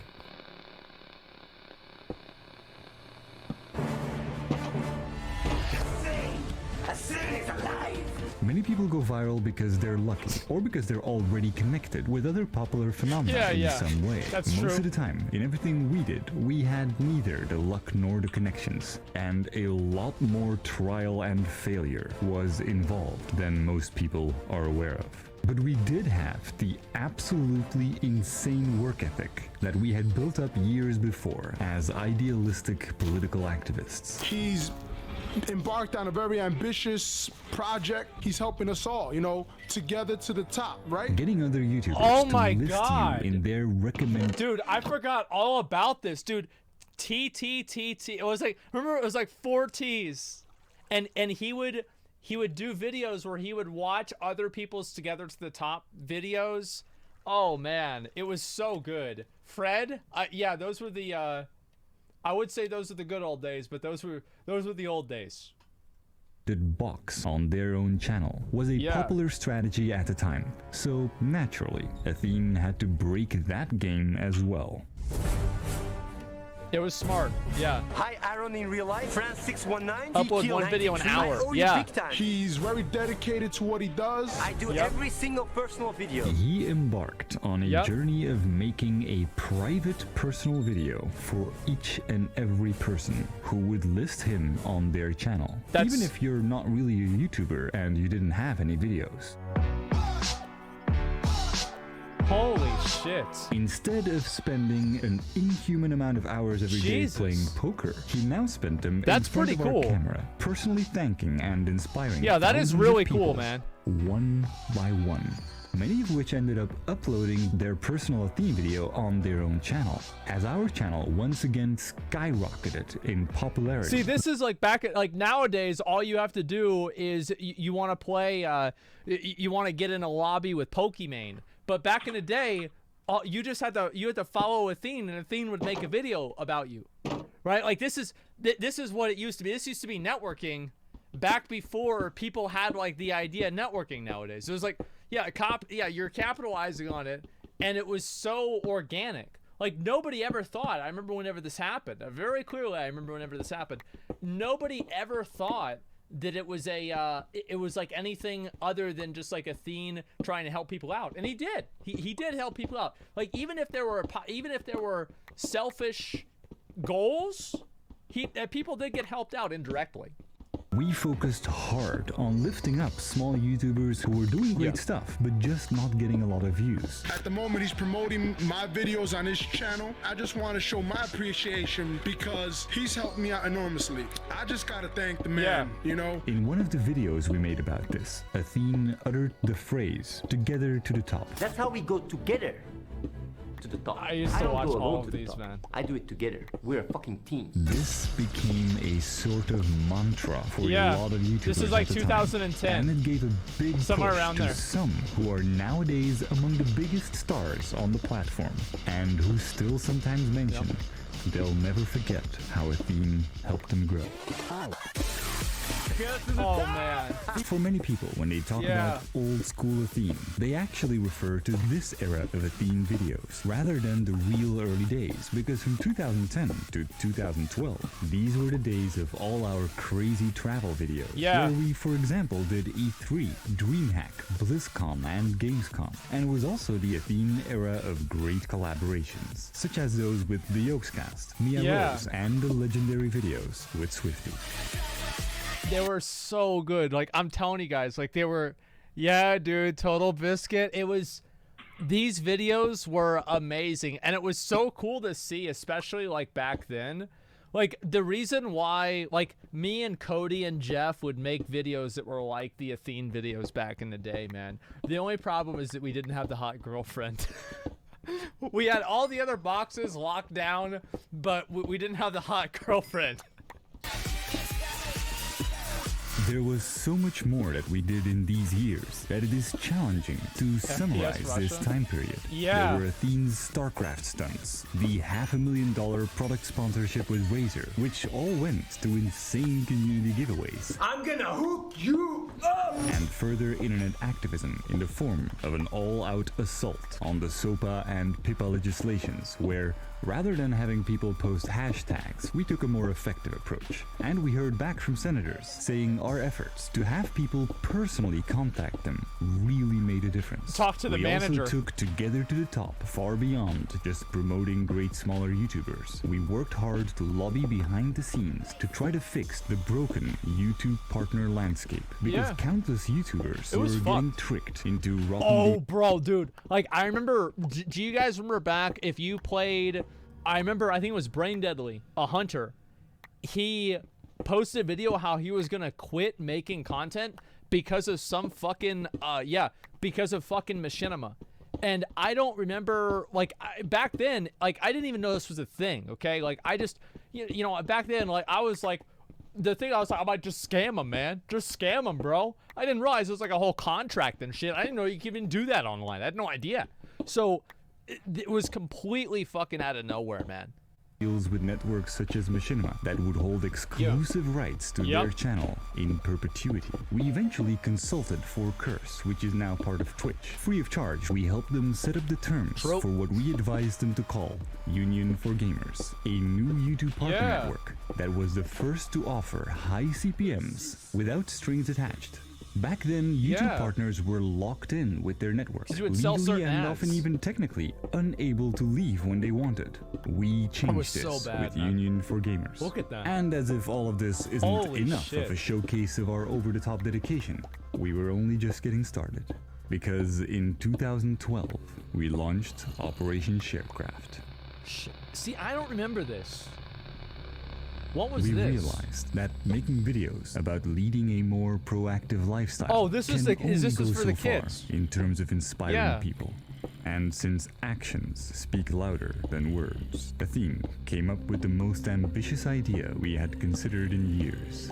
To livestream for 100 days straight and attempt to fundraise $1 million for the most effective charity program we could find. All donations would go directly to these specific Save the Children programs. Because when it comes to charity, we agreed we should never receive any benefits from it ourselves, financial or otherwise. It became easily one of the most difficult and demanding, but also one of the most groundbreaking projects we had ever done.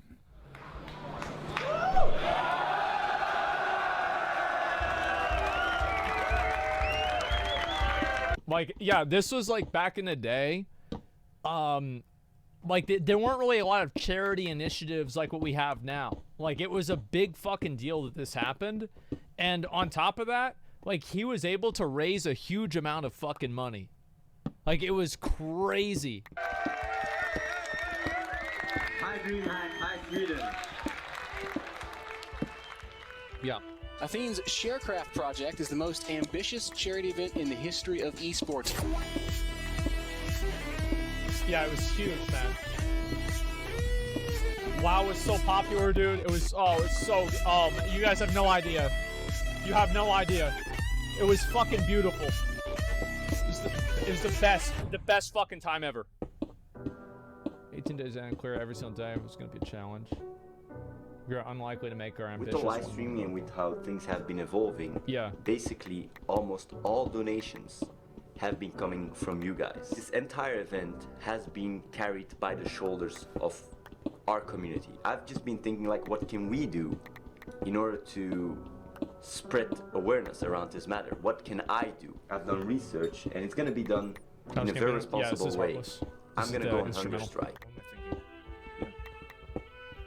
Hunger strike for 10 days. We actually got international media with my hunger strike, with all the people also joining, contacting press. I want to do a big shout out to everyone that's been helping out. It really makes me smile to see everybody coming together. Wow.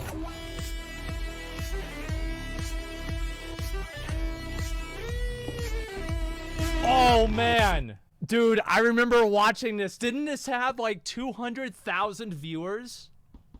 I remember watching. Oh, it was so good. Like it had, imagine it had 200,000 viewers, something like that. 250,000 viewers in 2012. In 2012. Like nowadays, like people, like still nobody really, like nobody hits 200,000 viewers. Like that's like a huge, big fucking. Some Minecraft YouTubers do now. Actually, yeah, that's true. Some Minecraft YouTubers do now. But like back then, this was like the thing. Yeah, this was the fucking thing, man. Oh yeah, the world first 60 Diablo. This is what you guys have raised the past 80 days. Almost $1 million for children facing the worst hunger crisis in 60 years. If we hit the $1 million, I want you guys to go crazy. We've hit it! We've hit it? We've hit $1 million! We've hit $1 million! That's so badass.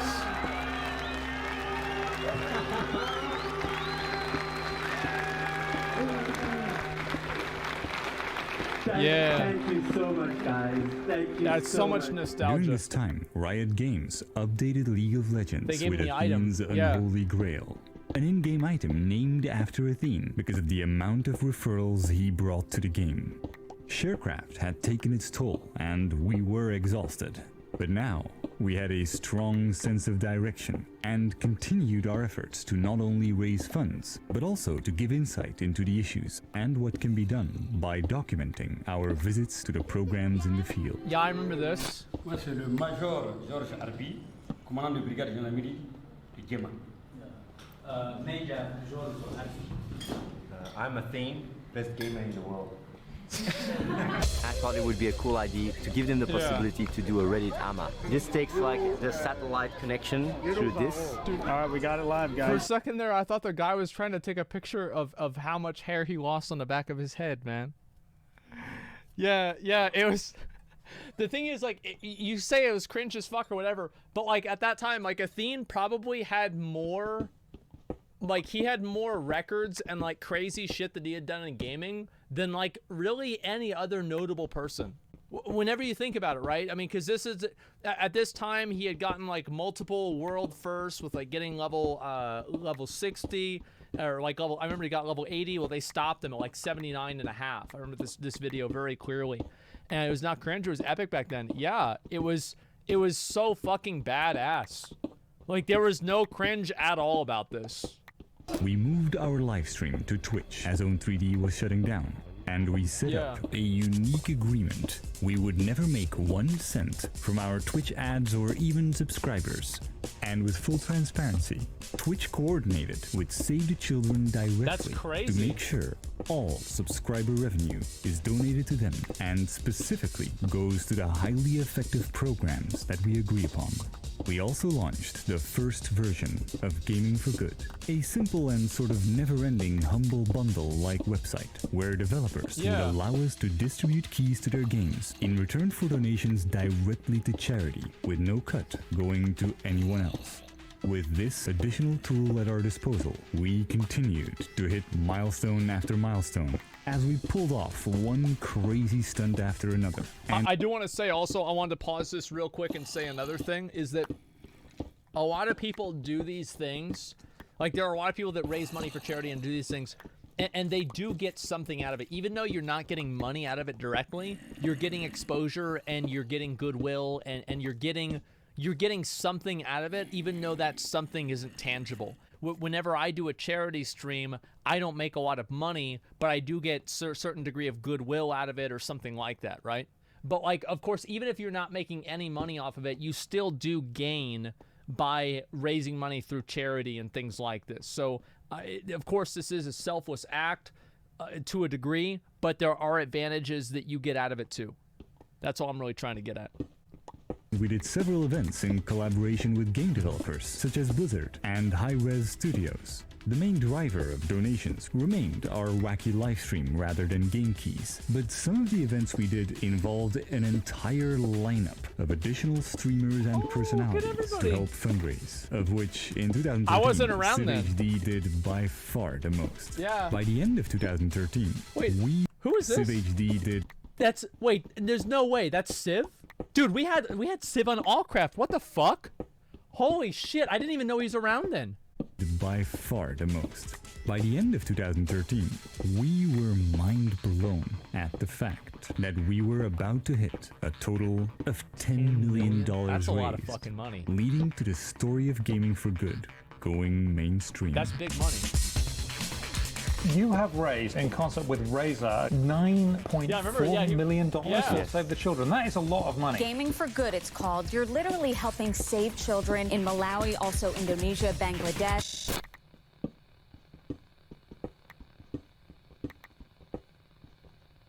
It is pretty well known that on the internet, nasty things can happen when you stop making the content that your audience loves. All of the content that he's involved in is fucking garbage. He's literally just runs around fundraising. In our case, the repercussions became very serious over time. Based on a review, spam, scams, rather malicious content. And it started with some people making posts about our charity efforts being a scam. There's a chance that he just got to scrape off like 1% off the top or something of the millions of dollars, right? I feel like there's some scraping going on, but I feel kind of bad saying that because I'm saying that with no evidence. It seemed to have no effect to repeatedly show evidence or go to extreme lengths to ensure transparency. Nor did it seem to matter that there was never any hint of proof of us actually getting any benefits from our charity work whatsoever. Slowly but surely. Once people make up their mind about something, it doesn't matter what's true anymore. It only matters what they believe. So, like, for example, whenever I was dating Izzy, everybody thought that she was dating me for, like, clout or something like that. Even whenever I wasn't even streaming, right? Or like, you know, she was never really on my stream or anything. I remember there was a comment that, I mean, this is one I remember very clearly, that she was coughing for attention on the other side of my room, so people would know that she was there whenever she was sick. She was coughing for attention. So here's what happens, right? Is that the idea of it becomes more powerful than the reality. Now, I don't remember, like, was Athene shaving money off the top or not? I don't know, right? I kind of assume not, because there's a lot of controls and checks and things like that with charity, but you can never be 100% sure. If I was to bet on it, I'd say probably not. But all I'm really getting at is that there's a point where people's opinion on something and how people feel about something is resilient to reality. It doesn't matter what the truth is. It doesn't matter what the facts are, because people know what the truth is regardless of the facts. Among some people, so it's a happened to me narrative too. was being constructed. Yeah, it's happened to me Athene too. is a toxic scumbag who ruins games for everyone and tricks people into donating to his fundraising scams. Never mind that Athene, to this day, barely ever did anything in games that would even affect other players at all, and never portrayed his in-game achievements, most of which are real and some obvious jokes, as anything to be taken serious. None of this seemed to matter, because Athene had stopped making funny videos, and his charity work was boring.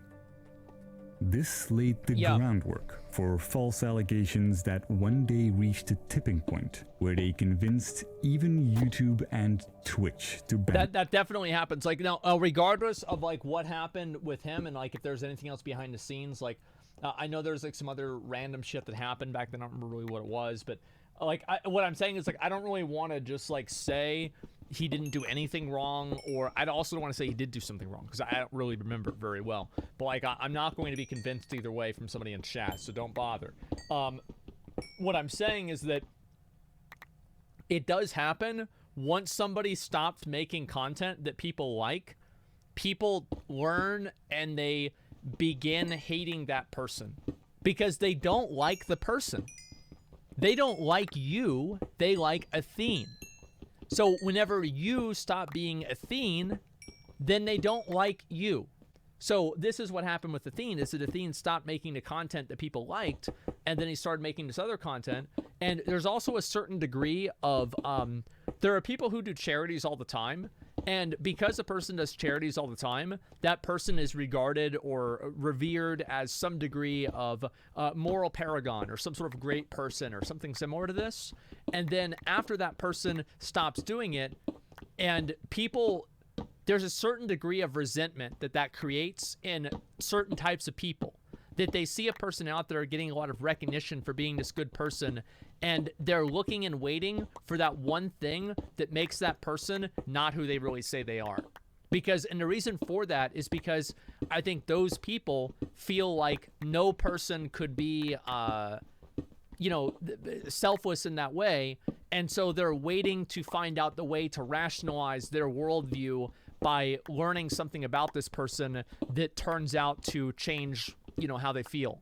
It's the same thing as like whenever Ludwig did the subathon, and people got really angry at him because he was only donating 50% of the money to charity, and they're like, well, he's still gonna make a lot of money. There's no way that you can win with these people because they want you to lose. Yes. But back in 2013, we thought these accusations were too ridiculous to ever have any significant consequences. Yeah. And we had bigger fish to fry. We were making a real difference, and none of this was going to stop us. You coming talking shit about me? Talking smack? Hate it. Hate it. Right next to the kids, dude. Hate it. Hate it. You get it. This shit is legit. You guys talking shit, talking smack? Them kids got something to say to you. We changing lives. You ain't changing shit. We saving them lives. You ain't changing shit. This is for them kids, yo. What you saying now? I love him just fucking using profanity and getting the kids to fucking say it along with him, man. It's so fucking funny. I love it. It's like I see you know, parents that like have their kids watching my stream. I'm like, ooh, you know, there it is. You jelly. This ain't legit. This is legit. This is legit. Coming here hating, talking shit about me, saying I'm stealing your money. I got someone here from Save the Children. I ain't taking anything. Doesn't take anything. You jelly. You jelly. You jelly. You jelly. Where you at, jellyators? Where you at? On the LOL forums. Where am I? In the jungle. You jelly. You jelly. You jelly. I forgot. People used to always say this, and I totally forgot people used to say this. They're laughing at you. You jelly. You jelly. They're laughing at you in your face. Where you at now? We continued to fundraise with live streams from Ethiopia and videos from Indonesia. Other I highlights. think this is like, that was kind of the issue, right? Is that people perceive that, like, whenever you blur the lines between it, like a character that you use and the who you really are, it's like people don't know if this is irony or self-aggrandizement. And I think people thought that was, and I think to some degree people believe that it was both. And I think that actually created a lot of resentment. Does that make sense? It's kind of like what happened. From 2013 to 2015 include Athene's TED Talk, our massive and unique Minecraft experiment MC Next, and the first Athene documentary. But during this period, one humanitarian crisis shocked the world. The Ebola outbreak in West Africa. And while it dominated the news, a lot of it was focused on sensational headlines that mainly sparked fear. Is the U.S. really prepared for an outbreak? No, they're not. Biological agents. Just shut down the flights and secure the borders. Little was being done to raise awareness in ways that inspired empathy and support. We decided to do our part. Liberia was one of the areas where the death toll was highest. This is where we would go to document the crisis with very elaborate security measures and careful preparation. That's crazy. Wow.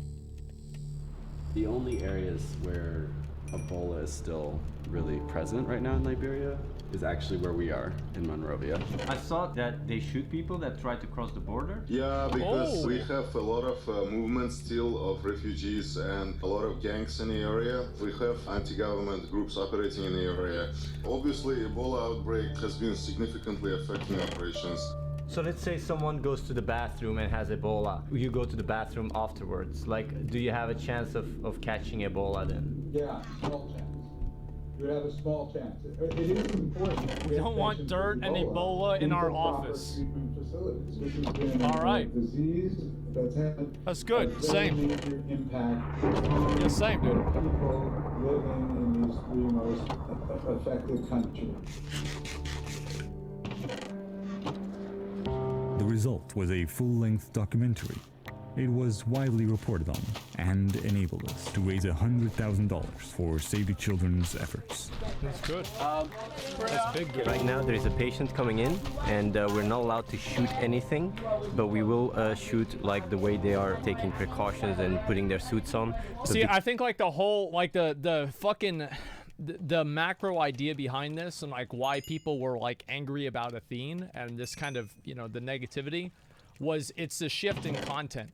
It's like if tomorrow I decided that I wanted to make political content, there would be a lot of people who would be fucking pissed off about that.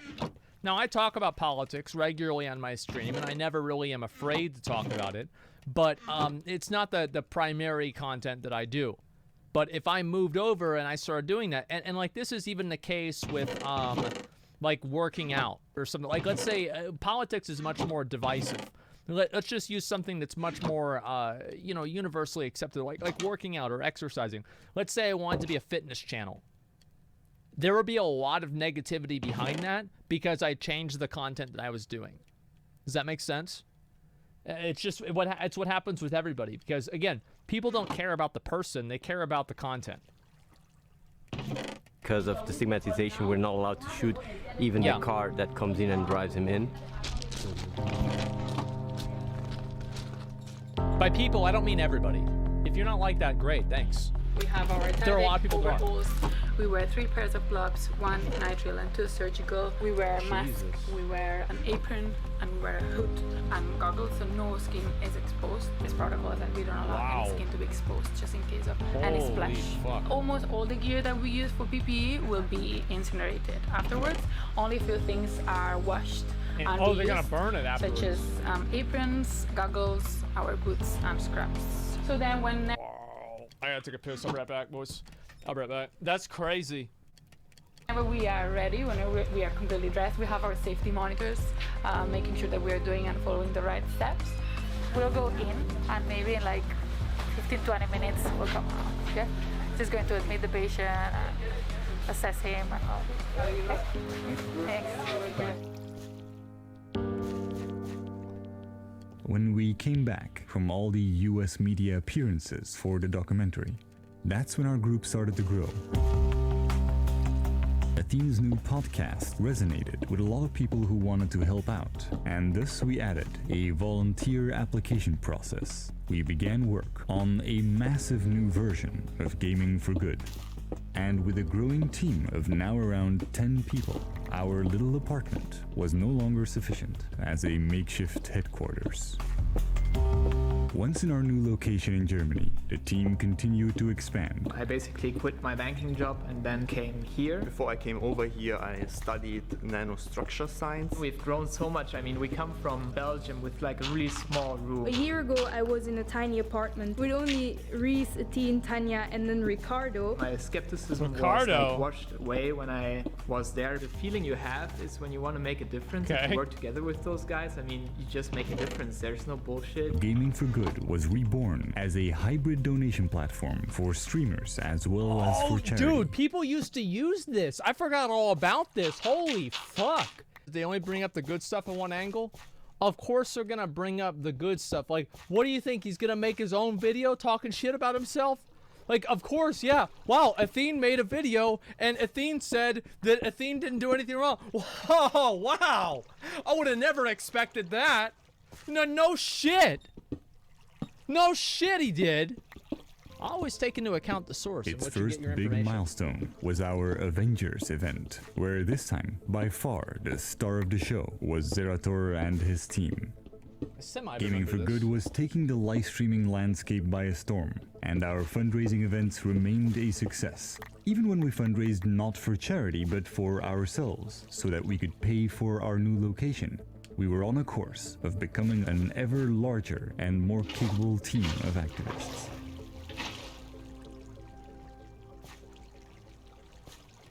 What about like the cult stuff? Our philanthropy even landed Athene an invitation to speak at the United Nations. Oh, wow. Holy shit. So how That's does a philanthropist who gets invited to talk at the UN get banned on Twitch and YouTube without any specific instance of clear wrongdoing? This guy is super shady. He has been streaming constantly to promote this pyramid scheme Ponzi. I'm not saying Athene is going to end up like a suicide cult. Talk about Athene. I love shitting on Athene. It's so much fun. Okay, go ahead. He has a massive piece of shit scumbag fucker. Okay, fuck it. At this point, I wouldn't be surprised if they did. That's always how it is. Human nature. People always want to, up the ante. More. So if somebody gets wind of somebody doing something absolutely terrible, they're probably just going to make a video about it and potentially damage this person's entire fucking reputation on something that could have been a lie. There are tons of exposed videos that go out. I do want to say that I was not talking about Athene, and this context was not about Athene.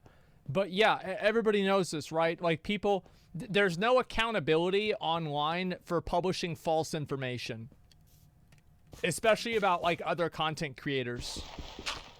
So yeah, there's no real accountability. It's very bad. I don't know like what the wait, same shirt? No, it wasn't. No, it's not. What do you no, it wasn't. On something that could have been a lie.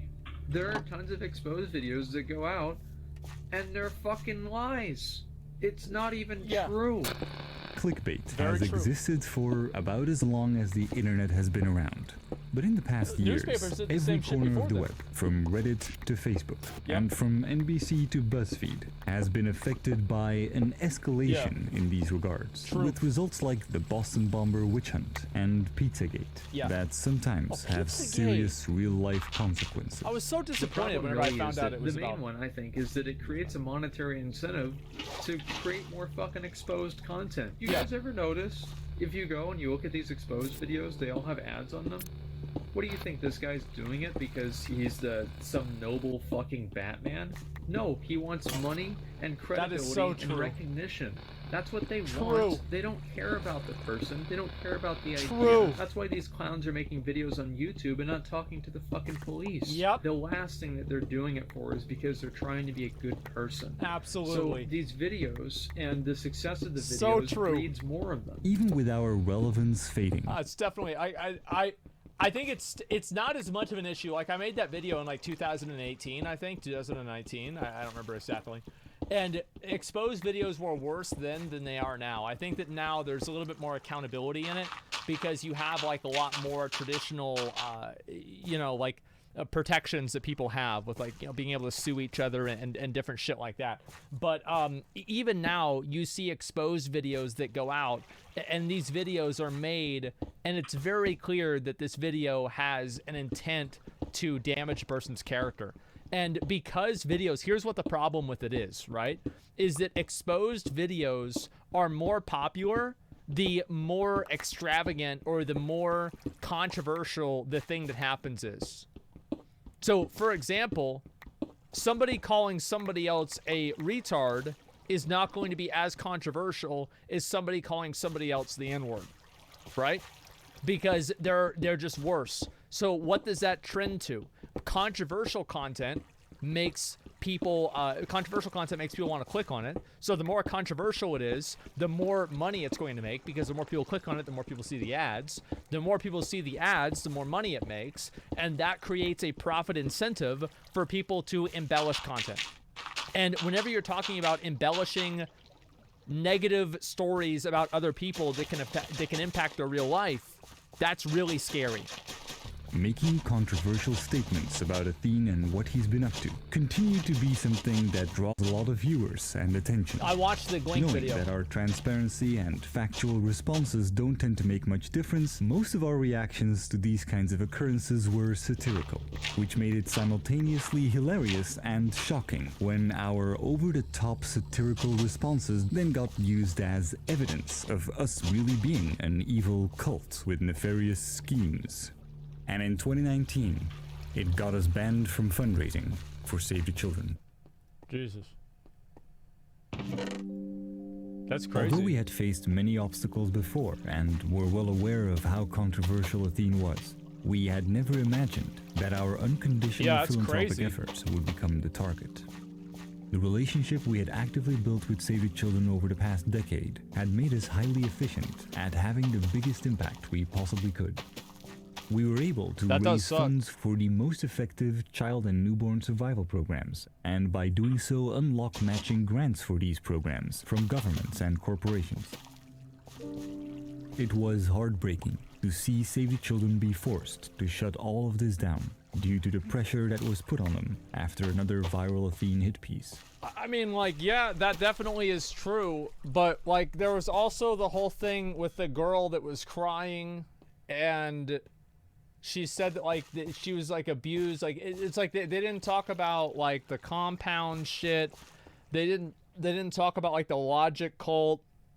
There's a lot of these things that like the cryptocurrency thing, a lot of these things that just kind of didn't really get talked about that were the real reasons why people didn't like Athene or people were mad or didn't trust Athene. I think it was mostly the logic cult and the cryptocurrency. The girl, like, and she apologized later on. That's a wash. Like, I don't know if she was compelled to do that or what, But ultimately, it's the other two that you can just see directly there. It's like, what the fuck is going on? And that's because he made the video. Yeah, it's because he made the video, right? Of course. And again, like anytime, this is I think it's a really good lesson for a lot of people out there, especially if you're younger. Every time that you read something about information, always remember where it's coming from and who gains from you believing it. And if the person that's giving it to you gains from you believing that information, hold that information to a higher degree of scrutiny than you normally would. They received tweets and emails from viewers who were planning to urge their biggest partners, such as Disney, Sony, and Starbucks, to stop supporting Save the Children. That's wild. It left them no choice but to cut ties and even tell us we were no longer allowed to fundraise for them. Yeah, just bad We publicity. have long come to understand that it is wildly profitable for influencers to capitalize on YouTuber drama, be it real or fabricated. Oh yeah. But for those who followed it closely, it was hard seeing that instead of fighting it, we were taking the punches. As we had already realized, we could only accept the cancellation of our charity efforts. The damage was done, and any response from our end could not I don't see why didn't they just get together like this. Maybe it's a complicated reason, but like why didn't they just get together with like a vice president or somebody like that of Save the Children and just have that person talk to the audience? Because I bet they probably would have done that. You're watching propaganda and I feels like you're not realizing that. What do you mean I'm not realizing it? Well, wait a second. So do you really think that I'm so dumb that I don't realize that Athene making a video about Athene is not going to paint him in a positive light? Do you really think that I don't know that? Do you think I have like, oh, wait, what? Of course I fucking know that. compete with the virality of these sensational videos. Yeah. We had learned and grown immensely throughout our journey, and we realized that while this was the end of this chapter, it was also the start of a new one. One where our efforts would extend to getting involved on the ground ourselves, starting our own programs and inventing new ways in which we could be as effective as possible, but now independently of large donors or matching corporations and governments.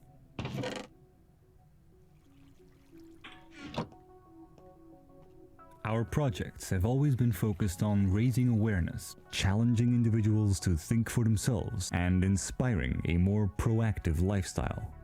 This has largely been why, over the past few years, more than 250 volunteers have been a part of the group, and we are now a highly competent core team with more than 40 people.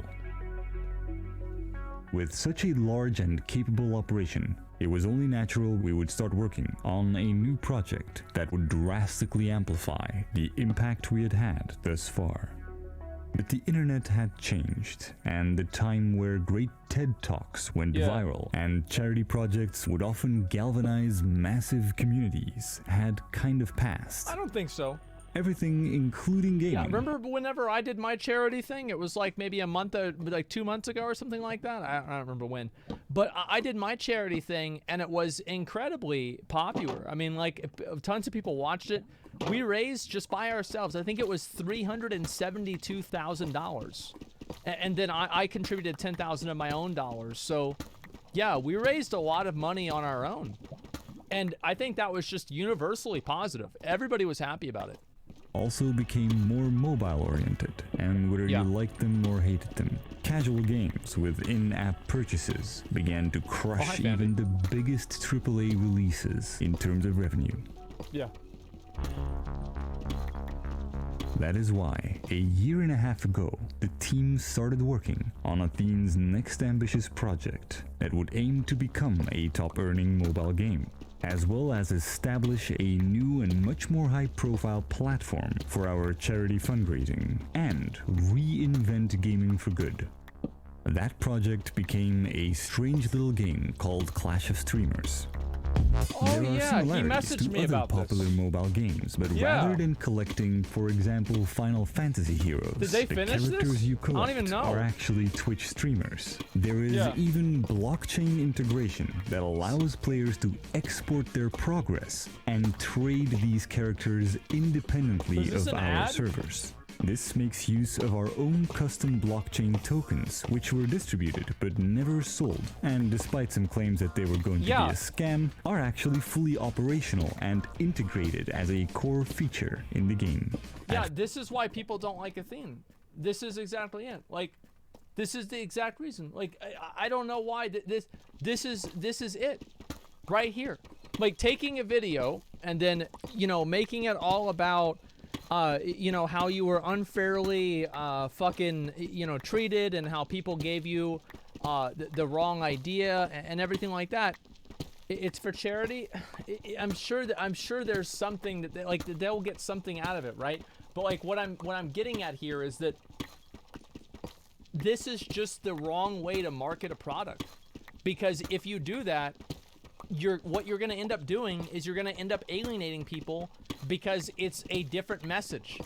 It's like whenever you raise it's like at the very end of some video to make you feel sorry for somebody, and then they put their GoFundMe underneath. You ever see like a tweet or something like that? Somebody makes a tweet to make people feel sorry for them, and then the tweet gets a lot of traction, and then they put their GoFundMe or their PayPal link down below, and it just completely invalidates everything that they said. Like this happens the same thing. Like this, it's a bad strategy. That's the truth. It's finish the video. Yeah, we'll finish the video. It's fine. First glance, this It's may like all a sound minute and a half. overly complicated or technical. We watched half but of an the hour of game his has content. I owe already him a minute and a become half of watching reality. this video. And so has our next project, which Yeah. is even far more ambitious. Because when it comes to how our game integrates crypto, it is merely a proof of concept for an endeavor of a much larger scope. Our Doobie blockchain token, or decentralized universal basic income technology, will serve as the foundation for basic income pilot programs in developing regions this year. Through all the blowback and obstacles that we've had to face, we have learned that the world is a shithole, Yes. in a state of demented late-stage capitalism, which we will exploit with a shameless cash grab that we will use to build and fund stuff that actually matters. So go ahead and download this trash already.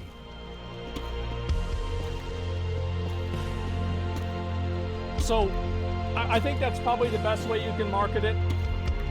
In terms of I think that the putting it in this video was a bad idea.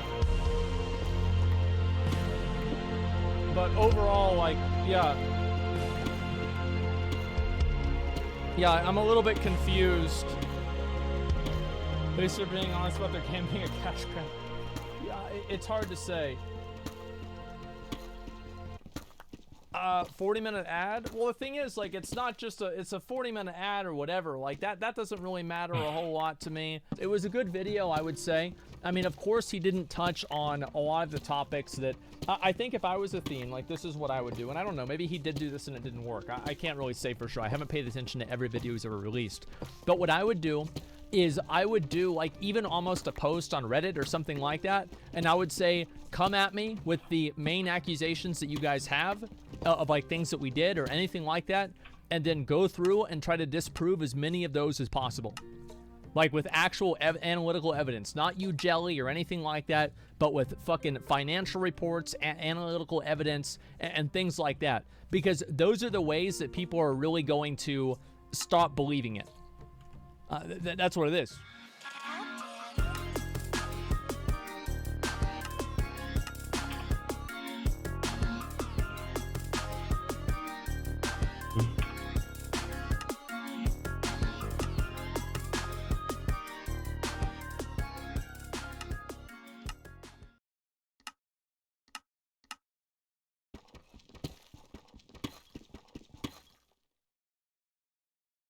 So today, I want to tell you the story, the adventure.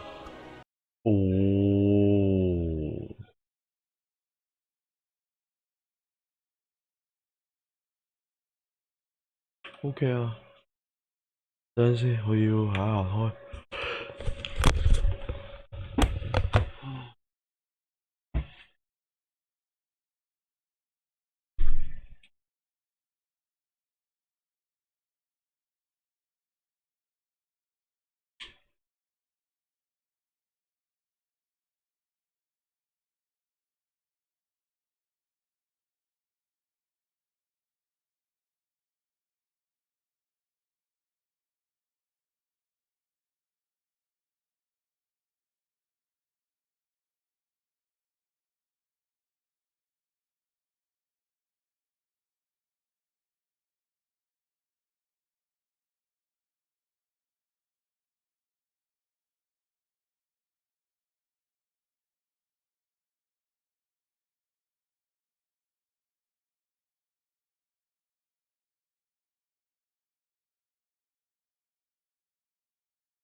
Ooh.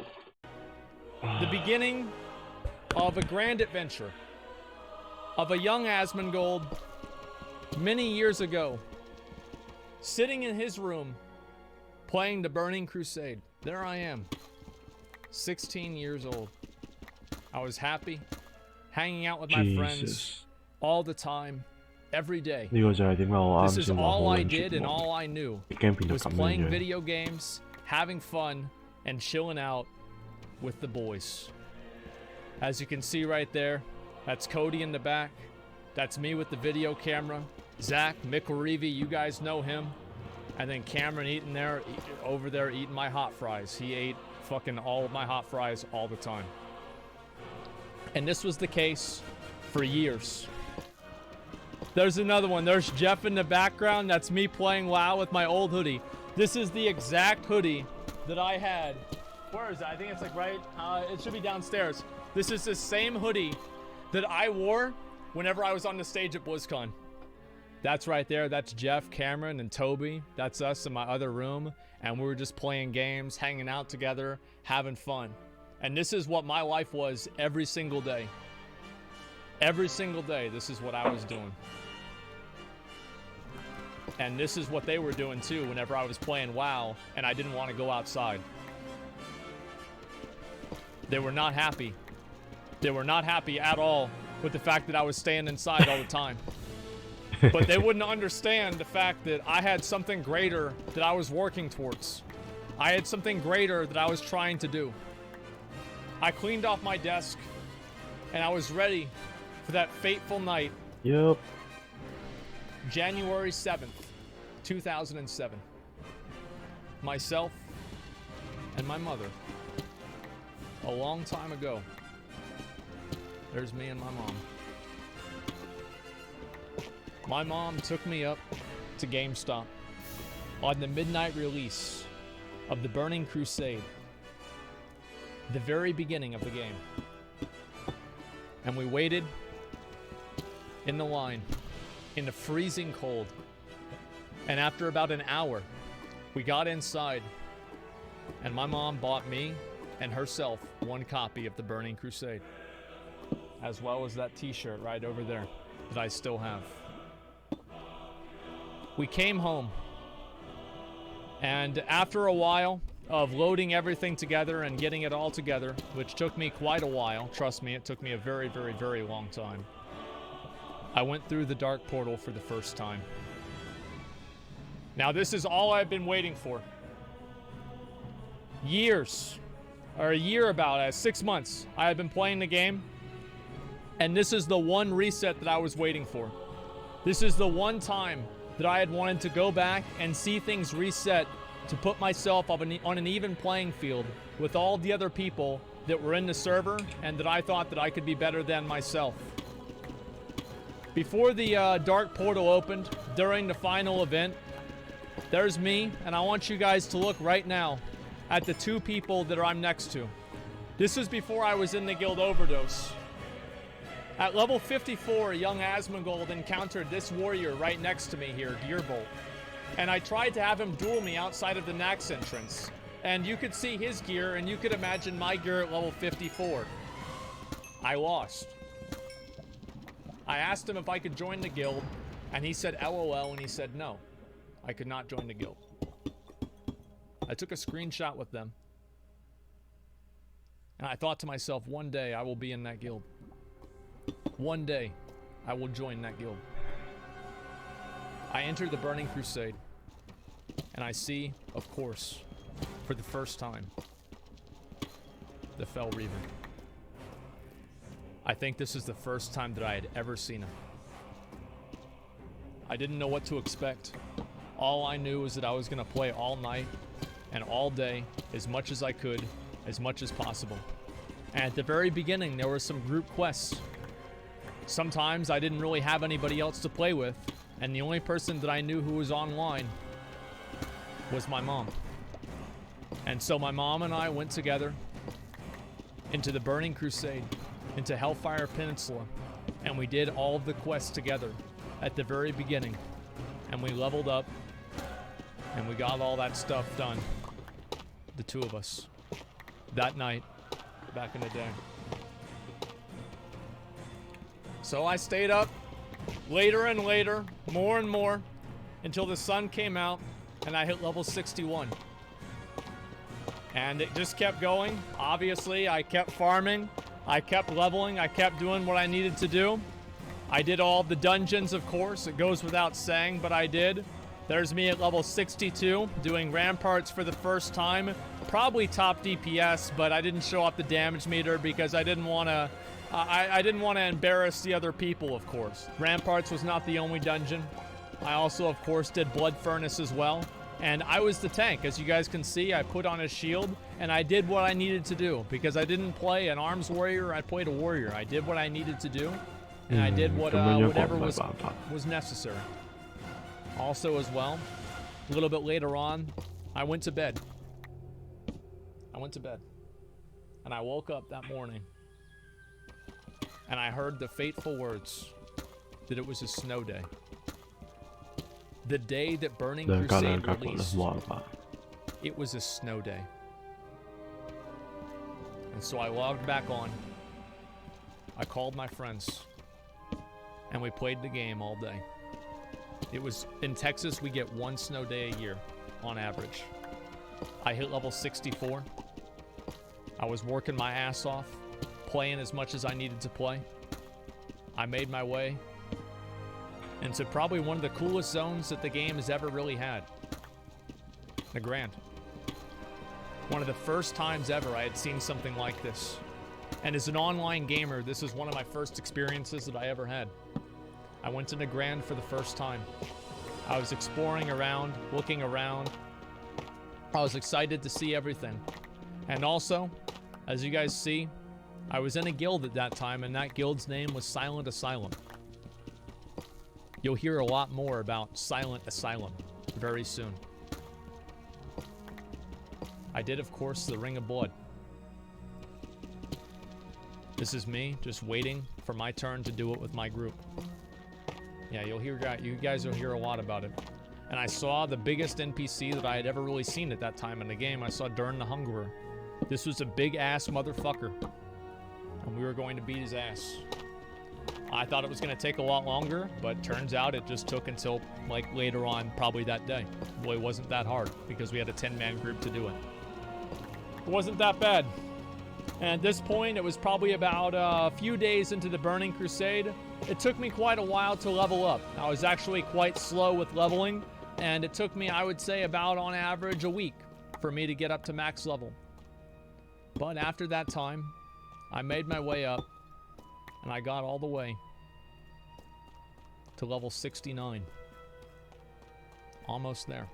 And finally, after level 69,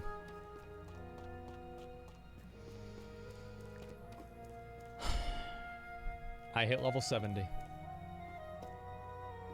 Now, if you guys look at my toolbars and my bar there, my character was so shitty. It was so bad that I decided that I was going to level as prot because I kept dying so much. I was absolutely terrible at the game. If you look at my toolbars there, my taskbar, whatever you want to call them, it was not good. It was very embarrassing. I was way worse then than I am now. And of course, what did I do in order to get level 70? What was the first thing that I did? Well, it's obvious. I went and I got my flying. I had saved up just enough gold to be able to afford expert flying right there. And this is something that I'd wanted. It was 800 gold back in the day. And this was my first time ever flying in the game. Right there. I was excited. I was happy. I was glad. I felt good about myself. I definitely did. And I spent the next hour or so just flying around, enjoying myself, and experiencing the world from a place that I had never seen it before. I was very happy to be able to do this. And then obviously, as time went on, I went and I did all the other quests that the game had. Yeah, I got the Snowy Griffin. I think it was a Snowy Griffin the first time, I'm pretty sure, right? Yeah, it was. And I also did all the max level quests I was trying to get ready because my guild, Silent Asylum, they were getting ready to raid. See, obviously with Burning Crusade, the game wasn't the only thing that was released. It was also, of course, the raid itself and all of the end-game content. So I started doing the max level quests in Shadow Moon Valley and also in Netherstorm. I saw some very powerful NPCs with some armor that I wish I had had. That guy over there had Dreadnought. My character looked like an absolute complete fucking clown. I looked like a tank in Burning Crusade. That's exactly what it was. I looked like an absolute fucking idiot. And as time went on, I went over, I did dungeons, and not only did I do the dungeons by myself, but I did them with my guild. My guild was very weird. See, what you need to understand about my guild is that person next to me right there, the eye twitch, that was my my guild master, and she was crazy. And that craziness led to a number of problems throughout the years. I had originally joined this guild in Vanilla WoW. And we'll go ahead and we'll rewind for just a moment here. And I want you guys to see something else. Back in Vanilla WoW, I was still in this guild. And this is the guild that I went in to Burning Crusade with. I thought we had high hopes. I mean, shit. We killed the first boss in AQ20. You think that's a joke? You think you just kill Carniacs randomly? Nah, man, that shit was hard. That was hard. And so I thought to myself, man, you know what? We can take on anything. We can beat any boss. We can do anything that we set our minds to. And you know what? There were a lot of things that we tried to do, and it didn't necessarily go quite as well as we thought it would. As you can see, my armor was beginning to get better. I was starting to get some of the Fell Steel armor. You can see those Fell Steel gloves on my character. I'm getting a better shield. I'm still using that sword right there. Was from the Durn the Hungerer quest line. The Crystalline Kopesh, if I remember what it was called correctly. And as time went on, we went through the different dungeons. We made our way into Heroic. And we pretty much had a terrible time. But after struggling and fighting and getting pissed off at each other, and then also getting pissed off at each other, and then also, on top of that, getting pissed off at each other, I did actually get some pretty cool gear. Look at me right there.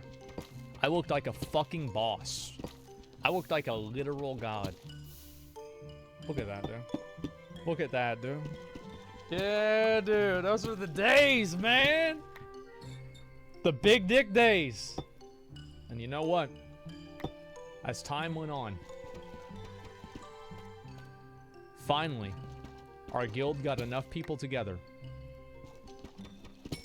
to not only get outside Karazhan for the first time, that was us getting together and gearing up, but actually get inside the instance with everybody attuned together for the first time ever. This was the first time that I had ever been inside Karazhan. That's with my guild right there. Started off strong. It really did. We did a great job. We defeated Attunement the Huntsman. What an incredible adventure. We lost a couple of people. It was a hard boss. It really was. We would raid every Friday, and I would tell all my friends I'd have to make excuses back then. I'd have to tell them that, you know, I couldn't go out. I couldn't do anything because I had to stay home and raid Karazhan. And you know what? I didn't regret it. I enjoyed it. I was very excited to be able to do that. It was awesome. And over time, I got better gear and I got better stuff. But the truth was that a lot of that gear I didn't actually get inside of Karazhan. Most of the Karazhan gear was a waste of time. But what I did instead was Arena. I did Arena with my mom. My first Arena team, my first Arena game ever was with my mom. This is not it, but it's a screenshot of us playing together. I was a I was an idiot. The first time the gates opened for the arena, we ran the opposite direction because we didn't know what side the gates opened on. So we were running against the wall while the arena was beginning. Now, we played together. Everything went relatively well. But the truth is that I was an asshole, and I would get mad at my mom constantly. And I ended up leaving the arena team. And my mom saw that I left the arena team. And I remember she typed me in chat, "Fuck you." She was not happy that I left the arena team. But there was a guy that I had played with. He was actually in my guild as well. His name was MTing. And he is the guy that I would have done arena with for the next year. Now, we were still in the same guild at this point. He was in Silent Asylum, and I was in Silent Asylum. It was a great time. Or was it? Or was it? Truth is that we spent a lot of time in Karazhan. We really did. But I'm gonna zoom in on this picture here, and I want you guys to see the kind of gear that we were going with here. That axe right there was the Crystal Forged War Axe. And for those of you all with very good vision, you will see the enchant that I had on my level 70 weapon that I raided Karazhan with was Fiery Weapon. If you don't believe me, I still have it in my bag today. And this is us killing Maiden. It took a lot of time. It took a very long time. It was kind of embarrassing, honestly. But it was okay.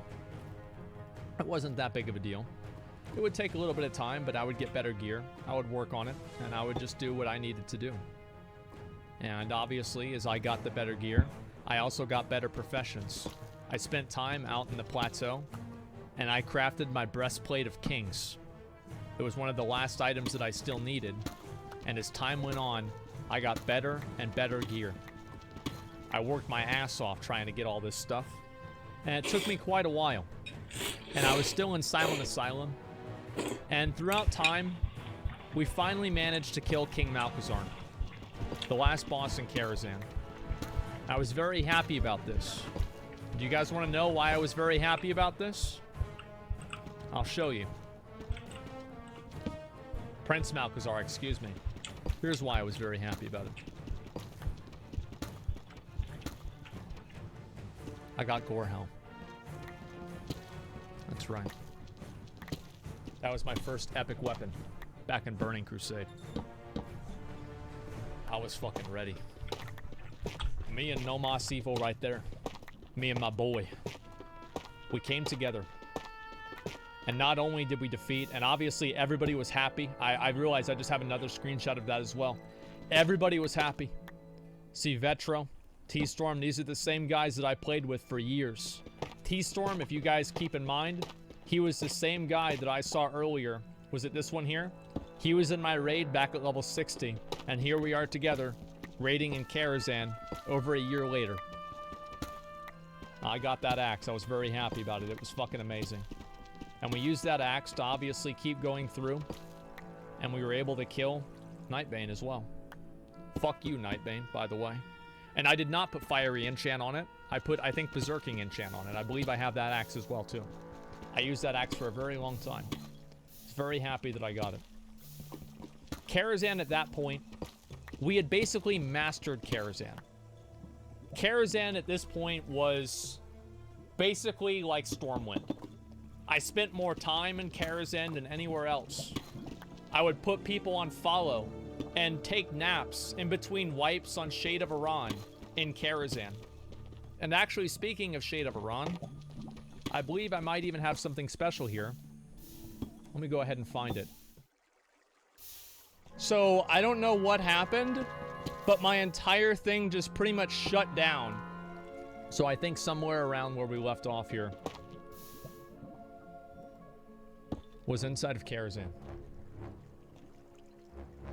Now, Karazhan was probably one of the more exciting raids that I had to do. I spent days in Karazhan. And then after those days were over, I spent weeks in Karazhan. And after those weeks were over, I spent months in Karazhan.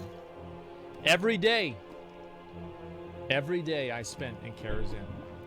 I spent so much time in that raid that the sheer mention of the name Karazhan would make me physically sick. I'm not kidding, by the way. But it was not without its own rewards.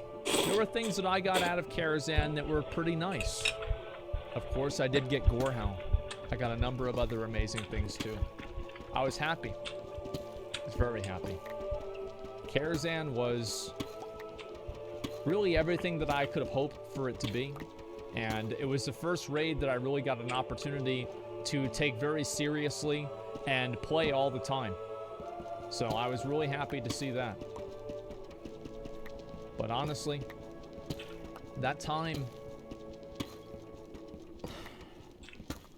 lasted too long. I spent way too much time in Karazhan.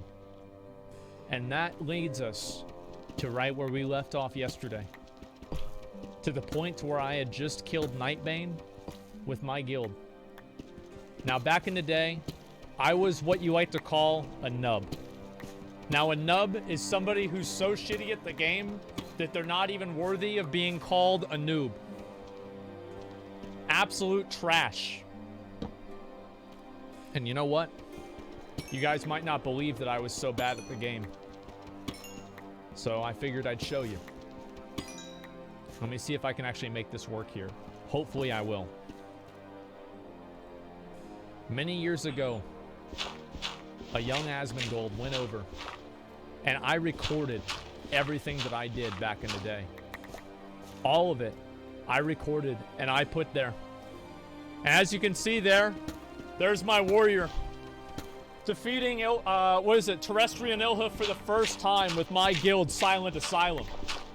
Now, Silent Asylum was a guild that, I was just kind of a remnant of Burning Crusade, or Vanilla WoW. I was in this guild, I had friends in this guild. Everybody was getting along in this guild relatively well, but as time went on, what started to be realized is that the cracks were showing, and we were starting to be a lot shittier than what I thought that we were. See, Karazhan was one of the only raids, and we were able to complete Karazhan relatively easily. But what happened is Black Temple came out and we were still in Karazhan. People kept using our guild as a stepping stone, which is what made sense, because there were a lot of other much better guilds on the server. And people would get geared out in Karazhan from our guild, and then they would join a better guild. And I had a conversation with a kid in real life in my computer maintenance class in high school. And I talked to him about the game, and he told me that his guild killed Illidan. And I did not have the heart to tell him that my guild killed Karazhan. I was not happy. And this conversation led me to understand my place in the world. And it led me to resent it. The truth is that I thought that I could be much better than the moron that moved during Flame Wreath and Shade of Iran. Resentment started to grow with the way that I looked at this guild. Unfortunately, though, I was still attached to them, and I still played with them for quite a while. And it wasn't just these, I've got more videos later, but it wasn't just Karazhan. As time went on, we finally managed to scrape together a meager 25 players to do Gruul's Lair. Now you can see there, all of these people are many of the different players. Look at Farlin, all these guys, I played with them all the time. And as you can see, this is the quality of the people that we were doing Gruul's Lair with. That guy right there was using the shoulders from level 60 WoW. The raid was harder than it had to be. It was. And unfortunately, I've got a story for that later on. Unfortunately, we had a lot of trouble. But as time went on, and we spent weeks and weeks in Gruul's Lair, at a certain point, Is this... Wait, which one is this? This was the actual time that we killed Gruul right here. So this picture right here, we did defeat High King Mulgar. And we were there in front of Gruul. And after probably, I would say, 3 hours or 4 hours of wipes, we did manage to kill Gruul in what I still believe to be the closest kill I've ever had of a raid boss in my entire life. And I will show you guys what that was. That was the kill right there, and I told this story before. There's the kill. This is how close it was. Every single player in the entire raid was dead, except for one healing priest that he died to dots on the way over to running to kill her. That was how close it was. Needless to be said, we never killed Gruul again. We couldn't really unlock that same level of luck. But unfortunately, we kept doing other stuff, and we kept having fun, and, you know, the guild stayed together at this time. But I started to realize that maybe I should do something different. And I moved over, and I did more arena as well. And myself and this other guy here, MTing, he and I played together for quite a long time. We got better gear, we got better rating, and we capped out our points every single week as a Warrior Paladin 2's team. It was beautiful. But there was a day where that ended. There was a day where MTing, one of my best friends in the guild, he and I played together all the time. One of my best friends in the guild.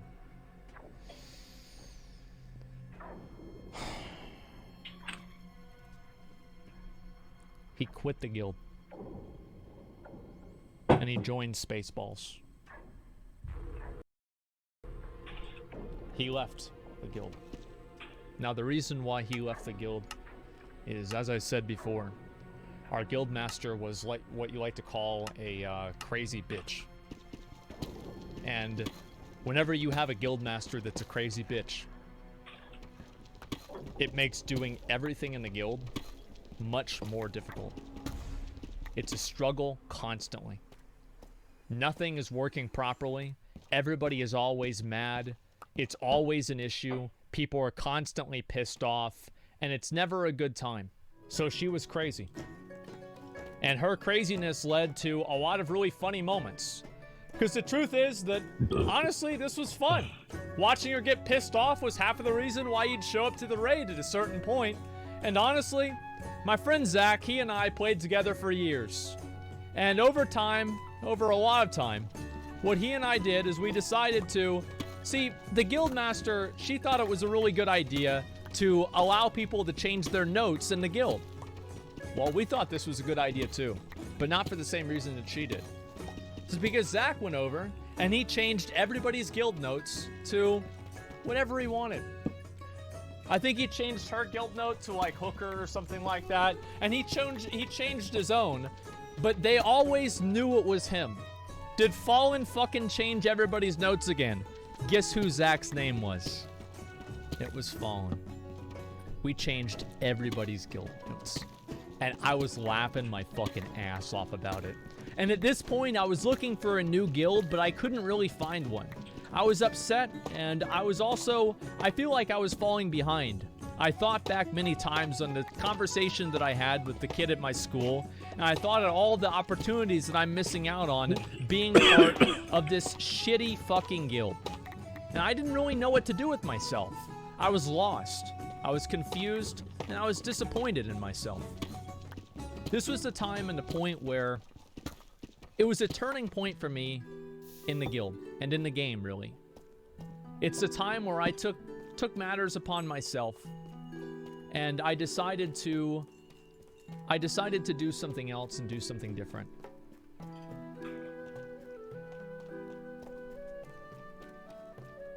Now, at the same time that I was just start talking to this guild, I got messaged by somebody in the guild Overdose. And I started playing with those people right there. Those were the first contacts that I ever had with that guild. At that time, if you look at my armor right there in front of me, I had some of the best armor in the entire game.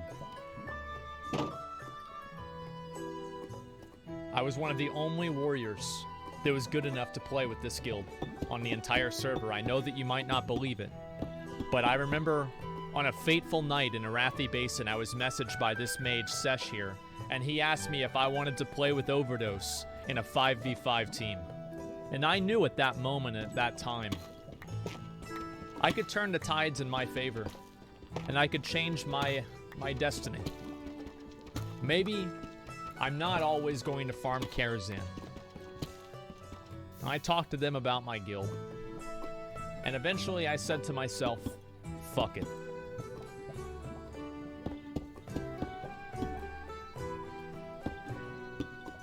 I quit the guild. I quit that dog shit ass guild. I said, fuck it. It was a hard decision for me to make. I have been in this guild ever since Vanilla WoW. And for me to just leave the guild out of nowhere, it was hard for me to do. It really was. I know that some people, they might not really get that or whatever, but it was hard for me.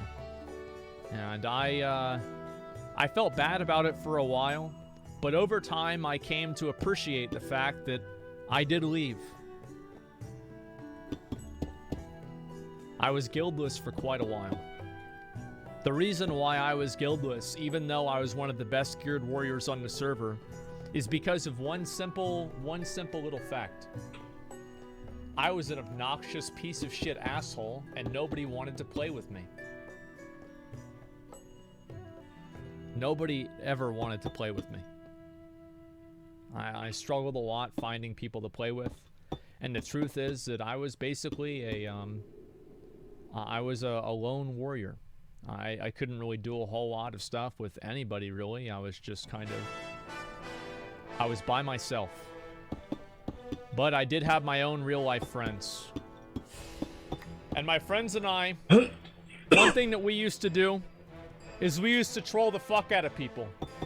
So I applied to Spaceballs, the same guild that my friend Nomos Evil went to. And you know what they did? You know what those sons of bitches did? They declined me. I said, you know what? Fuck them. I said, you know what? Fuck them. Now I know people. I've got friends. I've got friends willing to do what they need to do for me. I've got a friend and his name is Jeff. And on a fateful night that Spaceballs attempted to do Kazakh, I had my friend Jeff. There's me. There's Jeff. There's Spaceballs doing Kazakh. Now I want to explain how this boss works, because if I don't, you won't be able to fully appreciate this.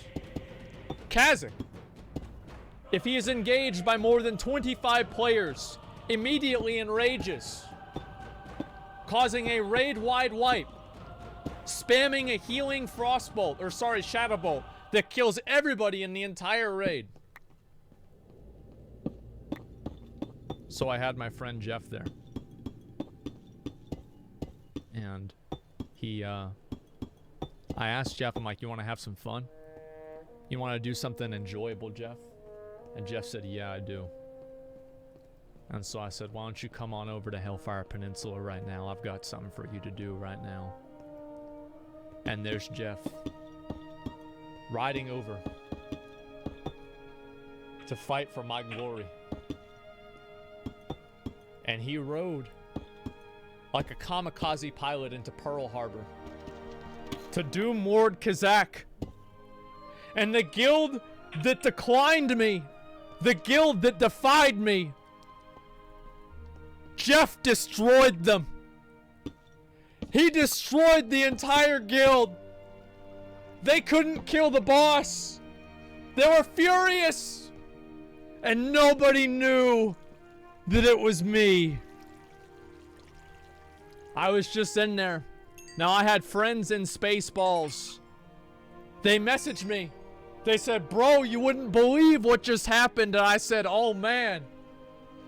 Did you guys kill the boss? They said, no, bro. No, we didn't. I said, shit. What went wrong? They said some Tauren warrior. Some stupid ass Tauren warrior. Under the name of Big Crits. That was his name, Big Crits. Came and ruined it for all of us. I said, Big Crits. I've heard about him for a long time. That guy's a dickhead. And they said, you're goddamn right he is. I fucking hate that guy. And you know what happened? You know what happened to Jeff? Absolutely fucking nothing. Jeff got a name change, unfortunately. They didn't like that name, Big Crits, and so everybody in the guild reported him. And there's Jeff's character right there. Now, this is way later on in Burning Crusade. I'm skipping slightly ahead, just for the sake of telling the narrative about Jeff. Now, one thing you have to know about Jeff is that Jeff has a brother named Cody. Now, Cody was Alliance and Jeff was Horde. Now, Jeff would always hog the computer, as you guys can see, with tier 5, tier 6, and tier 4 gear. Every single weekend, Jeff would bring his computer up to my house.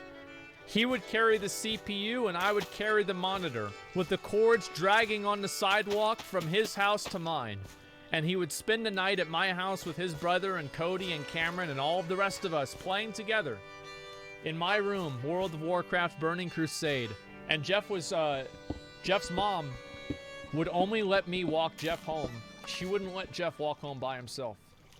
He was a good boy. Or was he? Every single weekend, Jeff would make a raid for Gruul's Lair so he could ninja loot the Aldori Legacy Defender. There was a warrior on the Horde. His name was Alderic on Ascent.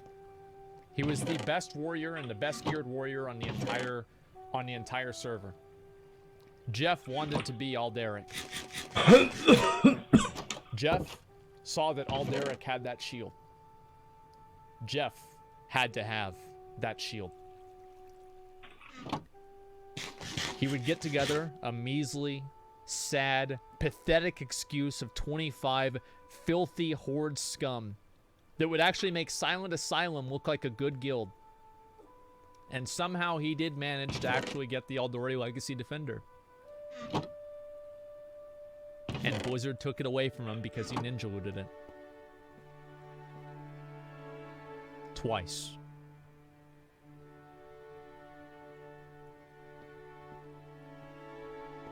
Jeff was still more geared than Cody, though. Cody was sitting around, and my mom felt bad for Cody. She always took it's like, you know, you have a pet that people are mean to, and my mom is like, oh, it's okay, Cody, I'll help you pay for your flying, it's all right, I know Jeff doesn't let you play a lot. And my mom would help Cody, and she helped him get Karazhan attuned, and Cody at this point was in greens mostly. He was in greens and blues. He wasn't having a good time. Meanwhile, Jeff was chilling in full tier 4. This was before this screenshot. He only had tier 4 at this time. But my mom took an interest in making sure that Cody was happy and that Cody had an opportunity to play with us. And here's one more screenshot I wanted to say. That's myself with T-Storm. He and I raided together even in vanilla WoW. That was us getting ready to fight King Malchezaar. And this could have been the final pull that we did before I actually got Gorehal for myself. But anyway, I'm getting ahead of myself or getting behind myself, however you want to look at it. After that, I want to talk about joining other guilds and things that I did past that. Now, obviously, time went on, and I didn't really know what to do.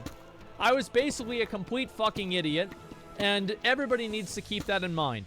I was a complete fucking idiot. Season 3 came out, and the first thing that I had wanted to do is I wanted to kill Doomroller. I didn't even know how to say his name, or Doomwalker, whatever the fuck it was. And I couldn't even spell. Back then, I couldn't spell shit. I had no idea what I was doing. But I knew if I got a big enough raid together, we could maybe kill the fucking boss. And you know what? By the way, who's a tank? This was my planning for the raid back in 2007. Heals on the tank. By the way, who's a tank? So I thought we were going to pretty much do everything right. And if you see that bag over my head, I know there may be some new players in there. But the real ones recognize it. The real ones recognize it. I was going to steal all the loot. But unfortunately, sometimes you get it, and sometimes you get got. Even with our 80-man raid, Doomwalker proved to be too powerful of an adversary. And so I had to go back to playing by myself again. Now at this point, I had very few friends in the game. I was being alienated by more people. More of my friends had been leaving the guild. But there were still a few that remained. One of my friends, let me make sure that I've got it open there. One of my friends right there. I just randomly saw him. I remember this was like a really funny screenshot. He was just randomly sitting in a deep run tram as I went to take the tram. And he says, "Hey man, look behind you." And I remembered I still did have friends. It made me feel good to know that.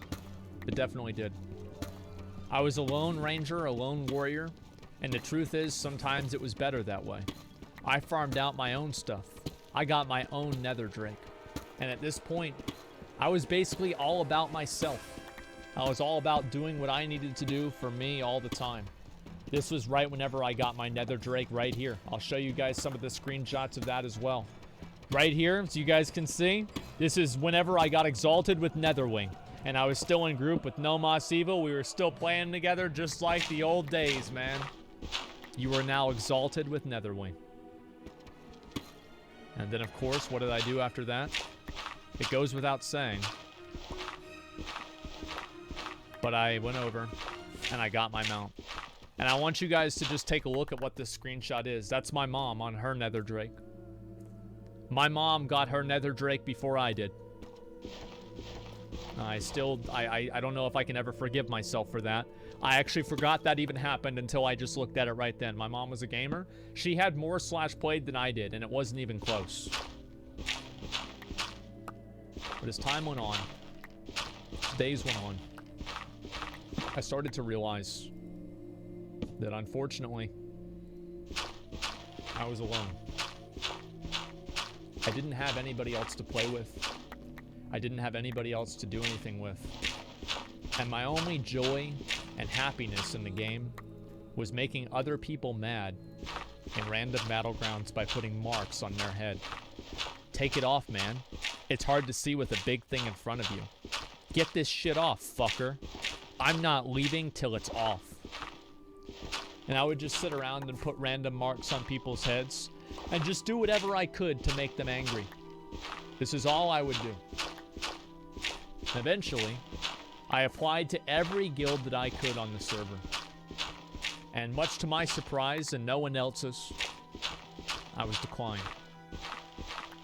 Until finally I found a guild that was desperate enough to bring me into their ranks. That's whenever I joined Haven. Haven was going to be my new home. I had upgraded from my tier 4 guild to a tier 5 guild. I went from farming tier 4 to farming tier 5 in Zulaman. I was now playing with much better players. I was happier. I was enjoying myself more. And also, I was doing raids that gave me better gear, most importantly. Now, there are some other things that I do have to say. Obviously, this guild had its problems as well. It had a lot of problems. My previous guild, Silent Asylum, I was 17 years old at this time. 17 years old. My previous guild, Silent Asylum, at this point was floundering around just like they had always done. Still wiping in Karazhan because they wanted to gear their 4th officer alts instead of actually investing in new players to continue raiding and pushing farther ranks. And they finally decided shame had befallen them so often and so many times that it was time for them to leave. Silent Asylum left the guild.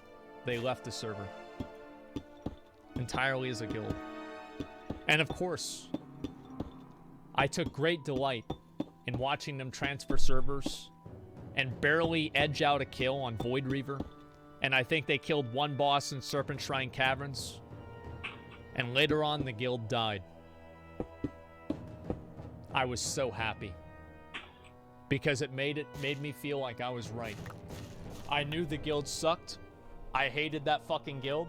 I hated the people in the guild. I hated everything about it. There were a handful of people that I had liked, and they had all quit the guild. They were done.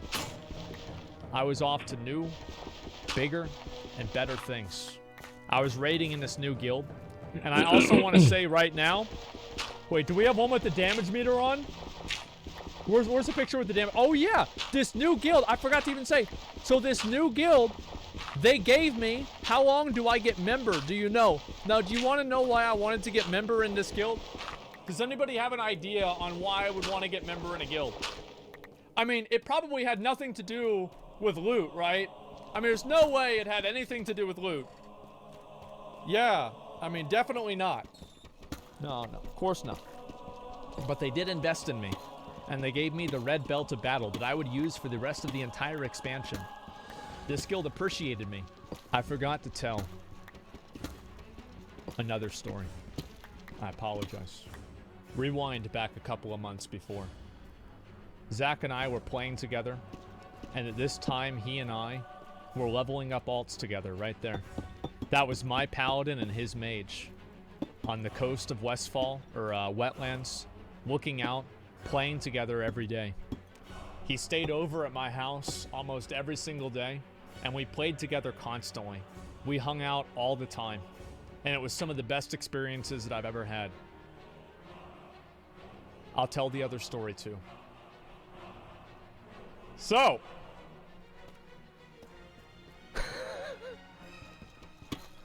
Zach was also in a guild that, let's just say, he didn't get along with very well.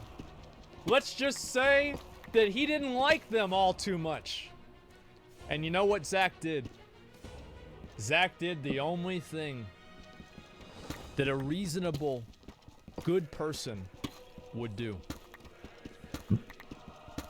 Zach went over and he ninja'd the entire guild bank. And he quit the fucking guild. Zach calls me on the phone. He says, Zach. I'm like, yeah, what up, Zach? He's like, dude, I got the whole thing. I said, what do you mean, dude? He's like, dude, I got it all. I'm like, what do you mean, dude? He's like, dude, I got the whole bank. I said, Zach, you stole the bank? He's like, yeah, I did, Zach. I'm like, what the fuck, dude? He's like, that's fucking right, dude. I said, come on down here right now, dude. Zach comes down to the house. He logs onto his account, and we take these screenshots on his account where Zach stole every fucking item out of this dog shit ass guild that fucked him around, didn't give him loot in Karazhan, and Zach immediately goes. He steals everything out of the bank, and the first thing that he does is he turns around and tries to sell the shit in trade chat. That's the first thing. What else was he gonna do? What else was he gonna do? Nothing. He's selling it in trade chat. Everybody's pissed off about it. Bodum Child just ninja'd all the shit out of our guild bank. Report him. And then as Zach was walking down, I knew this guy, Arlen. Arlen starts messaging me and he says, bro. I said, what up, man? How you doing? He says, not good. I say, shit. What happened? He says, you wouldn't believe it, man. I said, yeah, I would. I really would believe it. He says, our guild bank got ninja'd, man. Our guild bank got ninja'd. I said, what the fuck? Who would do such a thing? He says, man, it's one of these hunters, dude. I said, I knew it was a hunter, man. Before you even told me I knew it was a hunter. They can't control themselves. So you know what Zach did? He told me what his name was. He said his name was Bodum Child. I said, Bodum Child, I know who that is. She's like, you do? I'm like, yeah. That guy's a dickhead. Zach comes over to the house. I'm like, what up, bro? How you doing, man? You want a Dr. Pepper? He's like, yeah. And so then we get a drink and we're reading these fucking messages that the guy is sending me while Zach is sitting behind me laughing his ass off. He's laughing his fucking ass off. And then Cody's over there at the same time. Everybody's in Drake chat, freaking out about it. Zach asks in chat, he's like, can I get reported from that? We didn't even really fucking know. They said they gave you access. True. That's ownage. That's funny. Nice job. Did the same thing to someone on another realm. Ha ha ha. Good shit, man. Good shit. This was before the age of Twitlongers and Twitter and canceling, okay? Whenever you stole from Guildbank from back in the day, you got props. People were happy to see it. They were loving to see it. And especially whenever it's a guild that thinks that they're a little bit better than what they really are. And we knew one of these people. This guy, Craftine, was a warrior. He says, nice, what did you get? He was a friend of mine, of course. There's always someone who will ruin a good thing. And that someone was us. Cold Slurpee was Cody's character name. Because we had just been to 7-Eleven. And Cody didn't know what to name his character. So he looked over. And he saw Slurpee. And he named it. He named his character Cold Slurpee. And he raided with this character for years. He even played back in Nightold. So everybody was angry. What the? Give that shit back. You didn't work for any of that. What's the point in ruining the game for anyone else? /LOL. What did people expect? People are scum. Reported. And then other people were saying bad stuff, and I told Zach to report the people that were saying that they were going to report him. And so I said to Zach, I said, you know what? Let's wrap this up. Let's finish this off. I told Zach, I'm like, Zach, ask for an invite back to the guild that you just ninja'd all this stuff out of. He says, why? I said, to get the rest of it. To get the rest of it, man. There was still a little bit left in there. So Zach messages. He messages old Arlen there. He says, wait, is there any engineering stuff in the bank? Because I need to get that skill up. And I might have forgotten it. Can I get back into the guild? It was brutal. He made over 1,000 gold that day. Now, obviously, Zach didn't have enough to get his epic flying. And you know what, guys? Neither did I. Neither did I. But you know who did have enough?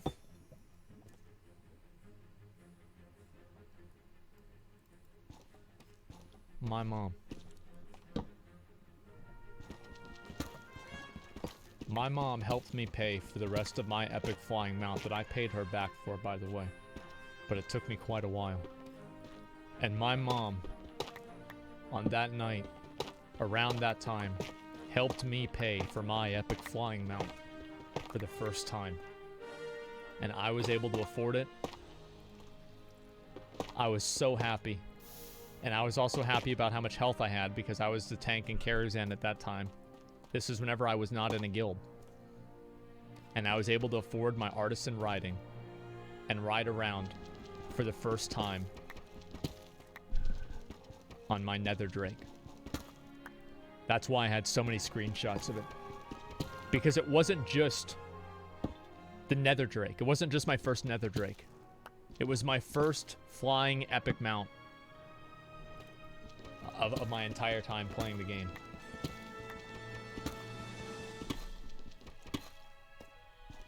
Zach and I weren't very good at making money. But my mom was.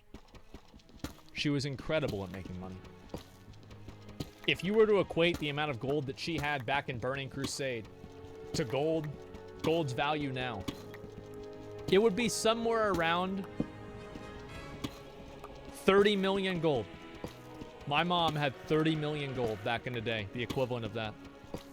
She could buy people's epic flying mounts without even worrying about it. And you know what? On a fateful night, at the end of summer, my mother knew that Zach was trying to farm for his epic flying mount, and there were no more guilds that would invite him for him to steal their guild bank. Zach was at a standstill. He couldn't afford it at all. And my mom asked Zach that day. She said, Zach, when's your birthday? Zach's like, it's in a few months. She says, well, I guess you won't be here whenever it's your birthday, right? He says, no, I won't be here. She says, that's okay. I can give you your present now. She asked Zach to log on to WoW. And she asked him to go over to Shadow Moon Valley.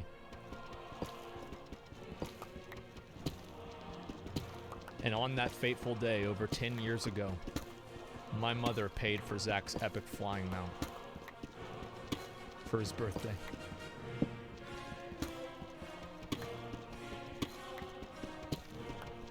Congrats.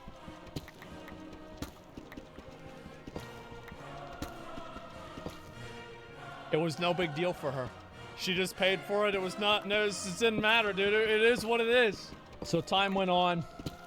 Zach and I kept playing together, of course.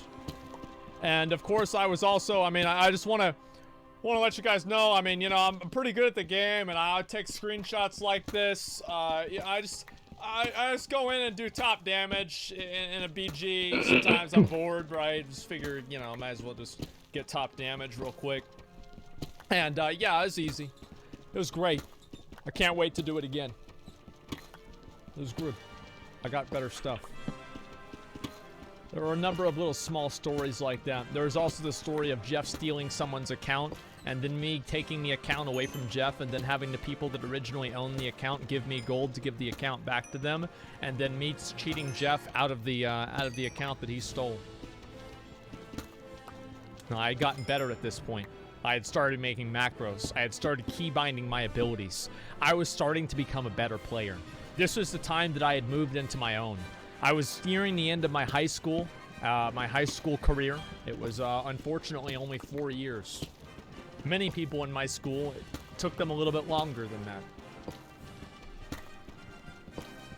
I had become much better at the game than I originally was. And I'm not even kidding. I got a lot better at the game. And back then, whenever I was raiding with that guild Haven, I was one of the top DPS in the entire guild. Back in tier 5 as an arms warrior. I was one of the best players in the guild. Probably the best player in the guild. But the truth is that tier 5 is not tier 6. Now, I showed up, I did what I needed to do, and I felt a certain obligation to them because they had helped me. I was second on the DPS meter. Not even a big deal. I worked my fucking ass off in this guild. I died. But think about why I died. It's because I pulled so much aggro. I was popping off.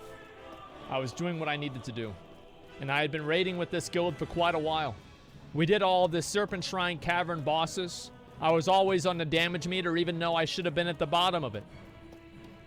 And even though I was in this guild, I still felt like I was basically alone. I had no real friends in this guild. I didn't like anyone in the guild. I didn't give a fuck about them. I was there for the loot, and then I would leave. I was a lone warrior, taking solace only in the times that I would make people mad. After time went on, and on, and on, I finally stopped raiding with this guild. And I said, you know what? Fuck it. I don't want to be in this shit guild anymore. And I just stopped. I stopped showing up to raids. I said to them, I said, you know what? I've got to focus on PvP. I've got to get better gear. I don't want to come to the raids anymore. The truth is that I learned that I was on last priority for a number of the pieces of gear that I had wanted from the raid, and it was just no longer worth my time. I was removed from the guild. guildless once again. They were not happy with me.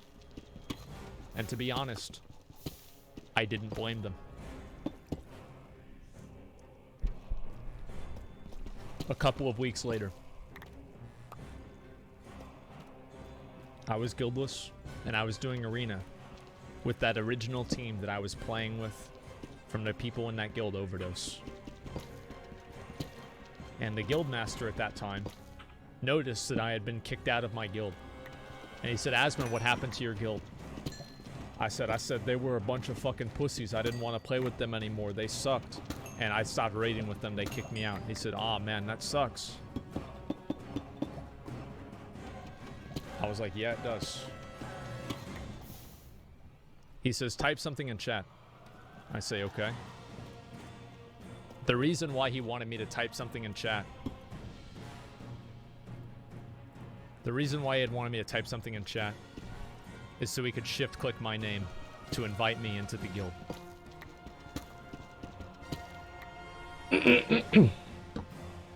And the guild that I had wanted to be a part of ever since the time that I was back in Vanilla WoW, I had gotten invited to. I had wanted to be in this guild ever since I was level 50. I saw these guys around in the city, and they had absolutely the best gear, and nobody else was even remotely close. Yeah, we had a very special guild back in the day. I had joined the guild at this time. I had worked very hard for this, and I had been so excited, and I was so happy. This guy right here, Teflon Don, was one of the best rogues I've ever played with. This guy was such an OG. He got Grand Marshal in Vanilla WoW, and that wasn't enough for him. He went back, and he got Field Marshal on his second character. These guys were gods. This was the Neckbeard Guild. This was the guild full of assholes. And that's where I wanted to be. And you know why? It's because those assholes, despite all of the negative things about them, they were good at the game. And they gave me the opportunity to get to 1850 in Season 3 and be able to afford my Season 3 weapon. This is something I had wanted for years. The moment that I had wanted one of those best weapons in the game for so long. The day that I saw that sword, I was so excited and so happy to get it. And the next week or the week after that I finally got the opportunity, I went to the vendor and I bought my Vengeful Gladiator's greatsword. And for once, I had one of the best weapons in the game. I started to make friends in this guild because I had wanted to make friends in this guild, and I had started to play with them, and they started to enjoy my company even. They were a lot better than I was. I did Karazhan with this guild, and I remember a very fateful conversation that we had. I asked them, how can we do Curator if we don't have 2 Warlocks to put Curse of Doom on the boss and have it expire whenever Curator is in the damage phase? I genuinely was in such bad guilds that I thought it was necessary for us to have a Warlock on Curator to even be able to beat the damage check. They didn't even know what I was talking about. We cleared the raid. It was easy. It was no trouble whatsoever. We did great. They even took me into Serpent Shrine Caverns. And they brought me in enough times to where I was also able to afford my Storm Herald. I'd worked for this for a long time. I was so happy to have this. Every time that I got randomly stunned in Arena, that happened. The Isle of Quel'Danis released. I had my Storm Herald, and I was ready to do whatever I needed to do. Everybody was there. Everybody was excited. It was a beautiful day on Thrall. And I went into Magis's Terrace. Now this girl, Aileen, Oh. Oh. Oh boy.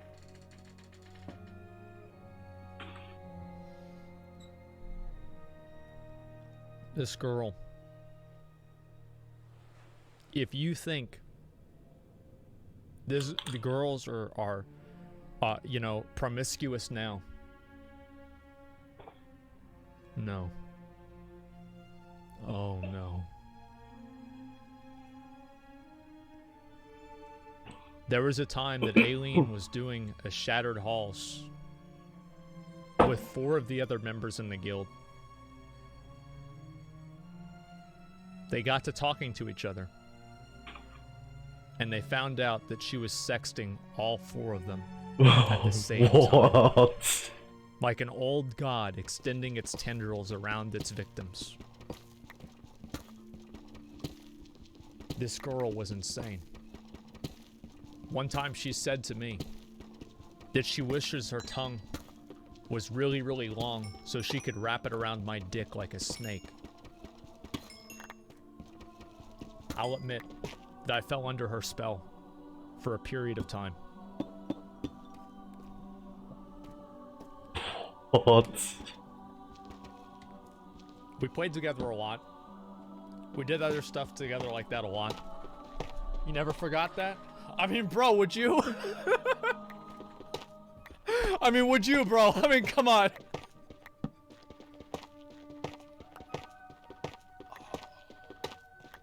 Oh, do I even tell this one? I'm deciding if I should even tell this one. This one's bad. This one's bad. She did the peanut butter and dog thing. My other friend told me that she told him that. Like, this girl was nuts. She was fucking nuts. She had this other dude send her, he sent her a picture of his dick, and he wrote her name on the side of his dick in magic marker. She was insane. Eventually, she quit the game.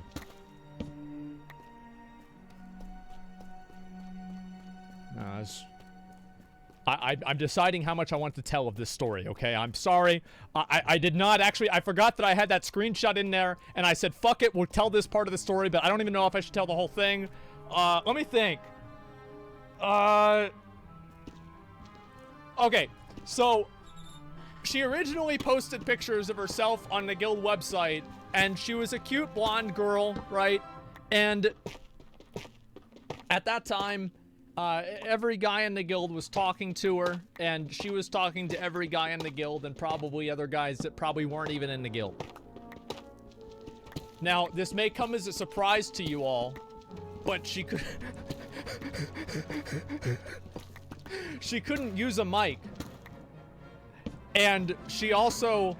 we found out that it was not... it was fake pictures. Here's the twist. She finally got a mic. And it was a real girl. But the pictures that she had used was not of her. And a friend of mine, Rob, another person ensnared by the tentacles of this old god, got a mail from her in-game where she told Rob what her actual Facebook was. And you'll hear a lot about Rob if I ever do a story about Wrath of the Lich King. There's a lot about Rob. There's going to be a little bit about him in this story, but he and I really started working together. And you'll see what I mean whenever I tell the story in Wrath of the Lich King.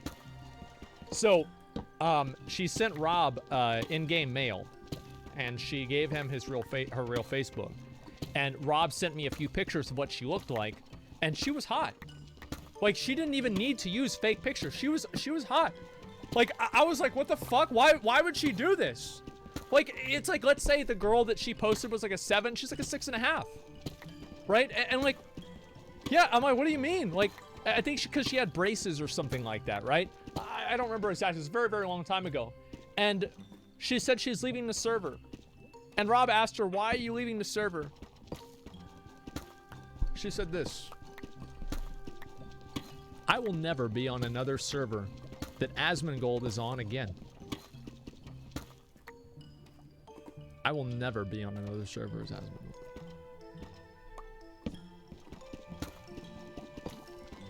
And you know what? I don't blame her.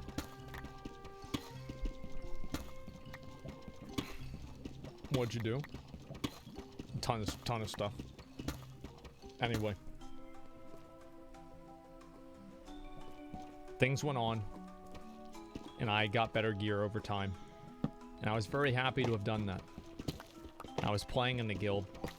And I was still joining and hanging out with everybody and getting to know everyone.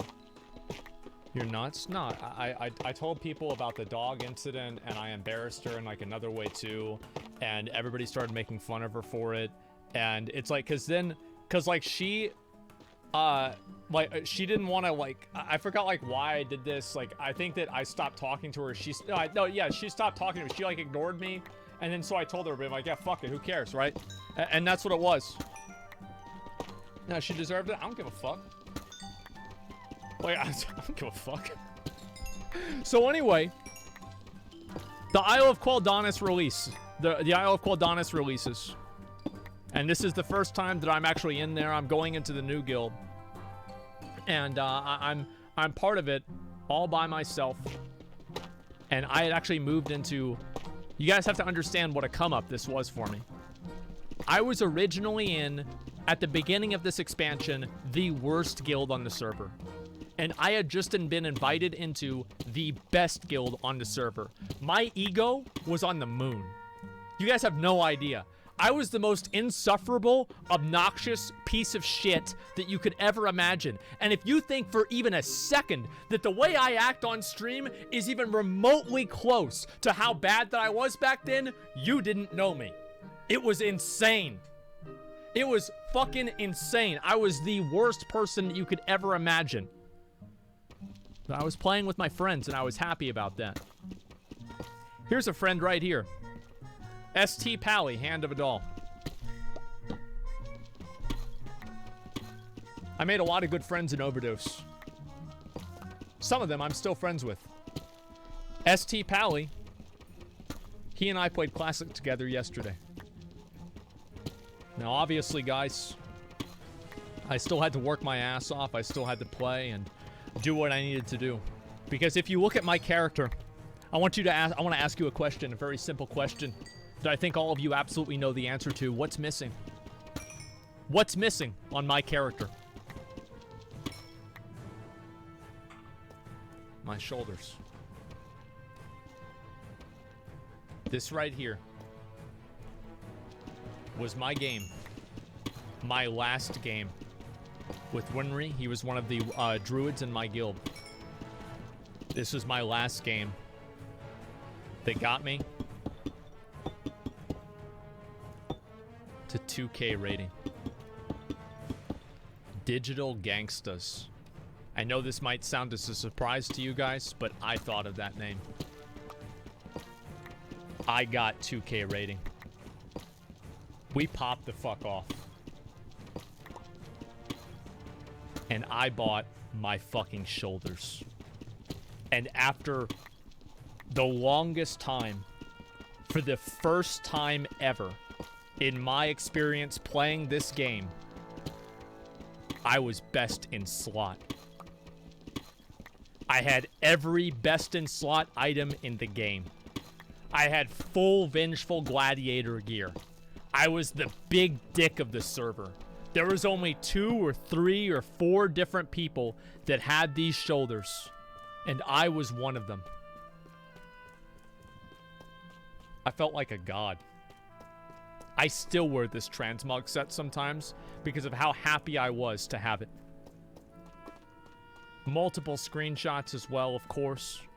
Obviously, I would take every opportunity possible to take screenshots of my character in my full Vengeful Gladiator gear. It was amazing. I was happier than ever. I had finally gotten the opportunity to do this. Like, honestly, it was so amazing for me because I had never really...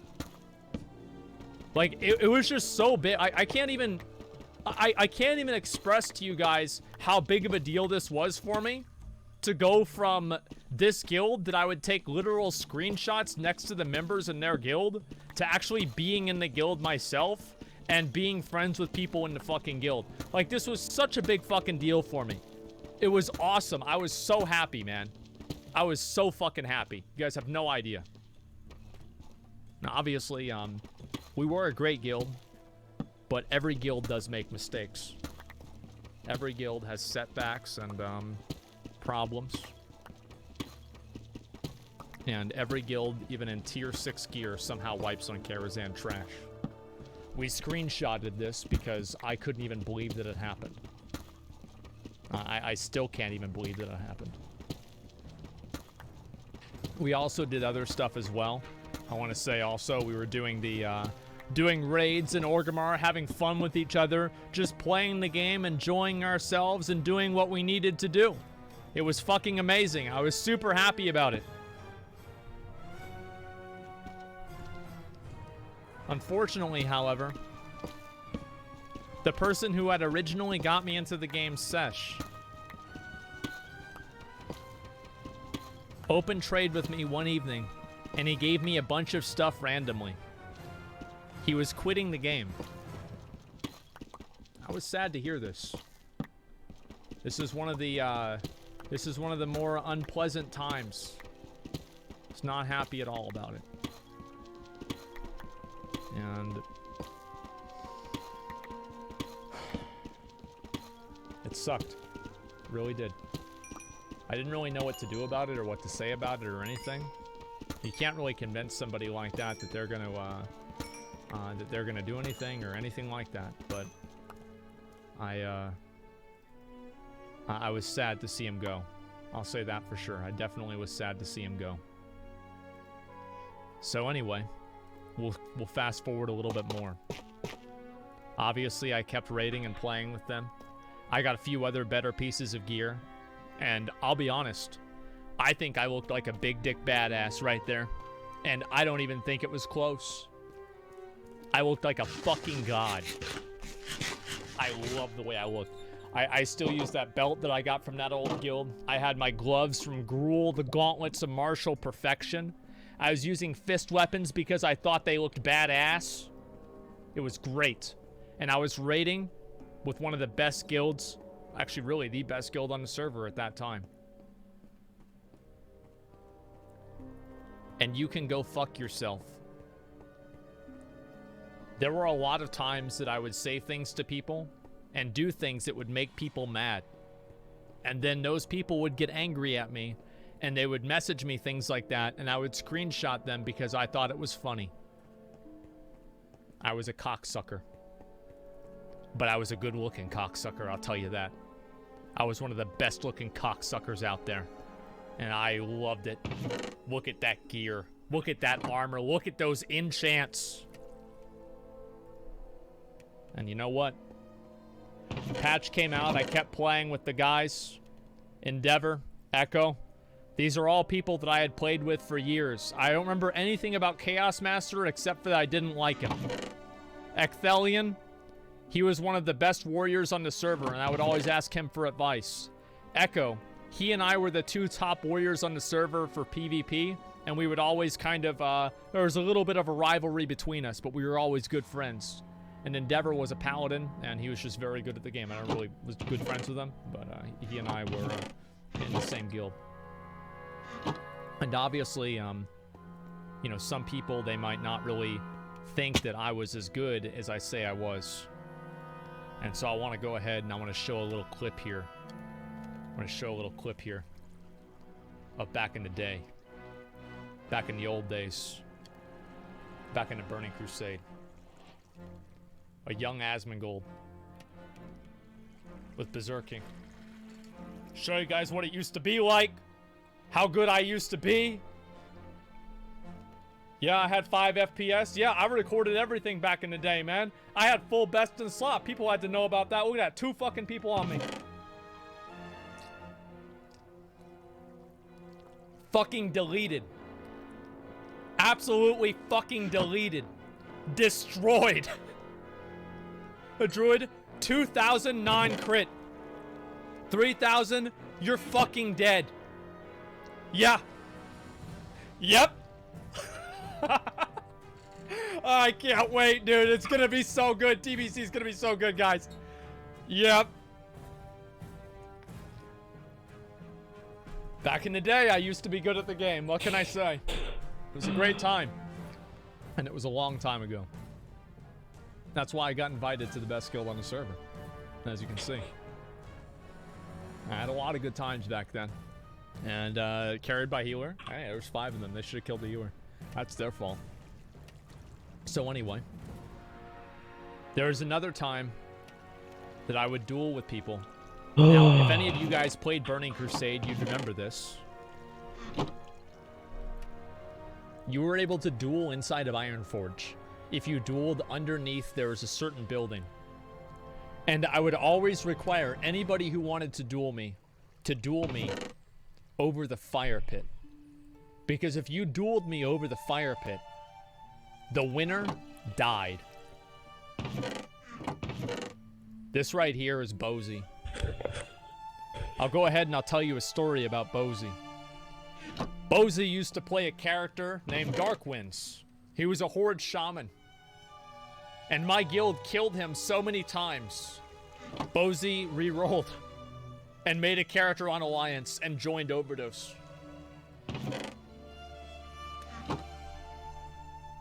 That's the way it goes. The winner died. Asmongold is defeated. That's right. Now also, as you guys see, there are 2 other names in here. Namani, she was a friend of mine that I had known for, at this time she was in the guild. She was like, I mean, shout out to Mom, she was like 15 or 16, raiding in Black Temple, popping off. She was one of the best priests on the server. And Dakina, you guys asked about Palladini. Palladini was Dakina. I still keep in touch with all 3 of them. Bozy's doing great. He's got a kid. Dakina's doing great. He has to deal with Olympus, so that's 40 kids. Namani's doing pretty well, too. It was a good time. We just get in vent together and have fun and talk and just play with each other and just enjoy our time that we had. It was beautiful. And then as time went on, time progressed. And you know what? So did I. I was getting better gear. Season 4 had released. Obviously. I mean, obviously I was getting all of the best gear. Brutal Gladiator. It was beautiful to see that. And you know what we did in order to get our gear? We had fun. We took the flag. We got so bored of farming honor. We would just take the flag and go to some random area and sit down and have a little feast here. Have a little picnic. Just have a little bit of fun. And there's me and Palladini, me and Dakina, sitting there. Obviously, there's me with the flag on. And I'm just fucking around, pissing everybody else off in the group. And I didn't give a fuck. Because I was doing what I wanted to do. And that was just good enough for me. Obviously, I made other friends in the guild as well. I was friends with almost everybody in the guild. This is me right there whenever we were doing just random PvP, probably buying stuff. This guy in Nechka, he spent half the time healing and the other half getting high. That was pretty much it. And I was a fucking idiot as well. And we were playing together at this point all the time. I would join, I remember this is a very, very clear memory in my mind.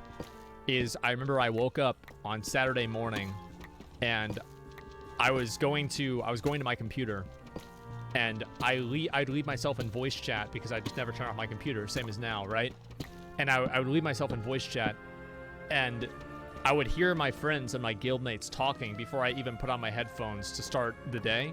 And I was so happy because I knew I'd be able to hang out with my friends in my guild and play WoW with them and it was going to be fucking amazing. But not everything was amazing.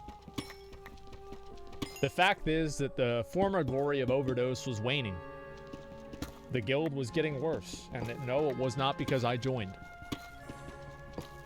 At this time, the guild had raided all the way from, I think they came from another game. Like, Overdose players came from another game. It was like EverQuest or something like that. So many of them at this point were about 25, 26. They were older.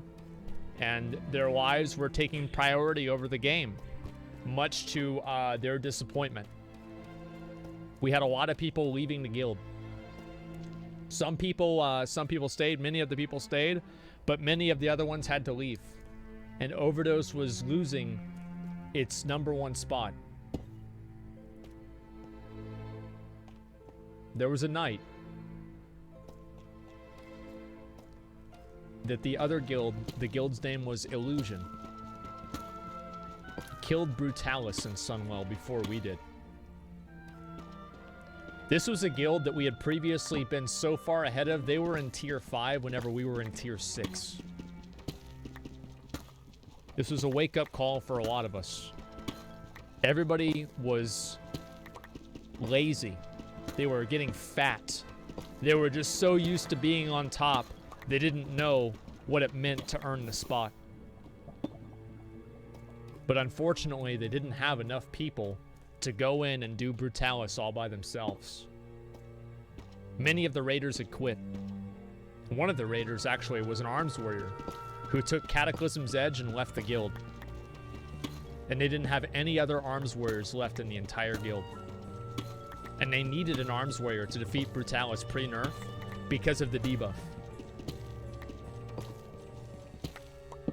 But they did have an arms warrior. They had me.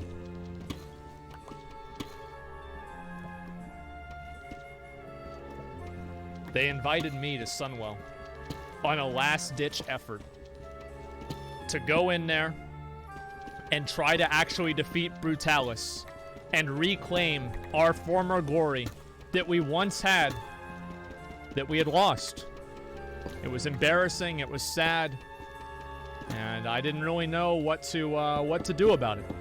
This was one of the most exciting periods in time, and I didn't know exactly how hard the boss was going to be. I had watched 8 different videos about it. I had been completely ready and prepared for it, but the truth is that I didn't really know what it was like. This is my first time ever raiding. And as always, some things never change. Begging Palladini for consumables because I forgot to bring them to the raid.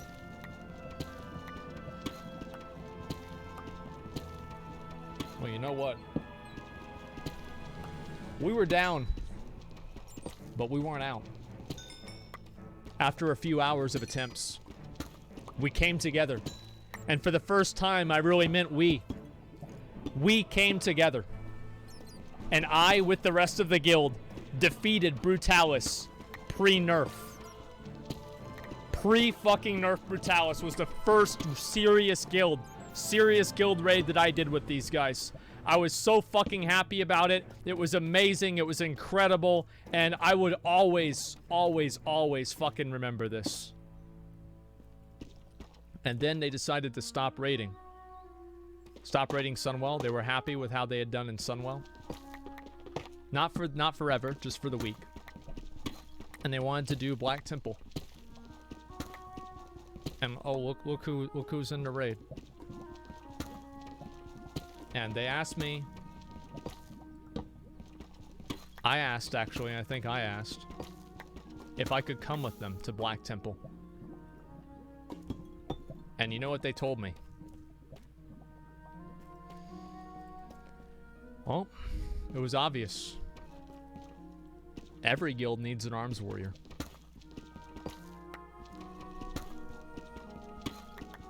I remember the moment that I went into Black Temple. I had all of my friends that I had known for the entire expansion and even in vanilla WoW. They were messaging me. They said, "Bro, Black Temple?" I said, "Yep." And they were like, "Are you kidding me? You're in Black Temple?" I'm like, "Yeah, dude, I'm in Black Temple, man." And they were so happy for me, man. It was like I just made it out the fucking projects into like into like a fucking $100,000 a year job, man. Everybody was happy for me. They were patting me on the back. I was feeling like a god. And I had made it. We went in and we defeated the other bosses as well. They invited me and they brought me along. I got a few pieces of gear myself. And on top of that, I did miss out on the only boss that I really wanted to kill was Relic Party of Souls. I remember my mom made me eat dinner with her in between the boss, so I had to go AFK. And I had made it. I was happy. And I decided to take a step back and decide what I wanted to do with my time. One thing that I decided to do. Oh, and by the way, for anybody who doesn't believe any of this, that's a friend of mine right there from Overdose.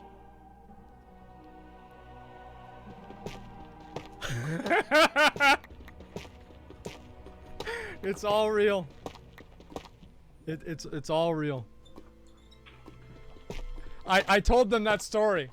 I did, with the magic marker in you. I did. So anyway, I leveled up my paladin.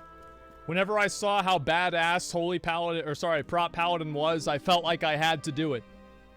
I needed to do it. He says he has a screen. Well, I told you guys. I fucking told you guys that this is what she would do. This is exactly what she would fucking do, man. She's nuts. She's nuts, man. Okay. So anyway, we were in, what was this here? I was leveling up my paladin, just having fun, playing with the boys, and I was going back and doing old content. And we had another guy in the guild. And that guy's name, and this is going to be another main character in the rest of the story here. That guy's name was Kryptonites. Now, does anybody remember the story that I told you all about a paladin who beat me on the roll, the corrupted Ashbringer?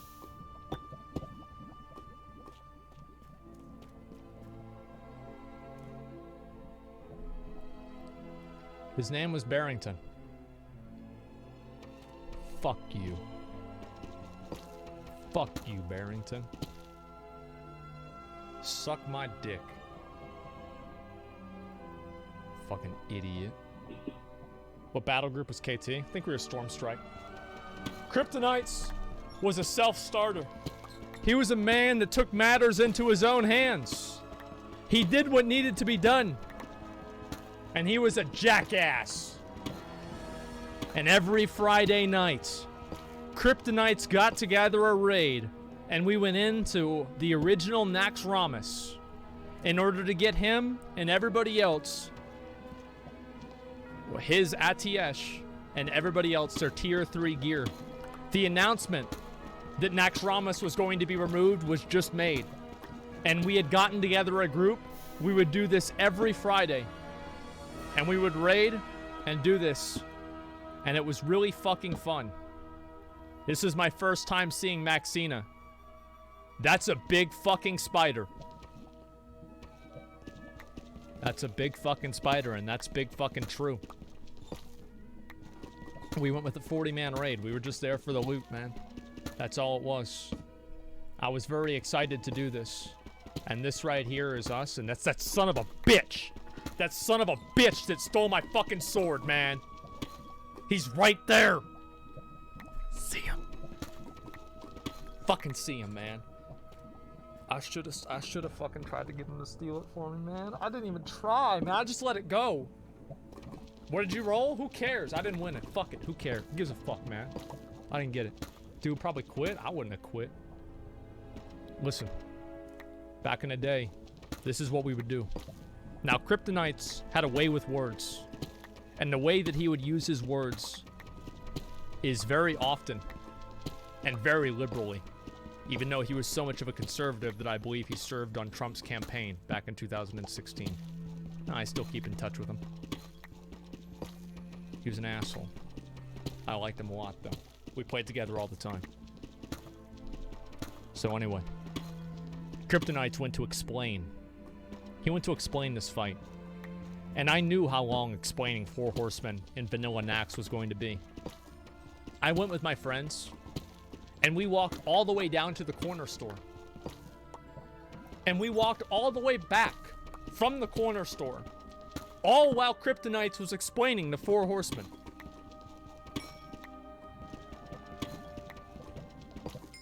And we finally pulled. And we wiped in 10 seconds. Time went on. Everybody was pissed off. People were sitting around. This is not good. We were fucking annoyed. Everybody was pissed off. It is what it is. We had the full raid together, though, and everybody was determined to kill the boss. I'll be right back.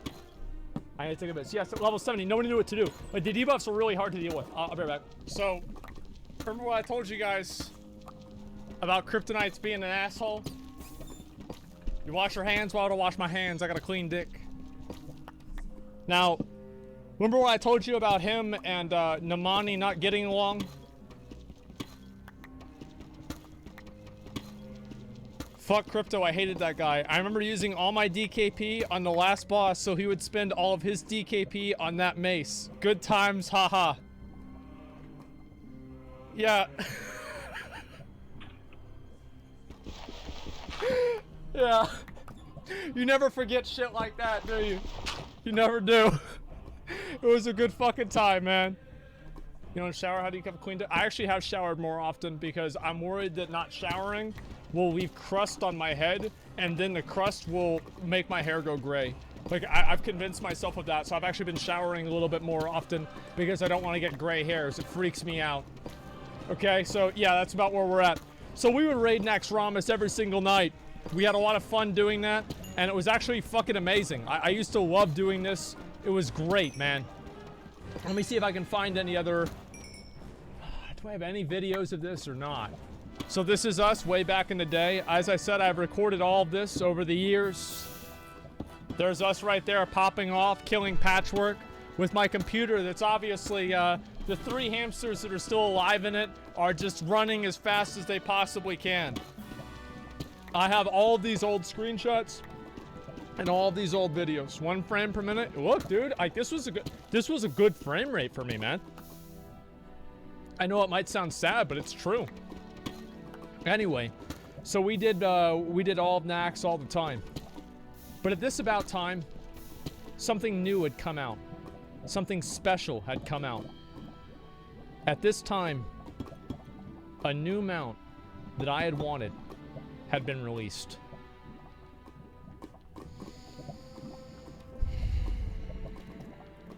And I had to have it. That mount was the Brewfest Kodo. The reason why I had to have it is on the night that the Brewfest Kodo was announced and added into the game, a shit player got it on their first attempt, and he said, "Wow, nice." I said, not on my fucking server. That's not gonna happen to me. And I went in there every fucking day. And I went in there as much as I could, as often as I could with my friends. I would drag my friends' alts into it. I would do whatever I needed to do. And I put over 500 runs. 500 runs to get this fucking mount. And you know what? It dropped. After 500 more runs. At the end of a server shutdown, I even dragged my mom into it. And I remember, I think Senna was like, STP's, or sorry, not STP's. I was thinking about something else. ST Pally's cousin. And I remember I paid each of them 1,000 gold to pass on this mount for me. Because I had wanted it so much. And I had wanted it every single day. This is all I thought about was this mount. Like everything that I was thinking about was this mount. I want to have this mount. I need to have this mount. Mount. And you know what? I fucking got it. I was so goddamn motherfucking happy. You guys have no idea. It was amazing. I was thrilled. This is why it's one of my favorite mounts and I like using it still. It's because if this is the first rare mount that I really went out of my way to farm. Now, obviously, I had worked some time, and I had done also the attunements as well to get into the raids. I had forgotten to show that before. And then as time went on, I was able to actually get inside to here. This is whenever I got my Hand of a Doll title right there. It took quite a while. It took quite a while for me to get it, but it did finally happen. I was very happy about that too. That was the day that I became a mount farmer, you're right. And then this one right here, this is us doing Hegan. And the reason why I screenshotted this, let's look at what happened there. That's crazy, huh? That's crazy how I was top damage. Wow. Damn, man. Look how these kinds of things happen, huh? Let me see if I can find another one here real quick. I think there's another one I was waiting for. Now, obviously, we also did other raids as well. It wasn't just this raid. We went back and we would do AQ40 sometimes, and we would hang out with people all the time. I think this was a little bit later on in the past, but in the future. But we would do all these guild raids together, and I would be playing with my guild all the time at this point. It was great. I was relaxed. I was having fun with them, and everything was really, really good. Overall, I was very happy playing the game, and I was doing it all the time. And I don't know where the screenshot is. I suppose I don't have it, or it's not here. But very soon after that, I continued and I went back to Arena. And I remember I got my Brutal Gladiator's Bone Grinder. This required rating 22,050. This is one of the hardest weapons to get. And whenever I got this mace, I remember very clearly the day that I got this mace.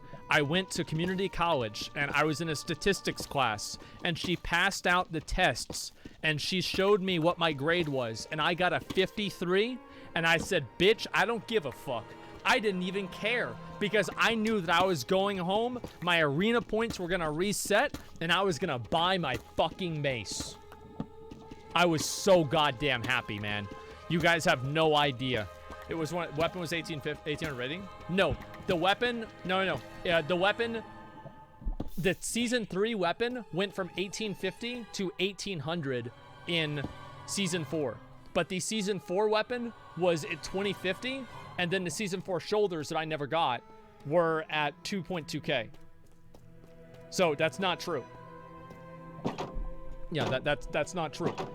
Anyway, so I did get this mace. And the mace helped me out a lot, actually. Because we did need to finish Nax Ramas. And this was my first time ever doing Nax Ramas, because back in the day, you know, I was not really that good at the game. I was the idiot that didn't even know how to get attuned to Nax Ramas. So whenever I finally did get it, whenever we finally killed Kel'Thuzad, I was so happy. This was such a big fucking deal for me. I was just... I was fucking thrilled. You guys have no idea how big of a deal this was for me, because I had really wanted to get this kill for a long fucking time, and I felt like I had kind of completed the game because this was the final time, or the final thing that I needed to do. And let me actually resize this so it's not too big for you guys. There we go. And this is us actually killing the boss right here. How do we kill him? What was the KT loot on your first kill? We actually got the Nerubian Slave Maker. And the guy that messaged me a minute ago, Int Dog, on my Battle.net, he was the one that got the gun. I remember, he still has it now. So yeah, nice stacking. Oh dude, we were so excited about killing the boss. We didn't even give a fuck, man. We didn't care at all. Why did you guys do Nax at BC? Because it was getting removed. And Kryptonites wanted to get his Atiesh. And he had never gotten it, and we wanted to finish it and get him his shards, and so that's why we did it. And we ended up killing Kel'Thuzad. It was fucking amazing, man. Yes, you can count the frames. My computer was really, really shitty. Trust me, guys. I'm fully aware of that. So yeah, it was a bit of a disaster. It was a great fucking time. Now, obviously, we took all of the normal screenshots that every guild does or every group does whenever they complete Nax Ramas. I was super happy about doing this. It was really, really cool, and I don't know. Like, I'd always thought like Naxxramas was a super mysterious and hard to do like place. It was like really big fucking deal. And there was only really one thing left for me to get. There was only one thing left for me to do before the what do you call it? Before Burning Crusade came out. Wrath of the Lich King came out, excuse me. Oh, shit. Yo, he has the screenshot. Look. Look. He just sent it to me. 1 second. There he is. That's whenever he got it. And look, there's me. There's me. Wait a minute. Right there. Right there. It's Kryptonites and everybody else. Holy shit, man. Yeah, I assumed that NU had a lot of the old screenshots too. But yeah. And it was amazing. So, the last thing that I needed to do, there was a raid that was going to be removed, or the reward was going to be removed in Wrath of the Lich King. And that raid was ZA. I wanted my Amani Warbear. I wanted it so bad that for the first time ever, I took the initiative and I asked a guild if they would be willing to accompany me in a run to get the ZA Warbear. There were a lot of people that still didn't have it, and I said, you know what? Fuck it. I want to go in there and I want to get it for myself, and everybody else can roll on it too. And we did. We did the ZA bear run every single time that people had time. And every single other person in that group won the roll on the bear. I was the last person that didn't have the bear in our group. The day before the Wrath of the Lich King pre-patch, ZEA reset for the last time. And I had one last shot where the bear would be gone forever on that night. I went in there. And, it was rough. Let me just say that. It was rough. I had a lot of trouble. Obviously, this was the day right before the patch came out. And what had happened to us is as soon as we had begun the timer, the server had crashed. I recorded the entire run. And the reason why you're only seeing part of the run right here is because the server had crashed and my recording had gone away. Everybody logged back in after the server came back. And after chaining potions together, using constant consumables, and being right up against the wire, after time and time and time, finally, we managed to come back from almost losing it before we even killed the first one to actually having... Where is it? To actually having the bear mount drop. And for me to be the last person in the entire group to get it on the last day that it was available. The final day. I was the only person left. And I want you guys to see what it was like whenever it happened. Let me move ahead. This is the entire run.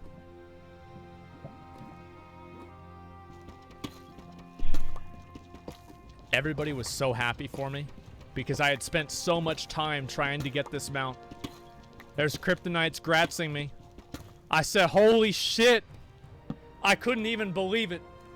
I honestly, my heart sank at the beginning of that run. I thought it was never going to happen. ST was there. All the boys were there. And everybody collectively passed on the mount for me to be the final person to receive it in our group on the last day before it was removed from the game forever. I was so happy, man. I was so fucking happy. There it is. There it is, dude.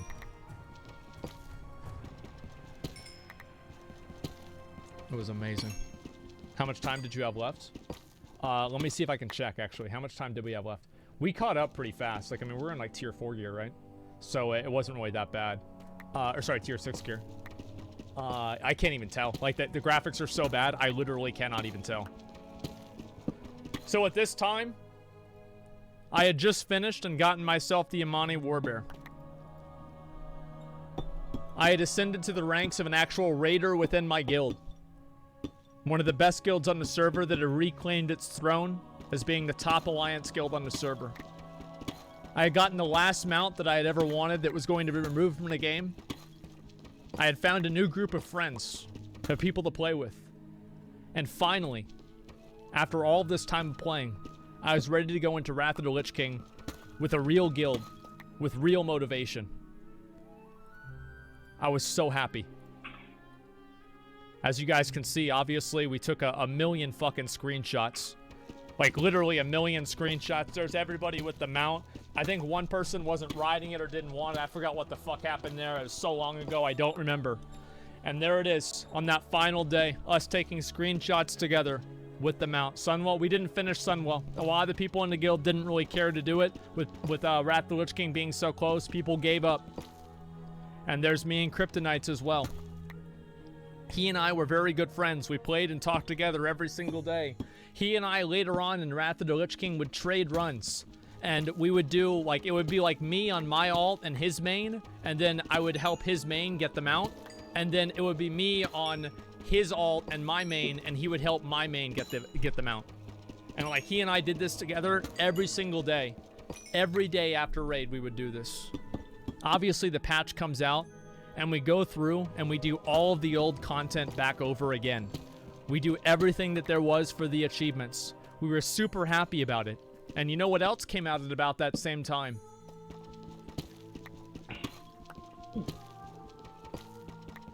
Hollow's End.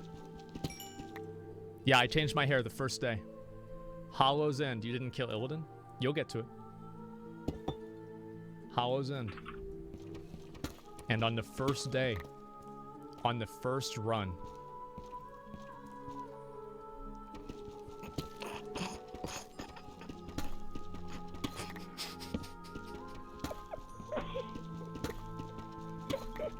Paladini was so mad. Yep. He's so pissed off, man. And I won this shit on the first day, on the first year, man. And I beat everybody else on the mount. And like, by the way, they had been farming this all morning. And I woke up on my first run and just need rolled that shit and got the mount. I was so happy, man. You guys have no idea. I was riding that mount. Like, the first thing I did was immediately go to like Stormlight. Yo, guys, look at this. Look at this. Look at this. Look at this. Look at this.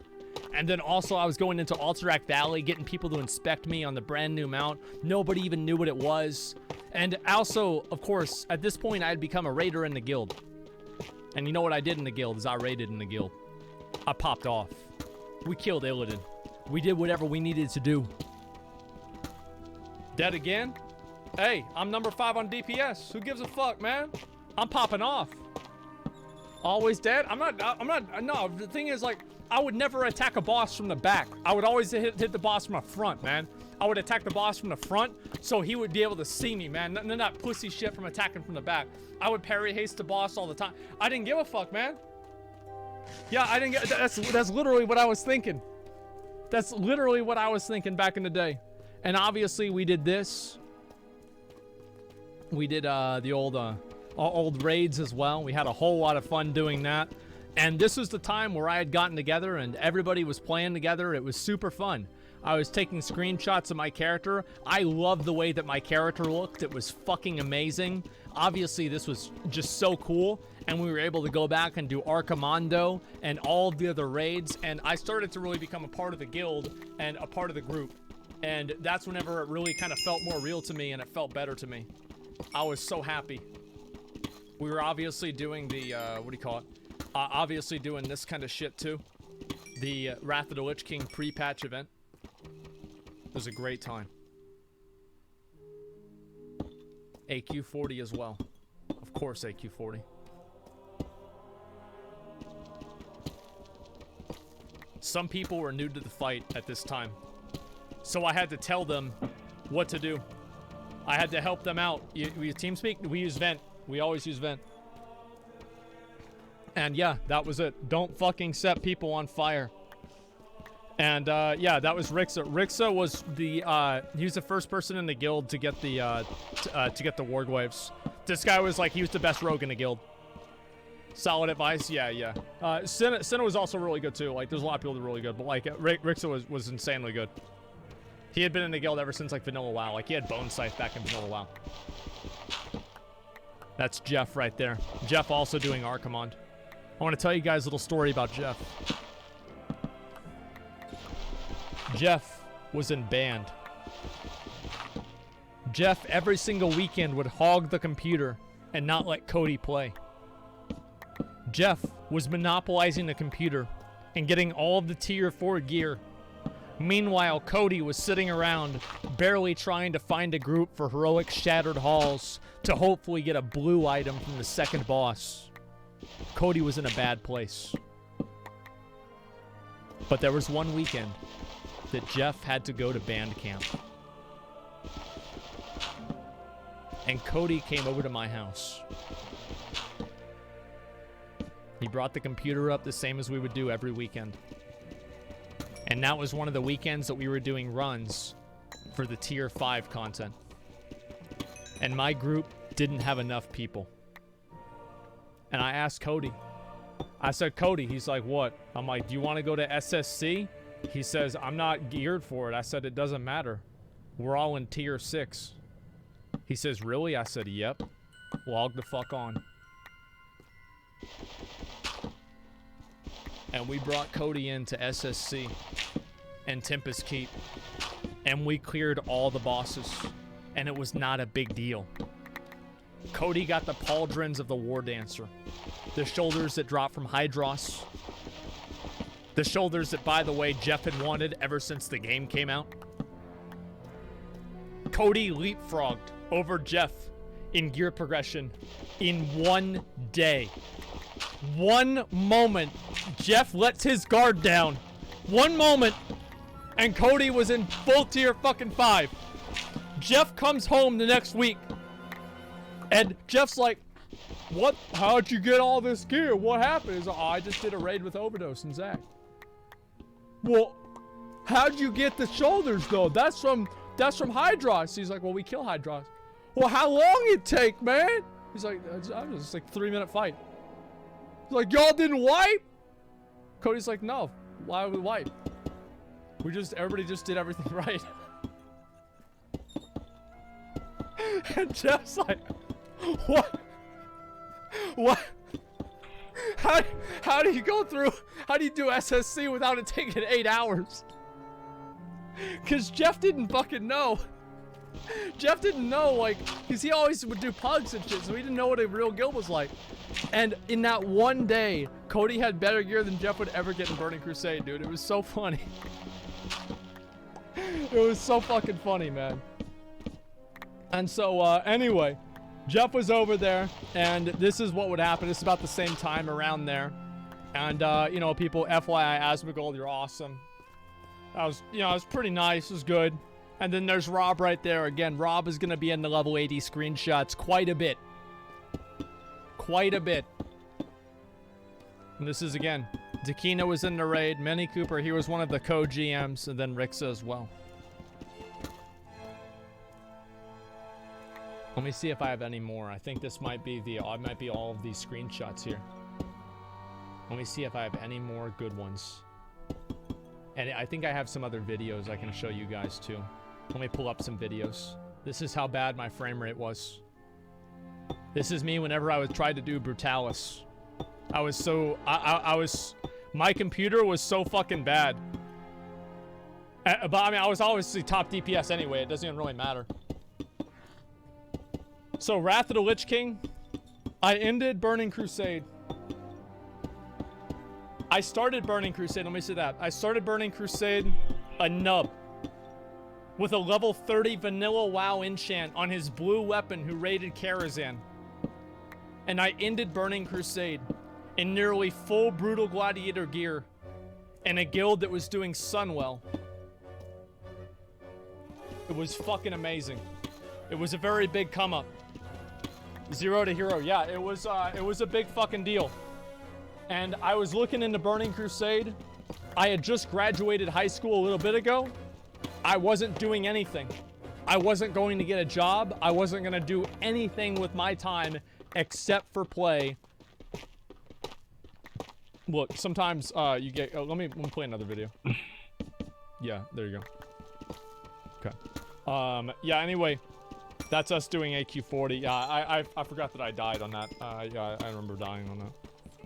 There's us doing AQ20 as well. Caught in 20 FPS. Where are the WAD screenshots? Let me ask you guys something. Did you like the story? Was it as good as you would have imagined? You guys liked it? But yeah, I mean, oh yeah, let me go ahead. Let me go to my bank. Let me go to my bank. I can show you guys some of the old items that I talked about. Oh, there it is. There's my Crystal Forged War Axe. The original one with fiery weapon. Remember the one that I told you guys with, that I raided Karazhan with? There, it's right there. I have it. I still fucking have it. There's my Storm Herald as well that I crafted myself back in Burning Crusade. And there's my original Gorehowl with my Savagery enchant on it that used to be 70 attack power. And also my Brutal Gladiator's Bone Grinder with Executioner on it as well. And I still have it. Let me see if I have any of the other items as well. I don't know if I do. I have... Oh, I did get the original tier 3 token items, like the Desecrated Bracers and Waistguard. Yeah, I still have these as well. And yeah, I have all of this old stuff. I have, obviously, Bindings of the Windseeker. All kinds of this stuff I've held on to for all of these years. And I still have this here, the Tiny Voodoo Mask from the original Zulaman.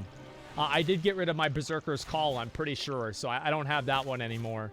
But I have tons of this other old stuff. Let's see if I have anything from... Do I have anything from BC? I don't know if I do. There's just so many other items that I have. I might have gotten rid of some of it or put it in void storage, which would have cleared the enchants and everything on it. Yeah, apparently I just have stuff pretty much from Dragon Soul and like Cataclysm, which is like my oldest. And I have some Dreadnought stuff. Yeah, I mean, I have Wargwaves, right? But like, I got those way later on. Like, I didn't get Wargwaves like until way later. Did you get a Poly in the Soul Render? No, no. Like, Brutal Gladiator's Bone Grinder was the best thing that I had. I remember there was a guy in my server that got it, and I was like, I remember I mailed him Oathkeeper. And I was like, hey, if the sword doesn't work, you can have this too. Oathkeeper was a level 68 blue. So it was a joke. Show your fake Corrupted Ashbringer? Okay, I'll show that. I don't think people have seen that before. Look at this. There it is, dude. There it is, dude. Yeah. Yeah, dude. There it is. Totally real. 100% real weapon that I got myself. I know, guys. It's crazy. Guys, so did you guys enjoy the TBC stream? The screenshot stream? Did you guys enjoy it? Was it fun? Fun to watch? You guys liked it a lot. I'm glad. And I think that if people want, I could get the screenshots together for Wrath of the Lich King and tell the story for that too. I don't know what the time frame on this is going to be, so I don't want you all to be like, oh yeah, okay, it's going to happen tomorrow or whatever. I have no idea. But it will be semi-soon, and then after it is, we might go to Cataclysm after that. And so thank you guys all very much for watching. I really fucking appreciate it. Thank you, boys. And until next time, boys. Oh, good story. I'm gonna run some ads and call it a day. Thank you. Asmongo. Peace. I want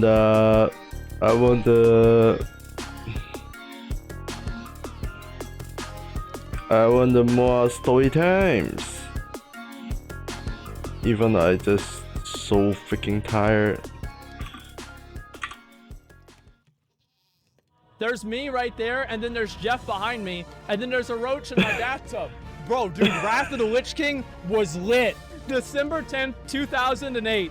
I like the shirt a lot, and I wear it a lot. What can I say? I finally convinced Cora to server transfer over, and I brought her over with me. You guys don't remember her? Really?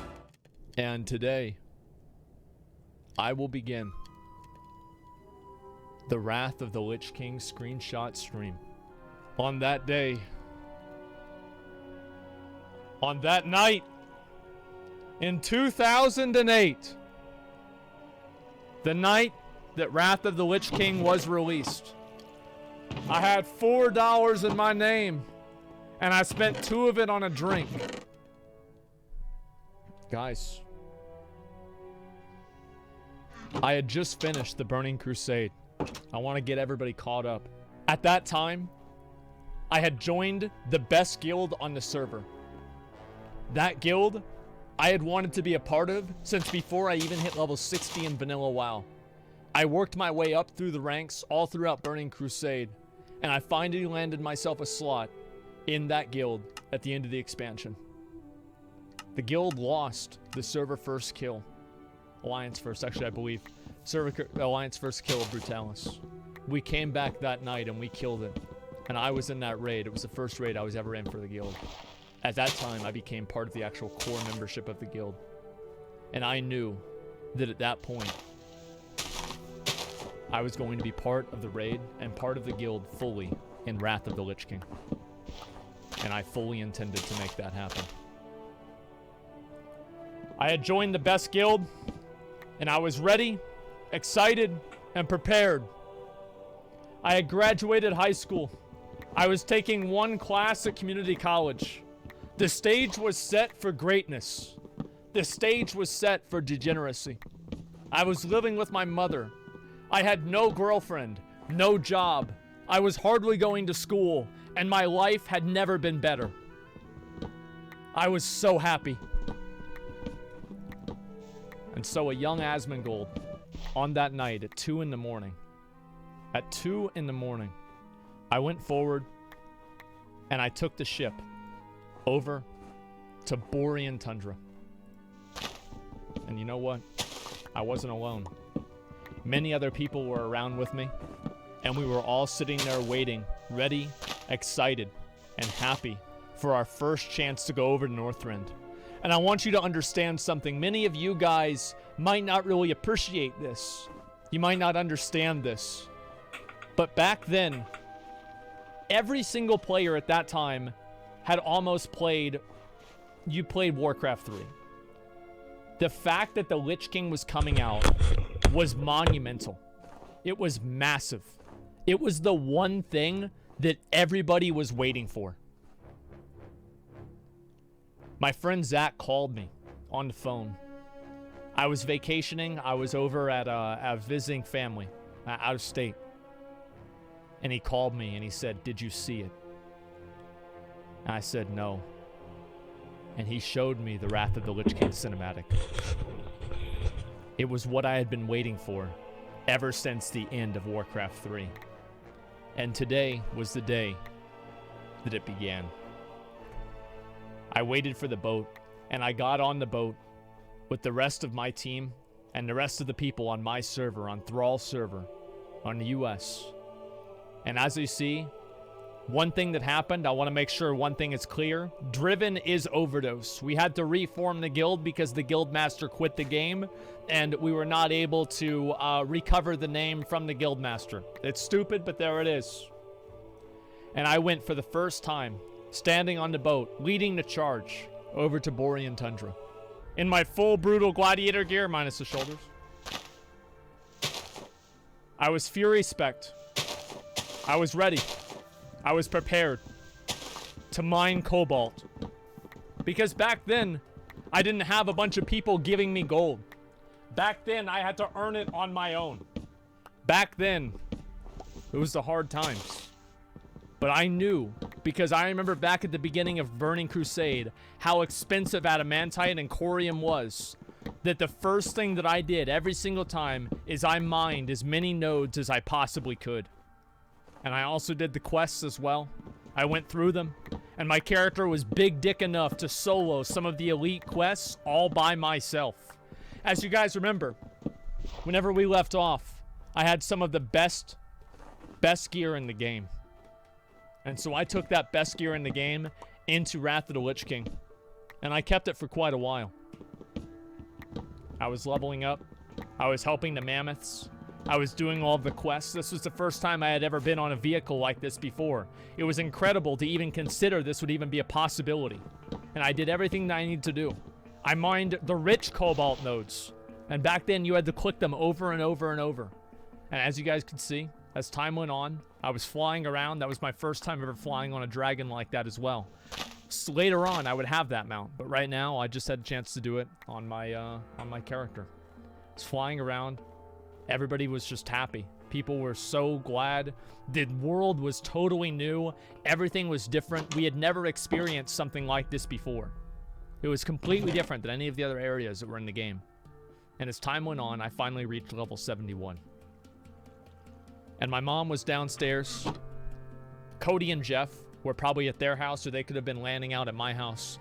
And it was 5 in the morning. 6 in the morning, as you guys can see. And I was playing the game. I had to go to class in a few hours, and I said, fuck it. I'm not even going to sleep. I'm just going to play the game until I have to go. I started doing it. Everybody was playing. Yep, 5:57 in the morning. That's right.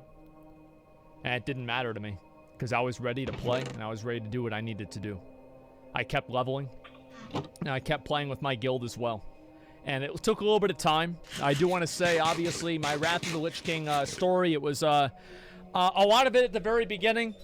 It took a lot of time for me to get leveled up. I was a little bit slow with it, but eventually I did get up to level 80. You went to class? Yeah, I did go to class. It was the final. I had to go to class because it was the final. And at the very beginning, I was leveling all by myself. My guild was all doing their own things, and we had one person, we had one player who was going to take their shot at getting the realm first level 80. And I remember that person was Inu. That person was the same guy, the same hunter that won the Nerubian Slave Maker at the end of the Burning Crusade screenshot stream. It was that guy that got the server first level 70. He got level 70 so fast in Burning Crusade, I never told him this, but I actually filed a ticket on him because I thought that he was cheating. I was like, there's no way he can get 70 like that. I'm only 61.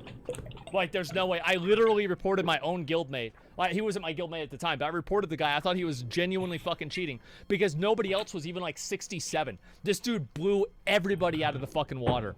And so Inu was going again for server first. And this time, there were actual achievements that you were able to get for getting server first. So I kept leveling. I got my little Murloc costume as well. I was happy about that. It was fun. And I also did the dungeons as well. I enjoyed a lot of the dungeons that Wrath of the Lich King had to offer. The Nexus was great. A lot of the other ones were great. And I want to go ahead and zoom in on some of the names that you guys are going to see here because you're going to have to keep track of these people.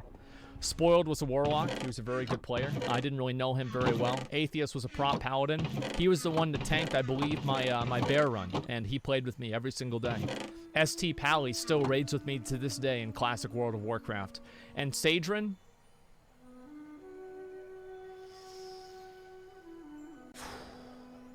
Sadrin was he's a good guy. He was a good guy. But there was one other one. Rufian. Rufian is not in this picture. But Rufian, he and I had a little bit of a... We didn't see eye to eye. What happened? No, everybody here is alive as far as I know. Rufian was a piece of shit.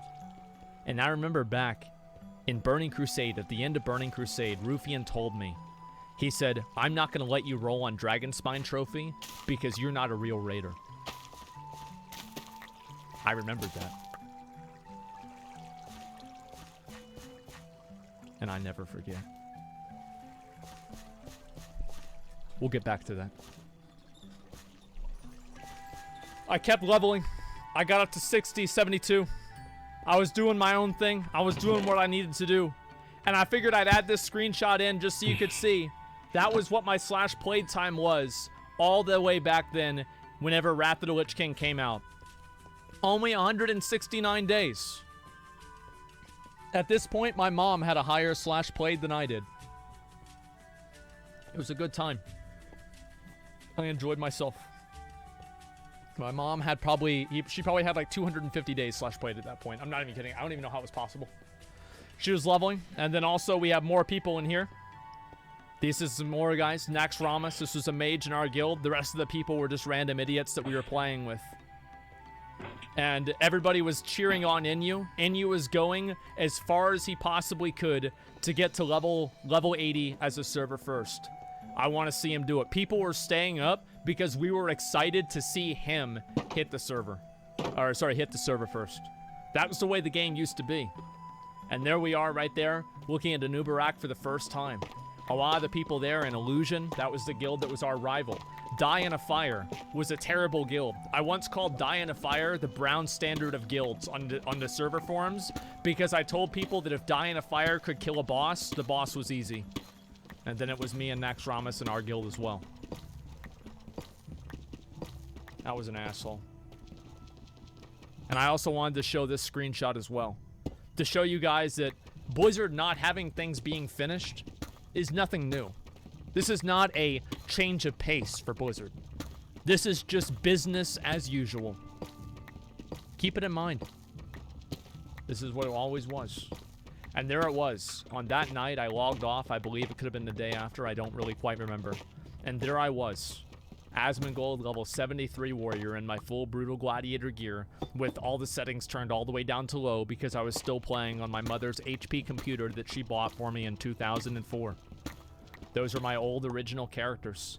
El Banco, Crack Monkey, Zack the Paladin, Sneaky McStab, Zack Rar, and Ol Cock and Balls. We'll get back to Ol Cock and Balls later on in the story. I saw this different quest. It was the first time that it showed my character. It was future me. And I thought to myself, that is going to be future me. I'm going to have that hair in real life. It's going to be great. I was excited for it. That was a long time ago. I had almost 10,000 gold as well. And there's Rixa. Rixa was the best rogue in our guild. He was fully Sunwell geared. He had both of the Warglaives of Azeroth. He was the first player in our guild to receive them. Rixa had a big dick. He was one of the best players in the guild. And across every single tier that we rated, Rixa was the top performing rogue no matter what. He was the rogue. Yes, he had DST. He had everything that he needed to have. Clearly photoshopped? Clearly not. This is just a typical dungeon with me playing. I want to go ahead and zoom in on the damage meter here and talk about that for a minute. So basically what you can see here is me doing top damage. And I want to see, this is very common. Very common, yeah, I'll be number one or close to number one. I was a god, and everybody knew it. And everybody was happy about it, and that's why they were playing with me. And I just hit level 74 as well. I was playing with Sagerin and all the boys, man. That shaman I played with all the time as well.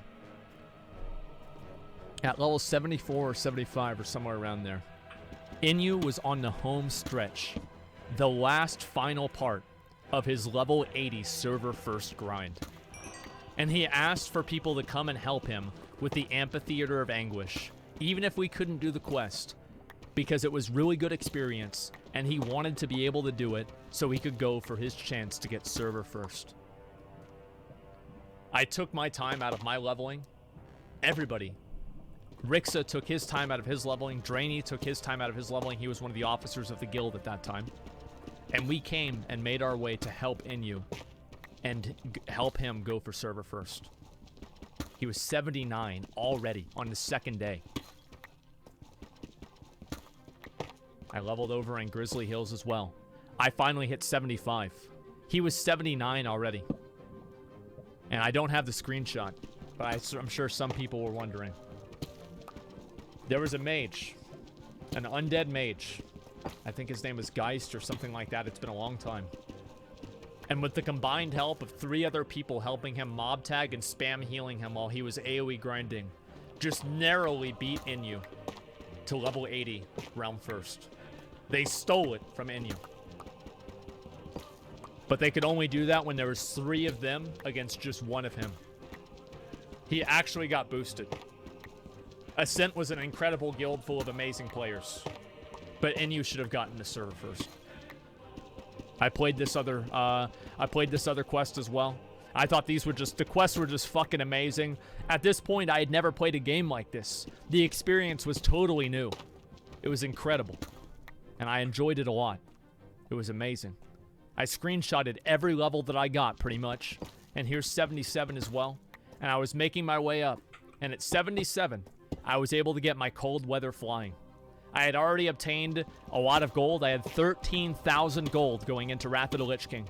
And I got my cold weather flying. And for the first time, I flew in Northrend. I flew around the world. I looked at it from a different perspective. And I saw Icecrown for the first time. The elite fucking level 83 dragons that were flying around. And I'll be honest, I was scared. But that wasn't going to stop me from my goal. And what was that goal? That goal was titanium. And while many other people sat around and they tried to farm all the other little bits of bullshit and level up fast, I said to them, fuck you. I'm gonna make some goddamn money. And I stopped leveling for a whole day. And all I did was farm out titanium ore to get as much possible amount of it, because I had looked up on MMO Champion back then, and I knew that I needed titanium to make the epic gear at level 80. And I was the only one out there in Icecrown on that second day of the game. And I got a lot. I got a lot of titanium, boys. And as time went on, I went in there with my boys. Your Envy. He was our guild master at the time. Analog was an incredible shaman healer. I've still talked to her every once in a while. Namani, I'm still friends with as well. She was another healer. And Rixa as well in the background. We went into Utgard Pinnacle, I believe that's the dungeon that we're at then. And we farmed all of them. And with our very good gear, it was quite easy. We were already better at the game. And as you can see here, we ran this game. We were the pimps of the server. As you guys can see, everybody's got on their big dick mounts. And they were ready to go into Calling of Strathlome as well. We did what we needed to do. And I did what I needed to do, and I tanked the dungeons. I always viewed myself as a warrior. Not an arms warrior, not a fury warrior, not a prot warrior, but a warrior. I did the job that needed to be done. Whatever it was. And to be honest, playing a prot warrior back in Wrath of the Lich King was pretty fucking fun. As time went on. Where is it here? I've got to go ahead and find it. There's a lot of these different things. Oh, I made this picture too. I made this picture reminding people that you're in the best guild on the server, just elitist things. So I used to make a lot of memes back in the day. It was one thing. I was a real big memer. I loved memeing. And so I did this all the time. I really enjoyed it, and this was pretty much what I used to do. I want to go ahead and give you an idea of the kind of person that I was at this time. Here's a picture of a young Asmongold.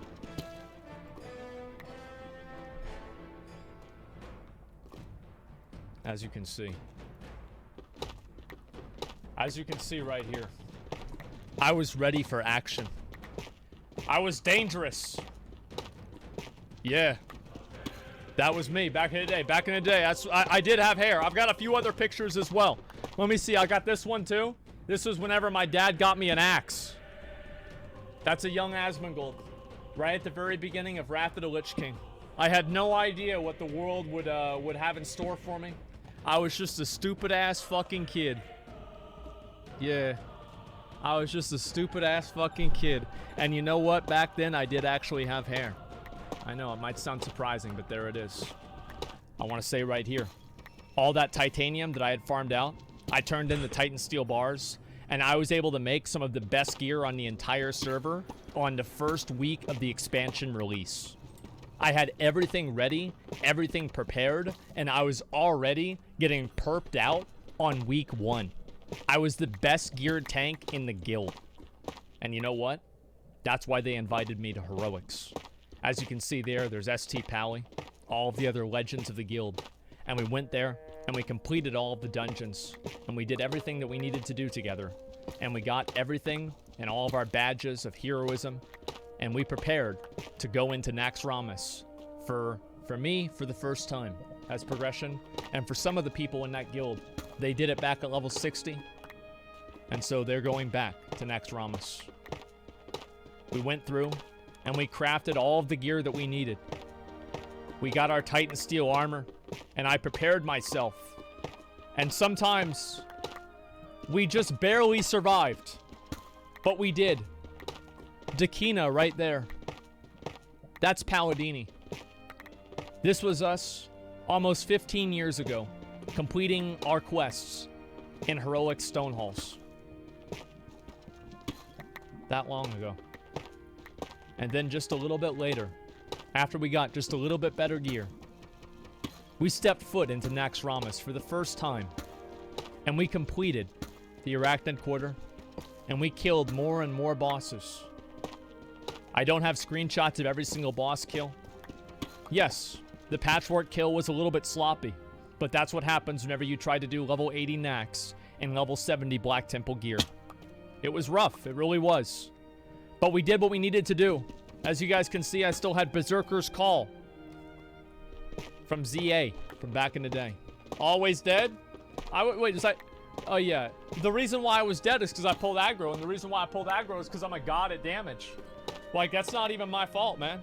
That's just me doing me. There's me right there. The big cock king. I looked so fucking good. I looked like a legend. I looked like a fucking wizard. I was so happy with myself. I had my armor. I was taking screenshots of my character left and fucking right. I looked at myself in the mirror and I was like, God damn, I look good. I've got the fucking DPS gear from Nax 10 Men. I've got the axe right there from Halls of Lightning Heroic. That's the Colossal Skullclad Cleaver. It was one of my favorite axe models in the game, even to this day, with my tabard of the Wormrest Accord, doing Violet Hold, AFKing through it, while other people do the work for me, so I can come back at the end and hit the boss and collect the loot. I did what I needed to do, and that's all I did. And you know what? As time went on, we went through Nax, and we kept progressing through it. Echo right there, if you guys remember Echo, I had a legendary 45-minute arena game against Echo and his druid, with me and my druid. His name was Blackleaf, and his druid's name was Winry.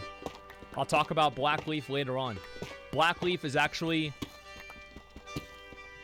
very instrumental in the way that things went for me. Very instrumental. Echo won the 45-minute arena game. But we had mutual respect for each other, and we tanked Naxxramas together as two warriors, going in there and doing what we both needed to do for our guild. God damn, I look good. God. Man, I look so good, man. Fuck, man, I look so good, dude. Oh my God. I look like a legend. And then I've got Namani there as well. Namani, her and I, we hung out all the time. She's a very good friend of mine. I still keep in contact with her to this day. And as you guys can see, she did Naxxramas with us as well. She was a great healer. She was one of our best healers, actually. And we didn't just do Naxxramas. We also did Sartharian. And you know what? In this screenshot, my character's not dead. And we have some of the other legends. Kryptonites right there. The guy who got ATS, who put together the whole raid. ST Pally. And at this point, I forgot to tell you a little bit of a complication. Talib. The leader and the glue that held the guild together. He was the heart and soul of the guild. And it was a soul of toxicity, pure evil, and absolute excellence. He was the most toxic and greatest raid leader I've ever had. I modeled my own raid leading off of him. At the end of Burning Crusade, he quit our guild. After playing with the guild, even through EverQuest, they went from EverQuest and they came into World of Warcraft, and he left the guild for greener pastures because he just wasn't enjoying it anymore. We had lost our leader. I was trying to pick up the pieces, and so were the other people in the guild, like your Envy, he was the guild master. But we had lost the one person who really held us to the highest standard that we had ever been at. We were doing our best, but without Talib, something was missing. It was not good. But we pursued, we carried on. We did Naxxramas as well. We completed the 4 Horsemen. That's me again. God damn, I look good. Holy damn, God damn, I look so good. I looked amazing. It was crazy. Taliban, he actually had an alt character named Taliban. It was basically, he had 2 B's, he just put AN at the end. It took him years to get that reported. He actually did have a character called, it was his shaman, I believe. So many memories, yeah. So many, I remember as much as I can. And there we are, for the first time at the very beginning, doing Naxxramas 10-man and finishing the rest of the content and the last 2 bosses. This was the first time I had done this, and we had done Saffron at level 80. It was pretty fucking hard to do. And I also got all of the reputation that I needed as well. Of course I did that. Look, Saffron was pretty hard. We weren't entirely geared. As you guys can see here, we've still got a lot of people there. Look at Spoiled. Look at Namani. These are still people in tier 6. We were attempting this content at the very, very beginning. We were on the bleeding edge as early as that we possibly could. We were going into this raid. And you know what? We had to take a step back, and we had to get a little bit more reputation. We had to do a little bit more stuff. And also, I had to get something that was important for me. I went into Strathwell, and on my first kill at level 80, the first kill, I obtained the Death Charger's Reigns. I couldn't believe it. I was genuinely in shock. This was the mount that I had wanted for my entire history playing World of Warcraft. This was the one mount that I had wanted above everything else. And I had just gotten it. I was so happy. You guys had no idea. And you know what? I rode it around. Just a minute. Let me go back over here. I rode it around. I told my mom. First run. And you know what she said? Grats. She was happy for me. And I was happy for me too. I took multiple screenshots of my character on this mount. And I want you guys to understand, you're going to see a number of screenshots of my character on this mount. But this is only just a small fraction of the amount of actual screenshots I have of my character riding this mount. I love this mount so much. I was so happy about it. It was the most incredible, amazing thing that I had ever had. I was so happy. But obviously, there were other things that I needed to do. That was my character's armor right there. I guess these guys were fighting, talking shit at each other. I don't really know. Guild chat was always a little bit toxic. That was my character from back in the day. Critical strike chance, 34%. I was dangerous. And my UI, as you guys can see right there, never changed. It's always been the same. No changes, baby. We went back into Naxxramas. And we defeated Saffron. We beat his dick off. We defeated him. For anybody who might have played Wrath of the Lich King, many of you guys might not remember. But whenever you killed Saffron, he dropped a special item that allowed you to access the Malagos lair, the Eye of Eternity. And we took our raid over that day, that very fateful night, and we went up against Malagos. And you know what? We didn't kill him. He was hard. We couldn't figure out the vehicle phase. Nobody had any fucking idea how it worked. We had literally no clue. We only had a few pulls. I remember it was like very, very late at night. People had to go to bed. And I began my quest over here. And this quest right here was for the Scepter of the Shifting Sands. At this point, I wanted to complete the entire Scepter of the Shifting Sands questline. And the reason that I wanted to do that is because I thought to myself that what if there's a bug that accidentally closes the opening of the gates of the AQ gates again, and I can use my scepter and open it again and get my Scarab Lord mount. I thought this could happen. I even thought about transferring to a server that didn't have the gates open just so I could do it myself. And you know what? That didn't happen. But I did do the quest. We did the Culling of Time with some of the best people in the guild. We got the Bronze Drake.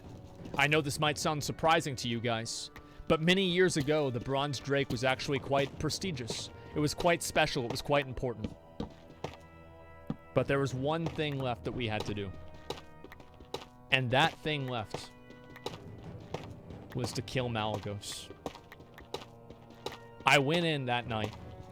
I was the raid leader of this raid. This was a very big deal for me. Because this was the first time that I not only was part of a first kill, but I led the raid to that kill happening. This was a huge, big fucking deal for me. And us getting this mount, or sorry, getting this this title, the Champion of the Frozen Wastes, was huge. Like, my ego, at this point right now, my ego was building to a level that few people don't even know that this exists. I remember whenever we completed this, you know what the first thing that I did was? I went back to Ironforge, and I accidentally linked it into general chat and trade chat. I said, oops, I didn't mean to link that. Everyone was like, yeah, right, you didn't. Did you actually get it? I'm like, yeah, I did. I got it. I've got the title. We were the first people on the server that completed Malagos. We were the first fucking people. Everybody was looking at my title. I was like, yeah, dude, I fucking did it. I was happy. I was at the top of my game. And I took my raid leading skills, and we went around the world. And we took it to the Horde. And we went, and we did for the Alliance. As you guys can see right there, we were probably getting ready to go over to Orgrimmar, or maybe Thunderbluff. I looked so good, dude. Like, God, dude, I was a pimp, man. I was a fucking pimp. No, Magic Seeker, it's 10-man. Malagos 25-man was Magic Seeker. You only got the titles for 25-man. And there's a Horde guild that beat us to 25-man, so it didn't happen. Yeah, Ascent was on our server. Like, Ascent was like an incredible guild. Like, a lot of times that we would like, Ascent was like a tier above us. Like, honestly, like, they raided all the time, and they were really good. So, regardless, though, I was very happy about us getting it. And we were the first people on Alliance to get it. Nobody else had this. I felt really good about it. And there's me. We were riding around. Obviously, everybody waiting behind me. And I was leading the charge, doing what I needed to do as a leader. We also did Orgrimmar as well. And as time went on, we got the Black Warbear. I was very happy about this. It was another successful raid that I had done on my own. 我覺得我哋應該要搞附魔啦。 And my ego was becoming 咁樣國內唔係辦法。我哋有足夠嘅戰射去整附魔。 Karazhan with us because we were trying to do. I want you to understand the relationship between me and Kryptonites. We had a relationship that was built around our mutual obsession of mounts and items in the game. Kryptonites, he and I agreed together that we would raid and we would do these dungeons with each other for the entire fucking time. And I would do it with him on my alt, he would do it with me on his alt to help each other get the mounts.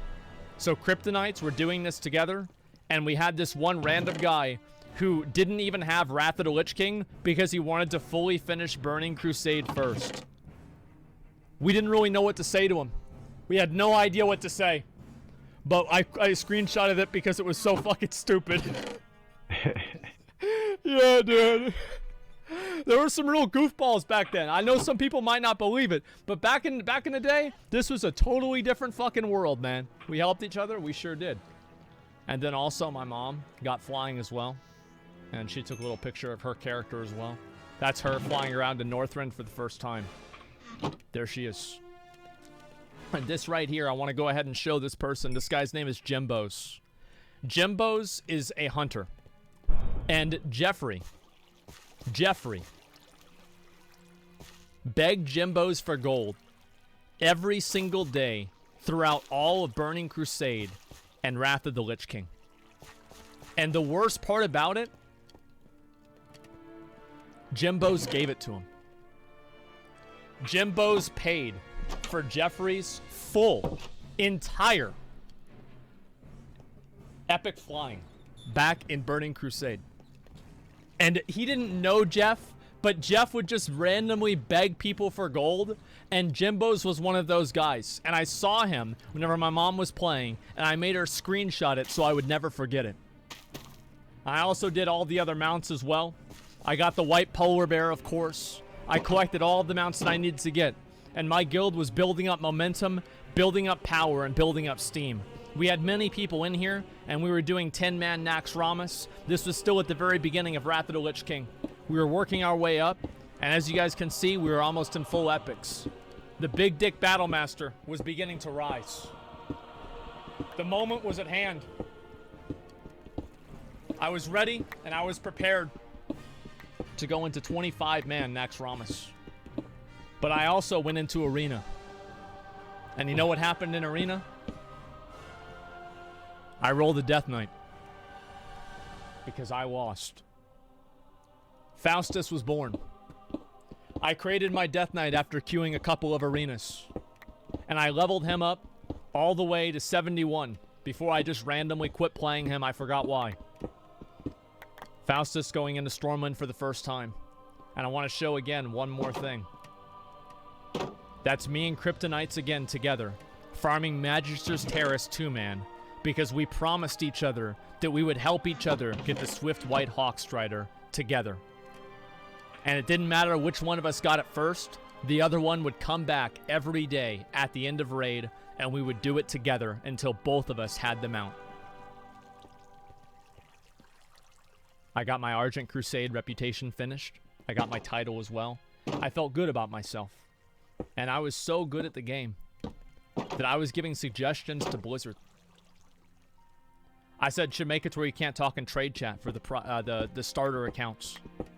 Because people kept making starter accounts that were free, and they were spamming in trade chat.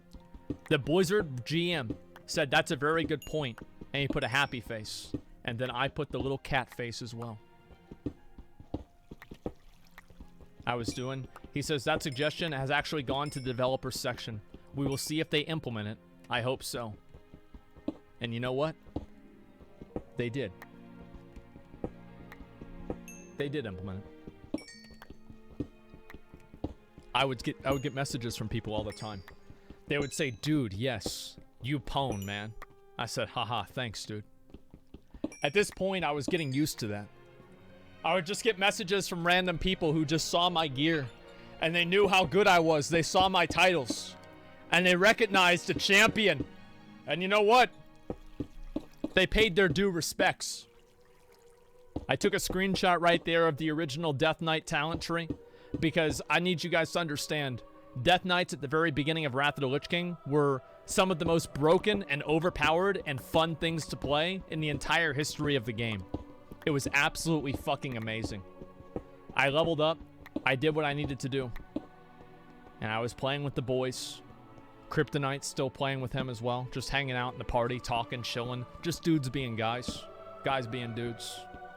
And I finally entered after I got enough gear. I entered with my 25-man raid. And for the first time, we did ICC. Or not ICC. Nax Ramus on 25-man. I saw Mr. Bigglesworth.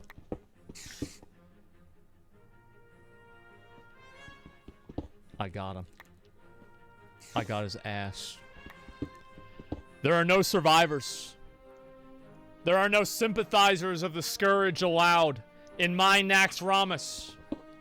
I destroyed that little stupid fucking cat. And I went there with the rest of my raid. That we now were building up our gear. We were doing what we needed to do. And we were getting prepared to do all of the hard modes and complete the achievements for the final raid tier. We did the 20-man Nax Ramus as well, with all of the legends. Dizzy right there. That was the Priest Bozy. Dizzy, I want to say something. Dizzy and Paladini. Dizzy played a DK, Paladini played a Paladin. Takina played a Paladin. They got They almost got Gladiator. They got the title. There was a title called the Flawless Victor back in Wrath of the Lich King. And you were able to get it if you were able to win 10 games in a row above 2K rating. They got that achievement. I fucking hated them for it. I was so jealous. I was furious because I knew that it was just because they were fucking playing the right comp, and I was playing a warrior. I was so mad every single time I would see them with that title, and then whenever Blizzard took it out of the game later on, I was like, fuck you. That's what you get. That's what you fucking get. But you know what? Whenever it came to the raids, we got together and we got used to each other. Namani and Kryptonites did not get along very well, however. Kryptonites had just gotten out of the Marines, and Namani was a 16-year-old girl. For whatever reason, they completely counteracted each other. They hated each other. And they would get in like 2-hour arguments over nothing. Because he would tell her how to heal, and she would tell him how to DPS. And it just went on and on and on. Until one day, Rixa said, Kryp, you know whenever you argue with a 16-year-old girl, you sound like a 16-year-old girl. That was the last argument that Kryptonites ever had with Namani. Everybody was quiet. That was the end of it. Those were the fucking days, boys. Those were the fucking days. Sean Kelly. This dude actually messaged me a while ago. I think he lives in Austin. And he was in the guild. And I don't remember what it was. If I remember right what this was, I don't know if this was him. But we were about to pull Patchwork. And Sean Kelly was listening to Du Hast. And he started saying the lyrics of Du Hast. And he just randomly ran into the boss and aggroed it. And wiped the entire raid. And killed everyone. Just out of nowhere. And he was typing the lyrics in chat as he was running at the boss. It's the stupidest fucking thing ever. I still remember it though. It was hilarious. Yeah, and so yeah, Sean Kelly was there. We got all the boys. Obviously, many people here have their gear. And see, there's only a few pieces of 70 gear yet. This is a couple of weeks into Burning Crusade. Or Wrath of the Lich King. I'm going to say that probably a number of times wrong. Asmongold, champion of the Frozen Wastes. In the guild driven. In my full epic prot gear. I had the biggest dick on the server. And I wasn't afraid to remind people that that was the case. My ego was on the moon. But you know what? It could still go higher. And I'll tell you something. It did. I was getting geared. I was getting prepared. And so was Jeff. Jeff had made his paladin. He was leveling it up on the horde. He played a blood elf paladin named McLovin. His warrior, what happened with his warrior is very simple. After ninja looting Gruul's lair every single week and trying to wipe all of the Alliance raids over and over, Jeff had ruined his name on his horde warrior. And even after multiple name changes, no one would still play with him. So Jeff had to completely remake a new character because nobody wanted to play with fucking Jeff. We did the Bronze Drake as well. And after a few wins, after a few rolls, your boy Asmongold came out ahead. And I got my Bronze Drake. And back then, it was a sign of pride, a sign of skill, and a sign of achievement. Although today, it's much easier. We went back and we did Molten Core. And I want to tell you all of a dream that I had. There was once a dream that I woke up and I remembered.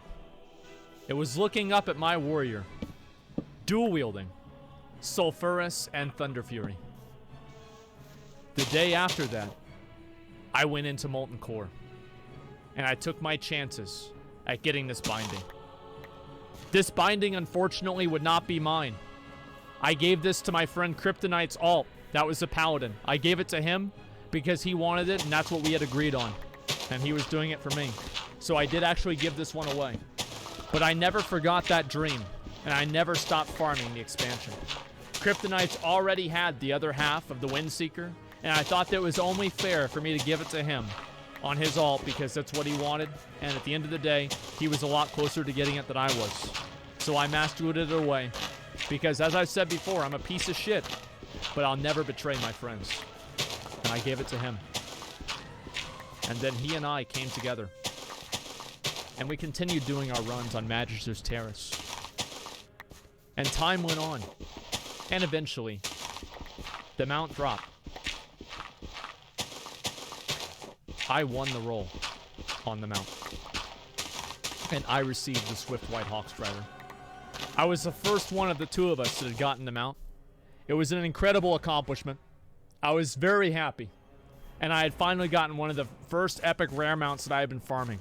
At this point, the only reason that I didn't re-roll a Death Knight for Wrath of the Lich King is only for the sole purpose that I didn't want to lose my mounts on my main character because at that time they were not account-wide. If it wasn't for that, it would have been Asmongold the Death Knight. Also on top of that, I wanted to just go ahead and show you guys. We had done a 4 Horsemen raid, and I probably picked up, or I did something really good. Everybody's messaging me. Nice pickup, bro. Nice work, man. Thanks. Listen, I was at the top of my game. I was at my prime. Everybody appreciated me. I was a great player. And you know what? Everybody appreciated me. I'm going to go back over to the next one here. Asmongold, Champion of the Frozen Wastes. Dr. Goodheels. Ugly in the morning. He and I raided together, and we played together ever since Burning Crusade. And you know what? From back in the day, back all the way in Burning Crusade, we went and we played in Wrath of the Lich King as well. He lived in Fiji, I lived in Texas, and we became friends through World of Warcraft. And it was one of the best things and the greatest things that the game ever had to offer. It was special. 59 FPS. It was the most that I had ever had in my entire life. It was incredible. Yeah. And I still keep up with them every once in a while as well. Obviously, right here.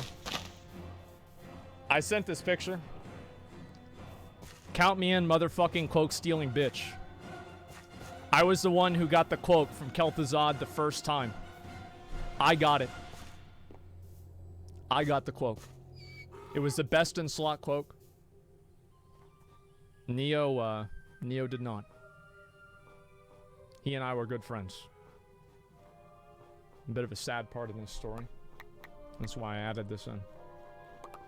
One time when I was doing Strand of the Ancients, one of Neo's closer friends came in and I don't remember why, but what happened, but informed us that Neo had died.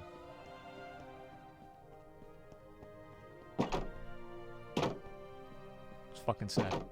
It was the first time that we had ever had somebody in our guild that had that happen.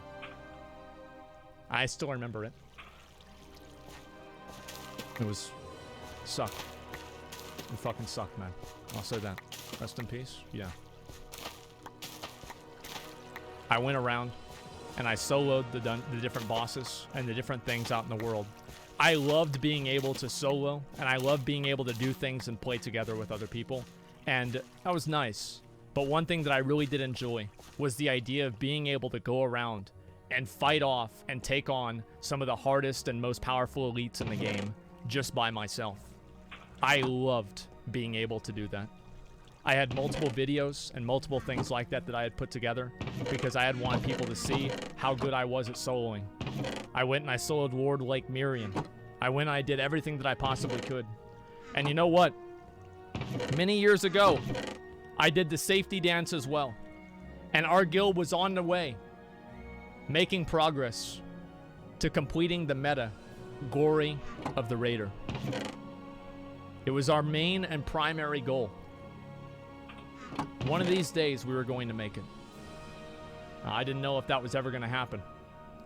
But there's me right there playing with Namani again. She would always heal bot me in Battlegrounds. And obviously, there were some people in Battlegrounds, I want you guys to understand, there were a bunch of bad players. A bunch of really, really bad players back in the day. Some real clowns. You're doing it wrong.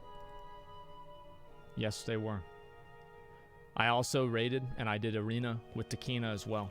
My character was getting a little bit more of the PvP gear, and I was getting some of the 25-man gear too. I did Justicar as well. I got that, I farmed that out. This is whenever I was playing the game, probably 15 hours a day. And I never regretted it. I even soloed the Alterac Yeti in a fucking AV. Very happy about being able to do that. And we created the Danger Zone. This is my 5v5 team that I made with my friends. And we went into the arena, and we big dicked it. We only did get 1,500, but I was playing with my friends, and that's what counted. And speaking of my friends, I was the kind of person who never went back on a promise. And even after I got my side, I came back, and I helped Crypt get his. We fulfilled our bargain. And he and I together got our Swift White Hawkstriders. Yeah. You think your boy Asmongold was just going to step out? You think he was just going to disappear and get out of there? Yes, he got Atiesh. That was part of the last story. Yes, he did. And there it is. And this is some random other idiot that we just told to get the fuck out of our picture. We took a bunch of pictures with each other. We were so happy. And it was amazing, man. Like, we took so many of these. It was so cool to have done something like this and have it work out. I think that was the best part. We did, obviously, all of the different holiday events as well. They were really fun. And I got all of that kind of stuff done because if you completed all of them, you were able to get a mount. And I was one of the highest geared or highest amount of mounts on my server. And I intended to keep it that way. And I did. Look, dude. I am what I am. Yeah, I gave some little cringy little emojis. It is what it is, bruh. It is what it is. I also went in and I began my Scepter of the Shifting Sands questline. And pretty much all by myself. I had a few people helping me. But I went and I did it by myself. And as you guys can see, there's my gear. I have the 25-man Naxxramas gear at that point. I had the cloak, obviously, from Kel'Thuzad. And then I went through all of that. And then the fateful day occurred. The fateful time. What this? That I was there and I was ready to receive the Warglaive of Azzinoth. Now, Bullshift. What one thing you have to understand about Bullshift is that he was just as much of a dickhead as I was. And yeah, we had to roll it off a few times. We did. But after that time went over, I ended up and I got the Warglaive. He looted it directly to me. And I got my first legendary. This Warglaive was my first legendary that I had received. So you scanned him? Yeah, we ninja looted it. Fuck him. 100%. That was my first legendary right there. I was so happy. I would run around all the time with this on. I was so fucking hyped up about it. It was absolutely amazing. And I went and I did, obviously, the Sunken Temple thing. And there were a lot of clowns as well. I was making a group. This guy said, "What do you need?" I said, "Giraffes." He said, "Question mark." I said, "For your group." I said, "I already told you." He says, "Fuck you, you little prick." And he says, "What?" And that's what it was. Yeah, he wasn't having it. He was not happy about my antics, about my behavior, about how I acted. He doesn't want any fucking giraffes. Nobody wants any fucking giraffes. He left. Put me on ignore. And I went to myself. And I had to do it all by myself. I had my Warglaive on. And I was completing all of the quest lines as much as I possibly could. And you know what? I went in there and I did it myself because I couldn't make a group. I had to do everything that I needed to do all by myself. I went and I completed the rest of the quest with Neri and Soothfancy. I flew out to the far away land for Land's End Beach, and I used a special potion to fly off to the secret island and loot the item for myself. And let's go ahead and move a little bit back over to here. My guild was getting into 25-man Naxxramas. We were completing Heroic Saffron. We were doing everything that we needed to do to become the top guild on the server. This was still just a couple of weeks into Wrath of the Lich King. You have to understand and keep that into context. We also went around. I did this too. This guy was actually pretty hard to kill. I did Lord Like Mirian again, and this time it counted. And then also on top of that, I went back over here. I don't know what it is about Rep Paladins, but every Rep Paladin refused to fucking heal. And it's like McConnell, S-Fan, ST, he would never respec. So he'd just get a DPS and go. Like, just go. But, like, no, he would not respec. He had to fucking sit there. I'm like, I know, dude. I know. And that's all it fucking was. Real hazed? No, this is a different guy. This guy was hazed because he was high all the time. It was a Nechka. You guys will find out more about him later on. Anechka was a huge stoner, and his best friend in the guild was a police officer. It was great. I also went around, and I was always a completionist to an extent at this point in level 80. And I collected all of my level, all of my 2.5 gear as well. And I got my armor, and I got my Dark Edge of Insanity, and I had all of that set ready back in Wrath of the Lich King. I was very happy about that as well. And then right there, we got another binding of the Windseeker. I will be honest with you. I don't know if this is the one that I got or if it's not. But I'm pretty sure that it might have been. It was either this one or the next one. And whenever this dropped, I never forgot my dream. My dream of dual-wielding Thunder Fury and Sulfuras. I kept it in mind. And also on top of that, I did all the rest of the Draconic for Dummies quest lines. I did everything like that. And I was playing and I was really enjoying the game. I was having so much fun and I was so happy just doing all of this stuff. And the best part about it is my guild wanted to play with me. Like, we would go and just hang out in Vent and just do dungeons together. It was such a great experience, man.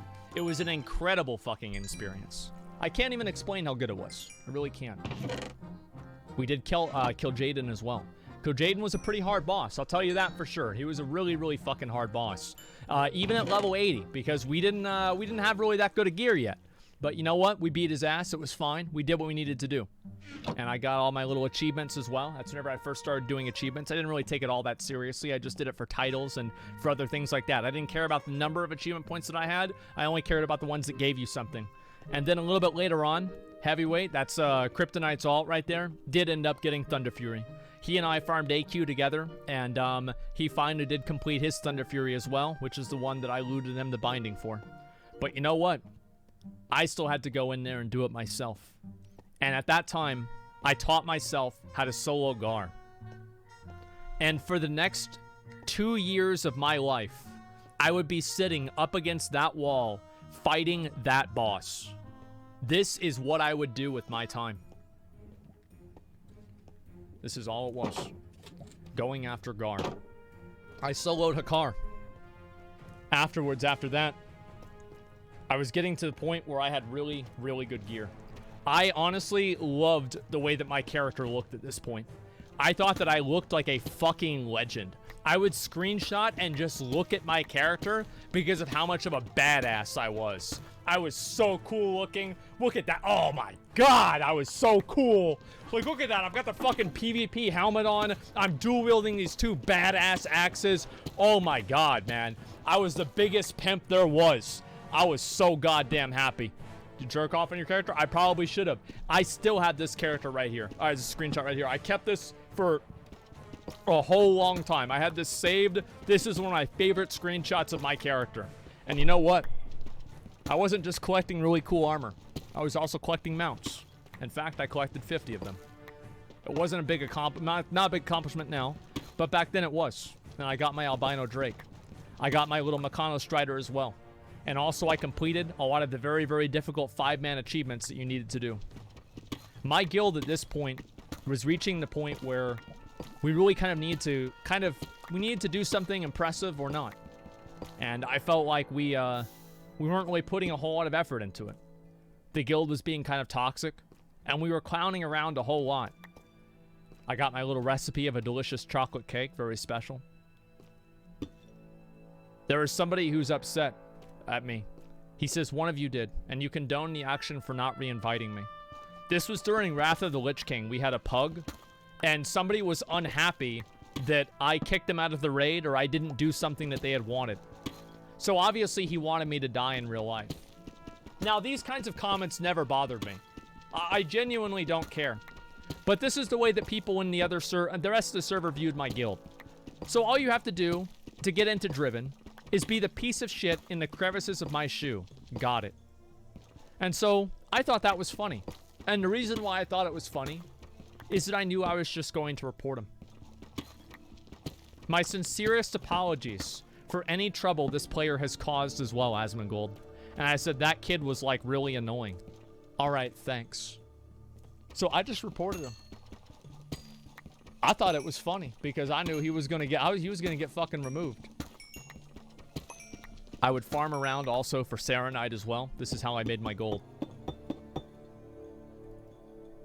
And also, wait, my fucking, where is it? There it is. We were just hanging around, having fun, and doing what we wanted to do. I want to go ahead and draw a little bit of attention here. This was the point where our guild turned around. This was the point where everything changed and we became whole again. This was our first raid in 25-man Naxxramas with a certain person. 2 people. I want to draw attention to the name Rob and also a second name, Belthic.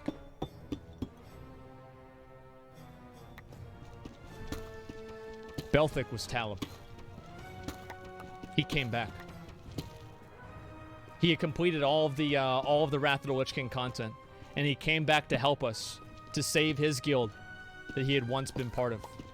And we had once again gotten our leader back, and the guild was once again what it used to be. I was so happy. Honestly, I was so, like, I hated having the raid lead. I knew that I didn't know it as well as he did. I was so happy whenever he came back, and I knew that nothing could stop us. We were gonna do whatever we needed to do, and that's all we needed to do. And I was having fun. Obviously, you guys can see what the fuck. My language has never changed. I've always been the same dude, and I've always done the same things. You solo the boss? It's just funny. I soloed a car. How? I just hide his sword and... You are too beastly. A lot of people thought that I was a very good player back then. I was becoming a bit of a legend on the server. And you know what? I did also. I was able to solo Onyxia. This took me a very, very long time. And I have a video of that as well also on my channel. It took me a very, very long fucking time. It was like an 18 or 20 minute fight. I was super happy about it. It's sick. Yeah, it was fucking badass, man. And I went and I did all this stuff on my own. And there it is. There's me killing Onyxia right there. And right there, for whatever reason, there was an engineering rabbit. And one time, I think Rob let it out. And he didn't tell anybody. And we genuinely thought that the rabbit was a GM in disguise spying on us during our raid. Back then, people didn't understand the game the way they do now. People aren't able to just look things up on fucking Wowhead, and there's like 18 different articles written about brown rabbits. Back then, you had to understand things on a very basic level. And you know what? A lot of people didn't. There's my character right there in my full Naxxramas 25-man gear. With Talib's leadership, the guild was revitalized, and we were farming Naxxramas 25-man like it was a fucking joke. We were killing everything in Naxxramas. And whenever I say everything, I mean everything. Also,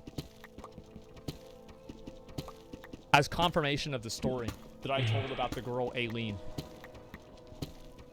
Bazaron told me Emo sent pictures to Aileen of his dick with her name written on it with magic marker.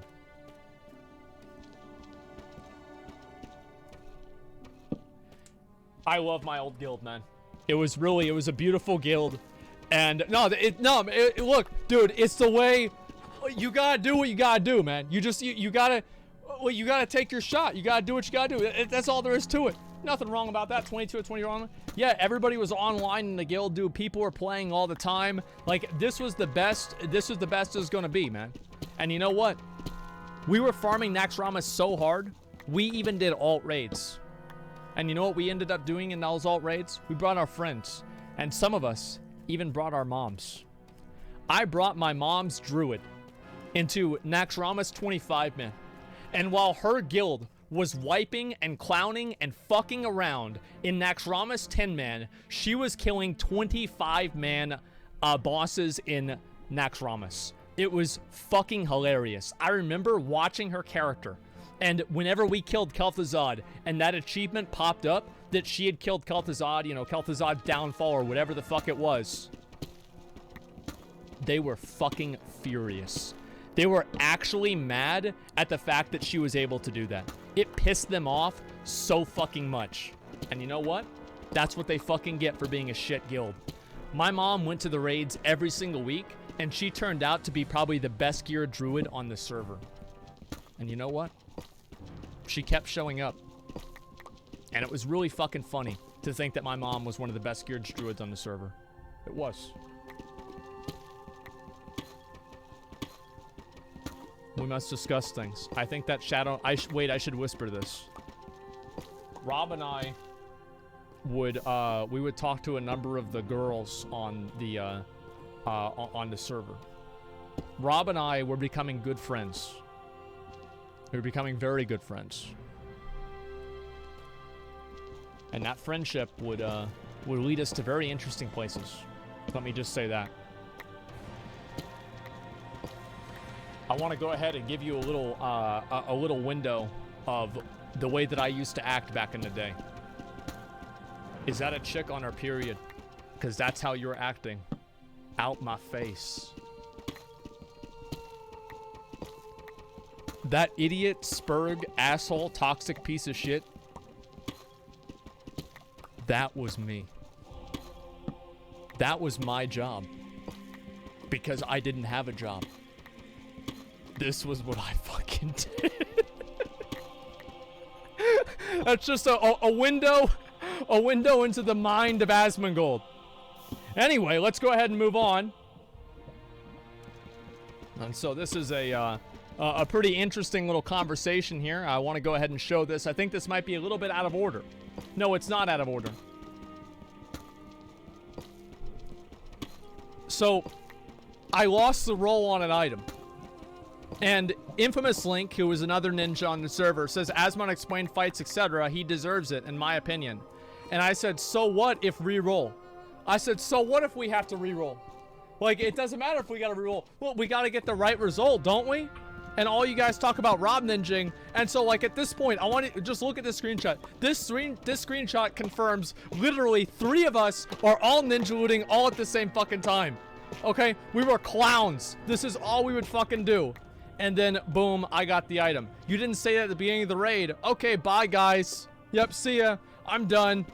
And I got the item. It is what it is. And also, speaking of getting items, I also got the Reigns of the Twilight Drake.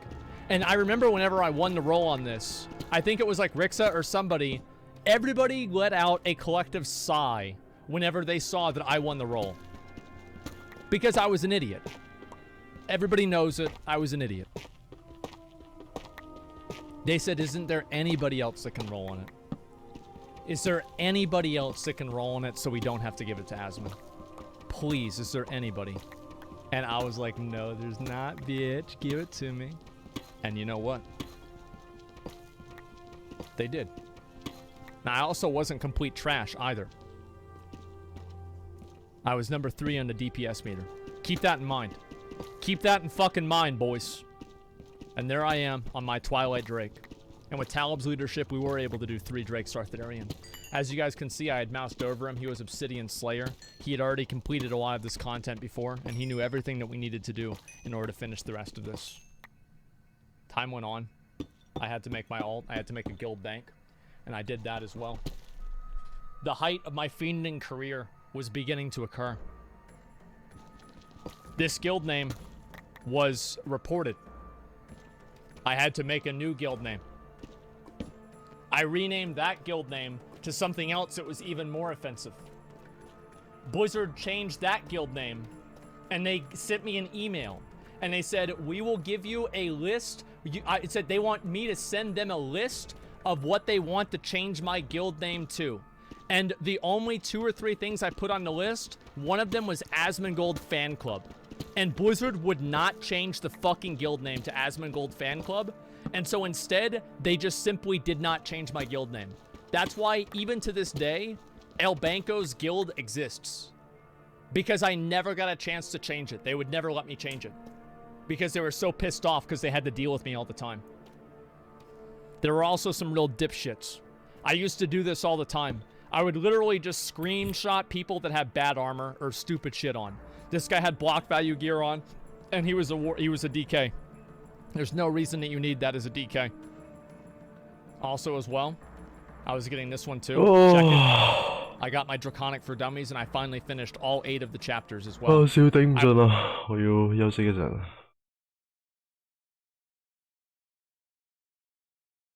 我已經錄咗7個鐘，或者瘋狂farm戰者，但係似乎已經冇乜戰者喺呢度附近，好難farm啊！我覺得都係要有附魔先比較容易，但係要整附魔唔係咁容易。依家一個狀況，要有甘蔗啦，跟住要有牛。牛嘅話，我有 plan 可以，我有計劃點樣處理㗎啦。但係甘蔗完全冇頭緒去邊度攞，可能要去啲好遠嘅地方諸如此類。我哋呢度附近根本就冇甘蔗呢一樣嘢，可能要行到好遠我都唔知。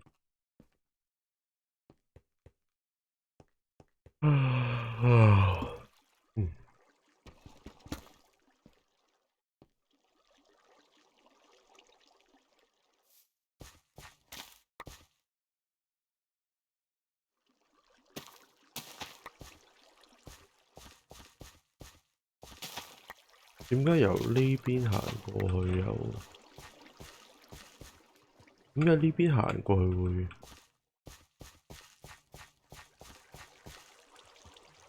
點解？唔明。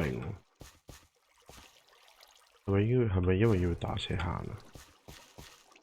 又唔係啊，唔明喎。點解會斷嘅？冇法。唔理啦。唔理啦，完啦。